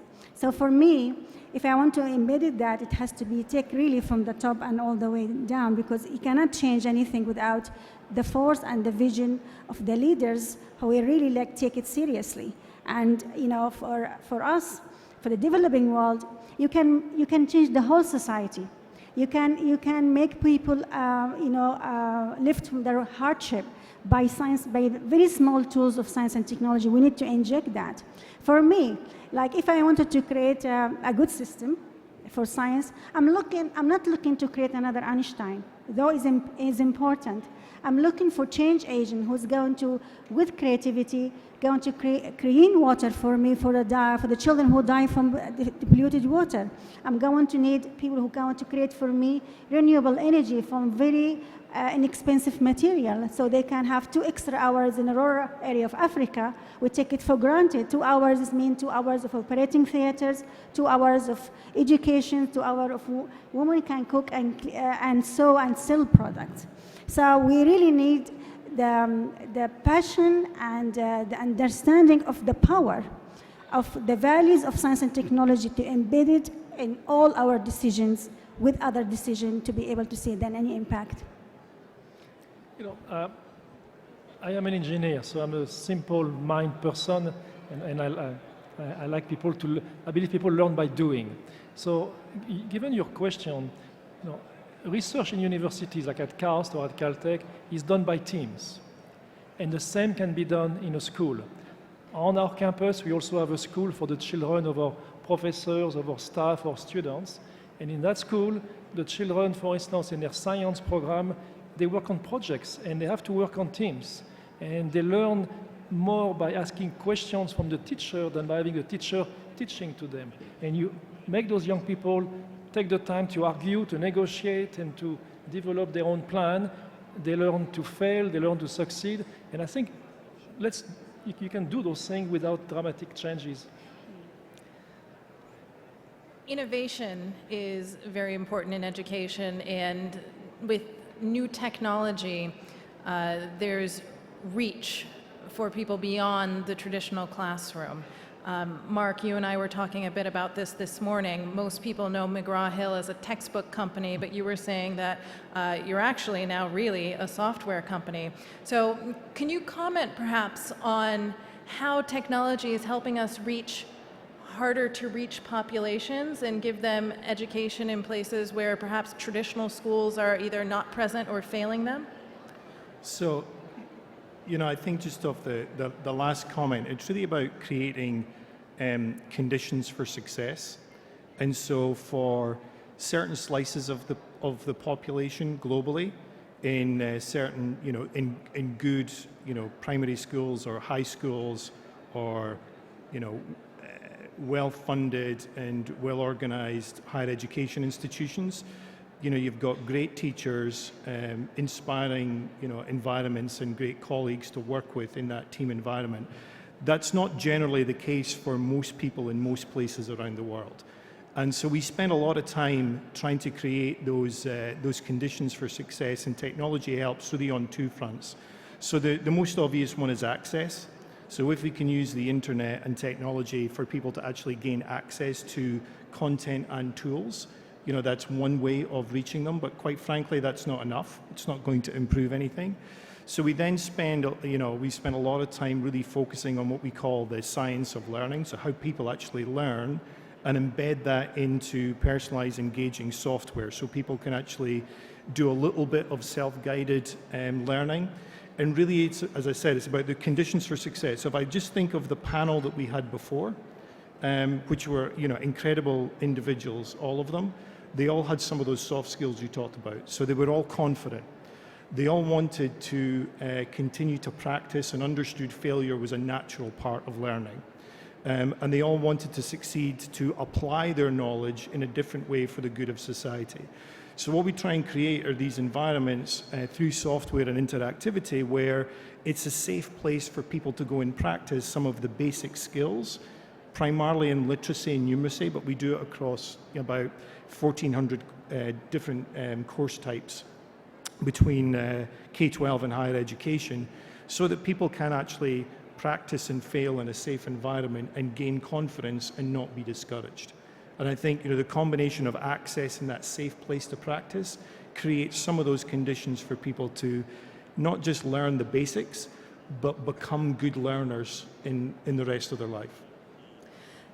There's a lot of emphasis put on university level education, achieving degree qualifications, but throughout the region there's actually an ironic trend. In countries like Egypt and Jordan, for example, the unemployment rate is actually higher amongst people with university degrees than people without university degrees, and it's a counterintuitive point, which isn't to say that people shouldn't get university degrees, they should, but I wonder, do you think that there's too much emphasis on putting everyone through to university and not enough emphasis on vocational training? And are universities in the region, do you think, meeting the needs of the labor market? Do you want to take that? Anyone on the panel who wants to take it? Yeah. I think it is not only in a region. You always have to find the appropriate balance for your economy and also the pace at which your economy is evolving. You have examples of, on the very positive side, you have examples like Germany, which has found over many years always the right balance between vocational training and university training, and does it extremely well. And there are many other countries which do not do it as well. And it is harder currently in the Middle East as the economies are starting to move into the knowledge area, but it is not happening. It doesn't happen overnight. It takes time, and so you may have an imbalance between the degrees, the qualification people, and the opportunities you have for them, which is a danger. Mm-hmm. So it is not. Another phenomenon that we tend to get when we have a mismatch of education and demand for certain skills in the job market is the phenomenon of brain drain. And I know, Dr. Hayat, you've been a great advocate for issues surrounding brain drain. I wonder if you might be able to comment on things that we can do to keep our young talent in the region and keep people here to build their country. Yes, I think brain drain is a phenomenon happening everywhere. I think number one country who suffer from brain drain first, UK, and then Middle East. Definitely the environment, and I go back to your question about the labor workforce and the education, and that's also feed to your question. If you go to the UNESCO latest report in science and technology, I'm going to talk about science and technology. Here in Saudi Arabia, we have 66% of the female have more science and maths degree than boys, and doctorate degree. But when you come to the private sector, how many of them will go to the private sector? Not academia, and 1%. Why? It's not because there is no opportunities. There's one thing, yes, could be not the right opportunities, because women tend to go to something more resonate with their nature. So if I'm going to sell dry, wondrous technology, and most of the company here is very much in digital, leaving very much away from the human straightaway effect. Like, for example, instead of like selling MRI, just I'm wondering dry technology, I can sell it, how can affect people, and can encourage more women and more girls to do that. So the direction of science, I think we need to have more women involved with that. because the direction of science now suffering from the lack of the woman empathy, her emotions, because the best campus. For example, artificial intelligence is going to be the future, and it's already happening because the technology become inexpensive, and we really grasp the mechanical and electrical engineering. And I asked a group of men and a group of women, if you have artificial intelligence around you, and what will you use it for? The majority of men said, I will use it in a minefield, which is understanding, because to save lives. When I asked a group of women, they said we use it to test for Ebola.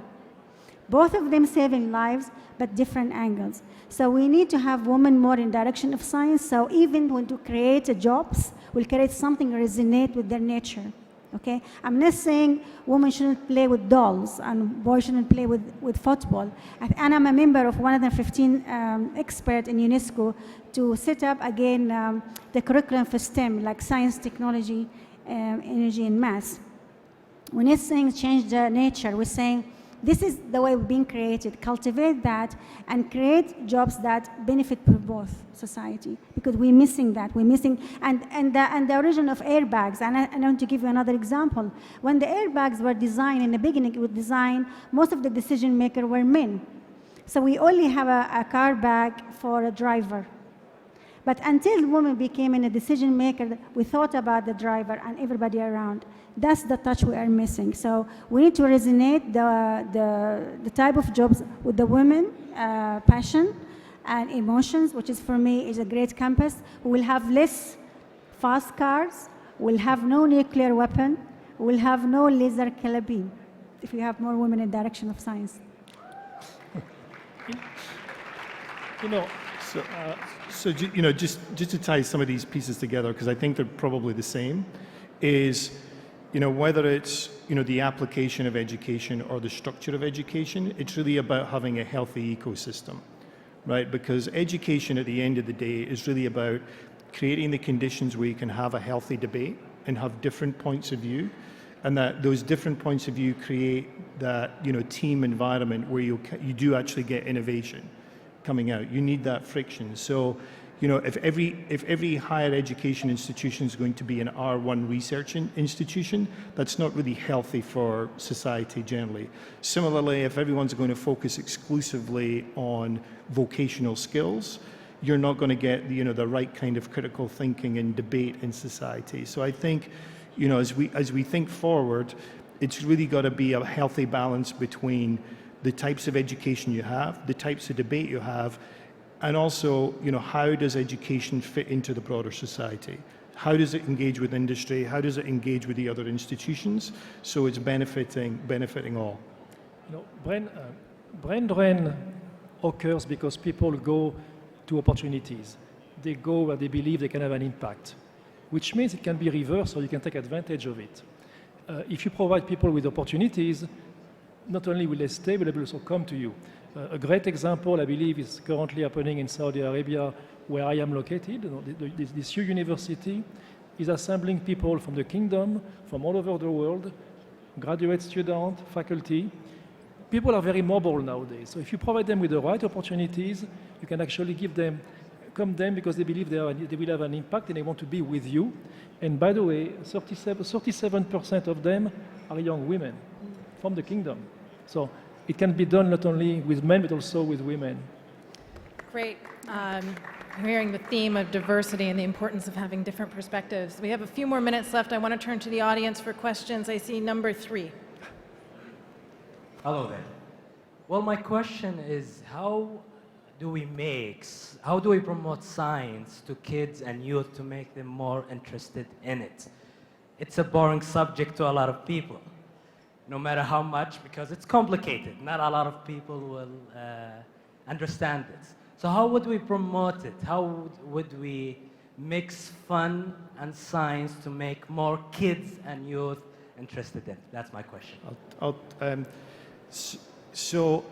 First of all, I'll disagree with the premise of your question, which is it's complicated and hard and kids aren't excited about it.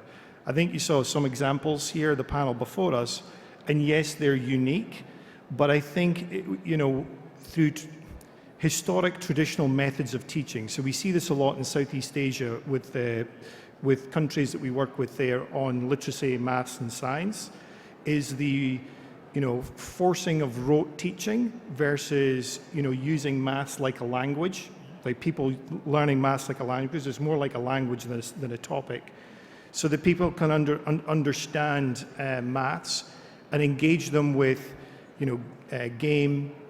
Make sure that we keep them at the right level of capability and knowledge, so we're not making it too boring or too complex for them at the stage that they are.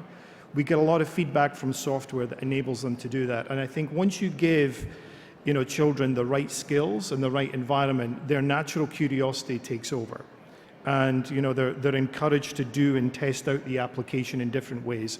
But it's really about how do you create that environment of discovery?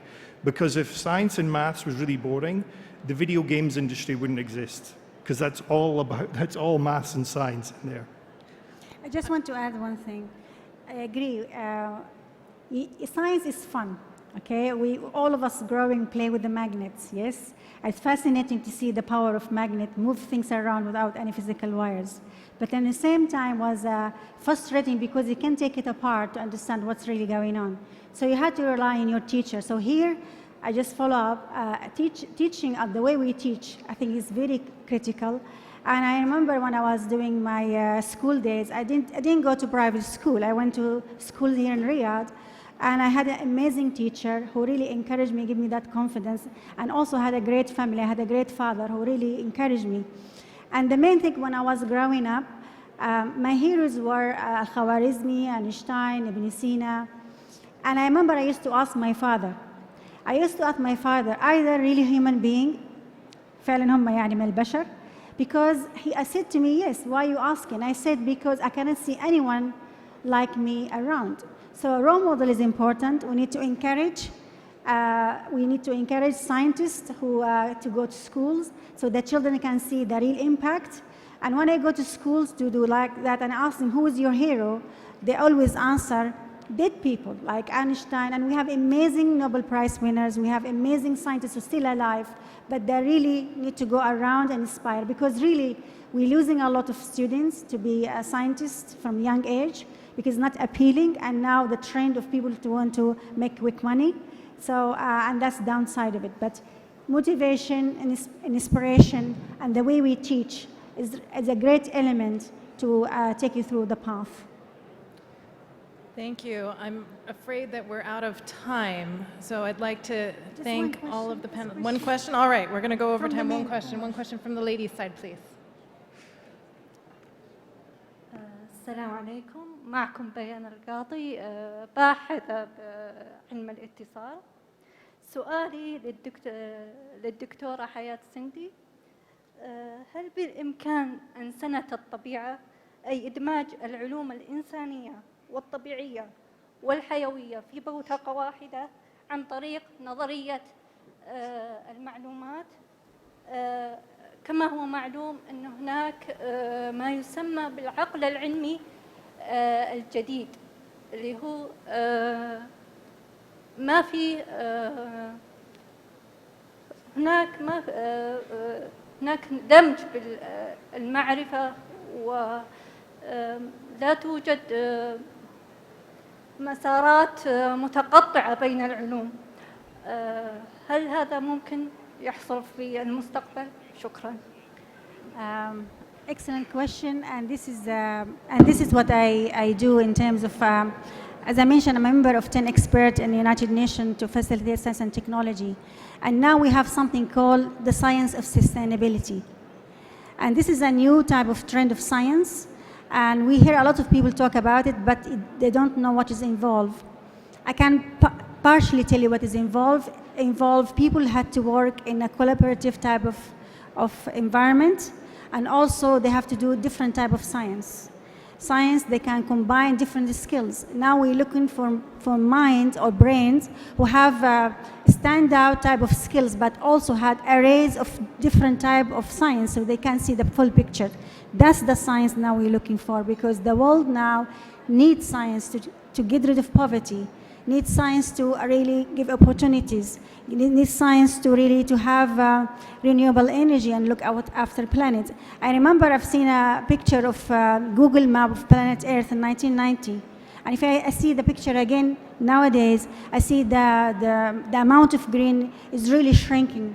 And that's really what we are doing to our planet. So the only way we do that forward is we have a multidisciplinary type of science, and we have to work together in a way that we tackle science from a different angle for sustainability. I'm told we have time for one last question, and I'll go to this gentleman here.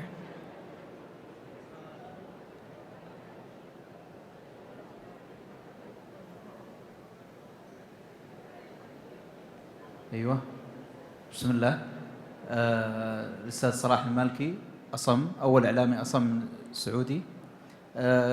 عنده مداخلة أو سؤال. يقول الموضوع كان جدا جميل ومختلف ومتنوع ومتشعب، وأيضا نحن في عالم الصم لدينا إبداعات وأفكار، ويعني جدا لدينا أفكار مختلفة، لكن نتعب في من يدعمنا، من يشارك معنا. فممكن المتحدثين يكونوا يعني يتبنوا الأطفال الصم أو الشباب، بحيث أنهم يعني يدعمونهم ويدربونهم، وخاصة بالأشياء المهنية، ويشجعونهم على هذه الأشياء، بحيث أنه يعني يكون متساويين مع السامعين. تفضل. Excellent question. I answered this. Excellent question. سؤالك جدا رائع. حتكلم بالعربي. أنا أول ما تبنيت أتبنى الإبداع عند الأطفال، رحت على القاهرة، وكان جزء من الثيم إن نتعلمهم إن هو الإبداع في المياه، الحضارة عن المياه، إيش المشاكل اللي واجهت المياه، يعني شح المياه، وكيف نوجد تكنولوجي وإبداع يحل مشاكل المياه. فكان في طالبين من قطر صم وبكم أحبوا يشاركوا في المسابقة هذه، هي لمدة أسبوع. فطبعا بعض اللجنة قالت لا، فأنا أصريت إنهم يجوا، وكان جدا معايا فريق رائع من MIT Media Lab اللي حضروا، وكانوا يعلمون عن القصة، عن الإبداع، عن طريق الأنيميشن، عن طريق الكمبيوتر بروجرامينج. وطبعا في آخر الأسبوع في مسابقة، فتخيل هم فازوا بالمركز الأول. أعطيناهم الفرصة، فكانوا يجلسوا لحد الساعة 2:30 في الليل يتعلموا، فكان عندهم شغف التعلم. وفعلا يعني أنا مش اللي نجحتهم في المسابقة، كان في وزارة وكان في منحة العالم عملوا عرض في منتهى الإبداع ومنتهى الخيال، اللي يستحقوا إنه يكونوا يعني يعطوا الفرص. فأنا طبعا من الإنسان اللي يؤمن دائما أعطي الفرصة، لأنه إعطاء الفرصة هو أفضل حاجة إن تعطي الإنسان ويكتشف عن قدراته. أشكرك على هذا السؤال، وأتمنى إنه يعني ما يكون حاجة نادرة، يكون حاجة طبيعية في المجتمع، إن ندعم الكل بجميع القدرات. أشكرك. Shukran Kathir. Thank you all very, very much. I'm afraid we truly are out of time this time, and it's been a pleasure to be with you. Please thank our panelists.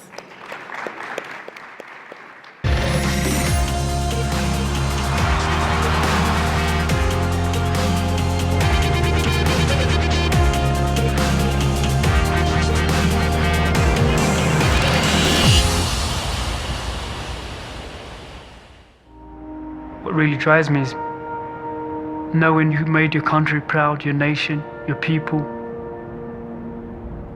And I want to go out there and do it for my family. One day be able to impress my kids and go, Daddy was good. There's no magic. It's pain man every day. Both Barrett, they well determine where the medals go.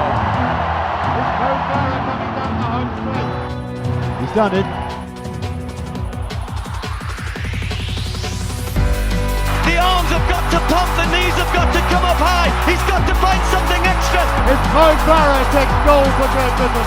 2 Olympic gold medals, 3 World Championship gold medals, 5 European Championship gold medals, 2 European Indoor Championship gold medals, 1 European Team Championship gold medal, the most successful male track athlete in British history. Britain's greatest ever athlete. Hero and world champion athlete. Guinness World Record 100 metres sack race. He's a dedicated husband and father. Farah is best. Mo Farah is the world champion again.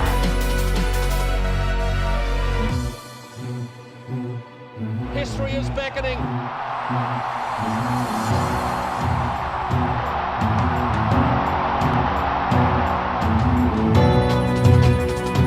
Farah wins. I just had to believe in myself and get through it, and you know I wanted to do it for my kids.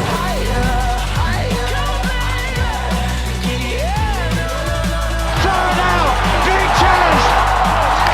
Mo Farah takes 5,000 metres gold once again, cementing his all-time great status forevermore. Mo Farah in the most difficult race of his Olympic career.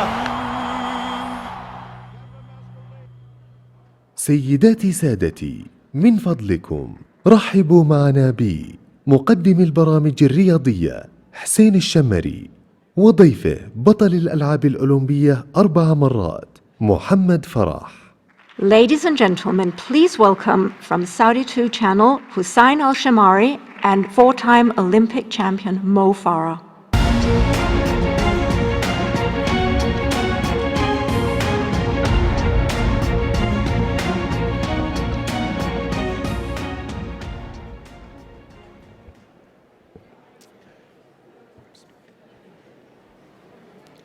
Good evening to you all.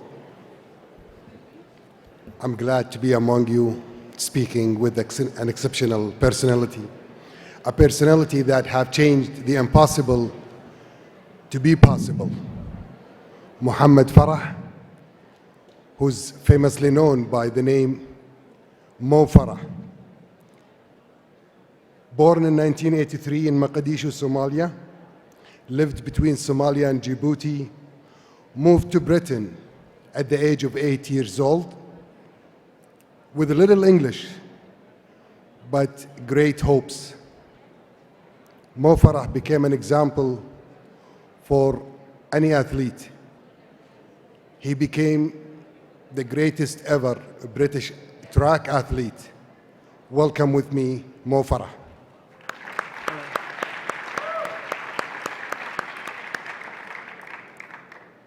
Mo Farah is a multiple Olympic, world and European champion. Mo recently became the first athlete to win 3 long-distance doubles at successive world championships and Olympic Games, securing his name in the history books by winning yet another double gold at Rio 2016. I'm glad to be with him and to be with you, and we'll speak about the humble beginnings of Mo Farah. So first of all, Assalamu alaikum. Thank you for inviting me to be here. I'm glad to be here. It's my first time in here in Saudi, but hopefully it's going to be. Today I'm here just to share what I've gone through in life, and some people sort of look at me differently, but you know, I'm just here to share how long it's taken me to achieve what I have achieved and my journey. Mo, you began a humble, as they say, a humble beginning. Arrived in Britain at the age of 8, wanted to be a football player in the Arsenal club, but his teacher, Alan Watkinson, changed his life.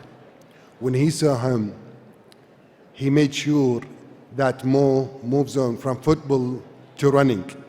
He would tell us his story with his PE teacher that have changed the history of Mo until he became the world champion.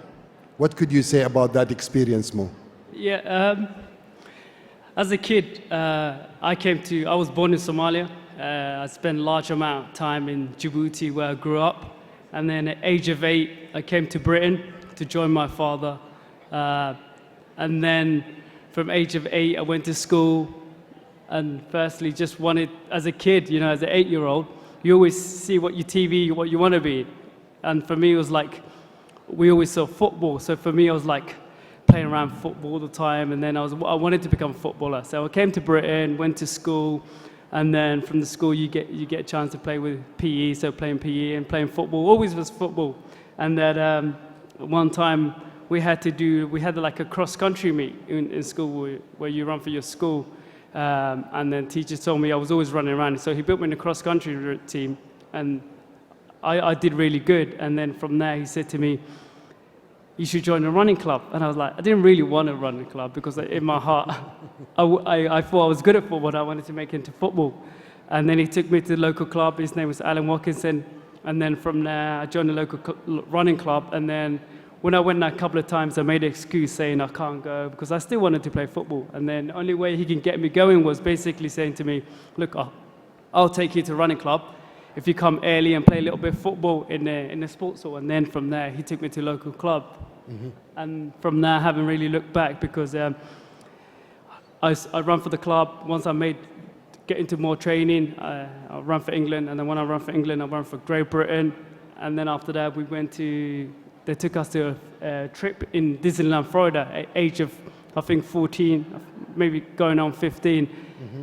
And the reward, then I saw the Kenyans, the Ethiopians, they were always beating me. And I was like, how do I beat these guys? What do I need to do? And then I had a chance to be able to live with them in Teddington, where my manager, Ricky Sims, who looks after a lot of them, said to him, look, if these guys are good, what do I need to do? And I lived with them in the house, and I saw them just training hard, like waking up like early in the morning, 6 o'clock to go running, and I'll be getting up of bed about 9 o'clock. But for me, I didn't know any better. That's all I knew. And obviously growing up in Britain, it's different lifestyle and different scene. And I said to myself, how am I going to beat these guys? If they're waking up 6 o'clock in the morning and finish training by 8 o'clock, how am I going to beat them? I'm going at 9 o'clock and going to like uni, coming back. And I wasn't really focused and committed. Mm-hmm. And there was a point I had to ask myself and say, how much do I want it? And I commit. At that point, I commit, and I said, look, I'm going to try to do what they do. I'm going to live with them. I'm going to eat with them. I'm going to train with them. And I did that for quite a while. And then my confidence grew, and I can keep up in training. And from there, I started to believe in myself. And then so I was like, yeah, I can do it. And then it came to World Championship. I finished 7th, which was a big improvement to finish in 9th. And then the following year, You were successful as a junior, winning the 5,000 meters in 2001. That was your beginning with the gold, right? Yeah. From there, you started. You participated, you have 4 gold medals, Olympic golden medals, plus world titles. Could you explain to us how many medals do you have and where did you manage to get those medals? As a senior, I probably have a lot more medals than I did as a junior. As a junior, I was good. I had the talent. I was good. And I won the European Junior Under 20, European Under 23, came second. And I was good. And my talent got me there. Mm-hmm. But, as a youngster, I was always good at running. And that's my natural talent. But as you get into senior, to get to more competing with the other guys, you have to work hard. And over the years, to be able to achieve what I have achieved, it's just been hard work and, working hard and committing. And I say grafting, that's what the word I like to use, because in anything we do, if you don't graft or you don't work, you ain't going to get there, Mm-hmm. Actually, Mo is married to Tanya with 4 kids, yeah. Rihanna, Aisha, Amani, and Hussein. Yeah. As a family man, how could you manage, or how did you manage to be a family man and at the same time training, especially we know that you train in Portland, Oregon in the United States of America. So the sacrifices by leaving your family back and forth, they're going to school and you're going to training, how hard this life is and how could your family manage with your travelings? Yeah, no, alhamdulillah. It's difficult sometimes in what we believe in ourselves. Nothing is going to give into you. You've got to go and get it. And you have to make that sacrifice. And that's what it takes to be a champion. Yes, I'm away from my wife or my kids. I have 4 kids and a wife. And I'm away for them 6 months of the year. And some people not quite understand that. 6 months is a quite long time, not being able to see your kids, not to play with them. And it's hard because sometimes, you know, if one of them gets ill, one of them is not well, and you want to be there for them because our duty is to be there for your kids. And it's hard, but it's what I have to do. If I want to achieve what I achieve and, you know, win the gold medals, and then I have to work hard. And, you know, and that's why I believe, you know, in life, the chances, you don't get many chances to do something. So chances come and go. So I believe this is my time and this is my chance. And to continue, and really what gets me get through it is by winning races, and by winning medals and being on the podium, and to see, you know, I look back sometimes my races and see, how do I do that? Sometimes you question yourself, but you know, that moment you get through it somehow. The pressure that you had, as you have people, fans of yours, you have people who wants you to lose also. And there is much pressure, especially when you run outside your country. Yeah.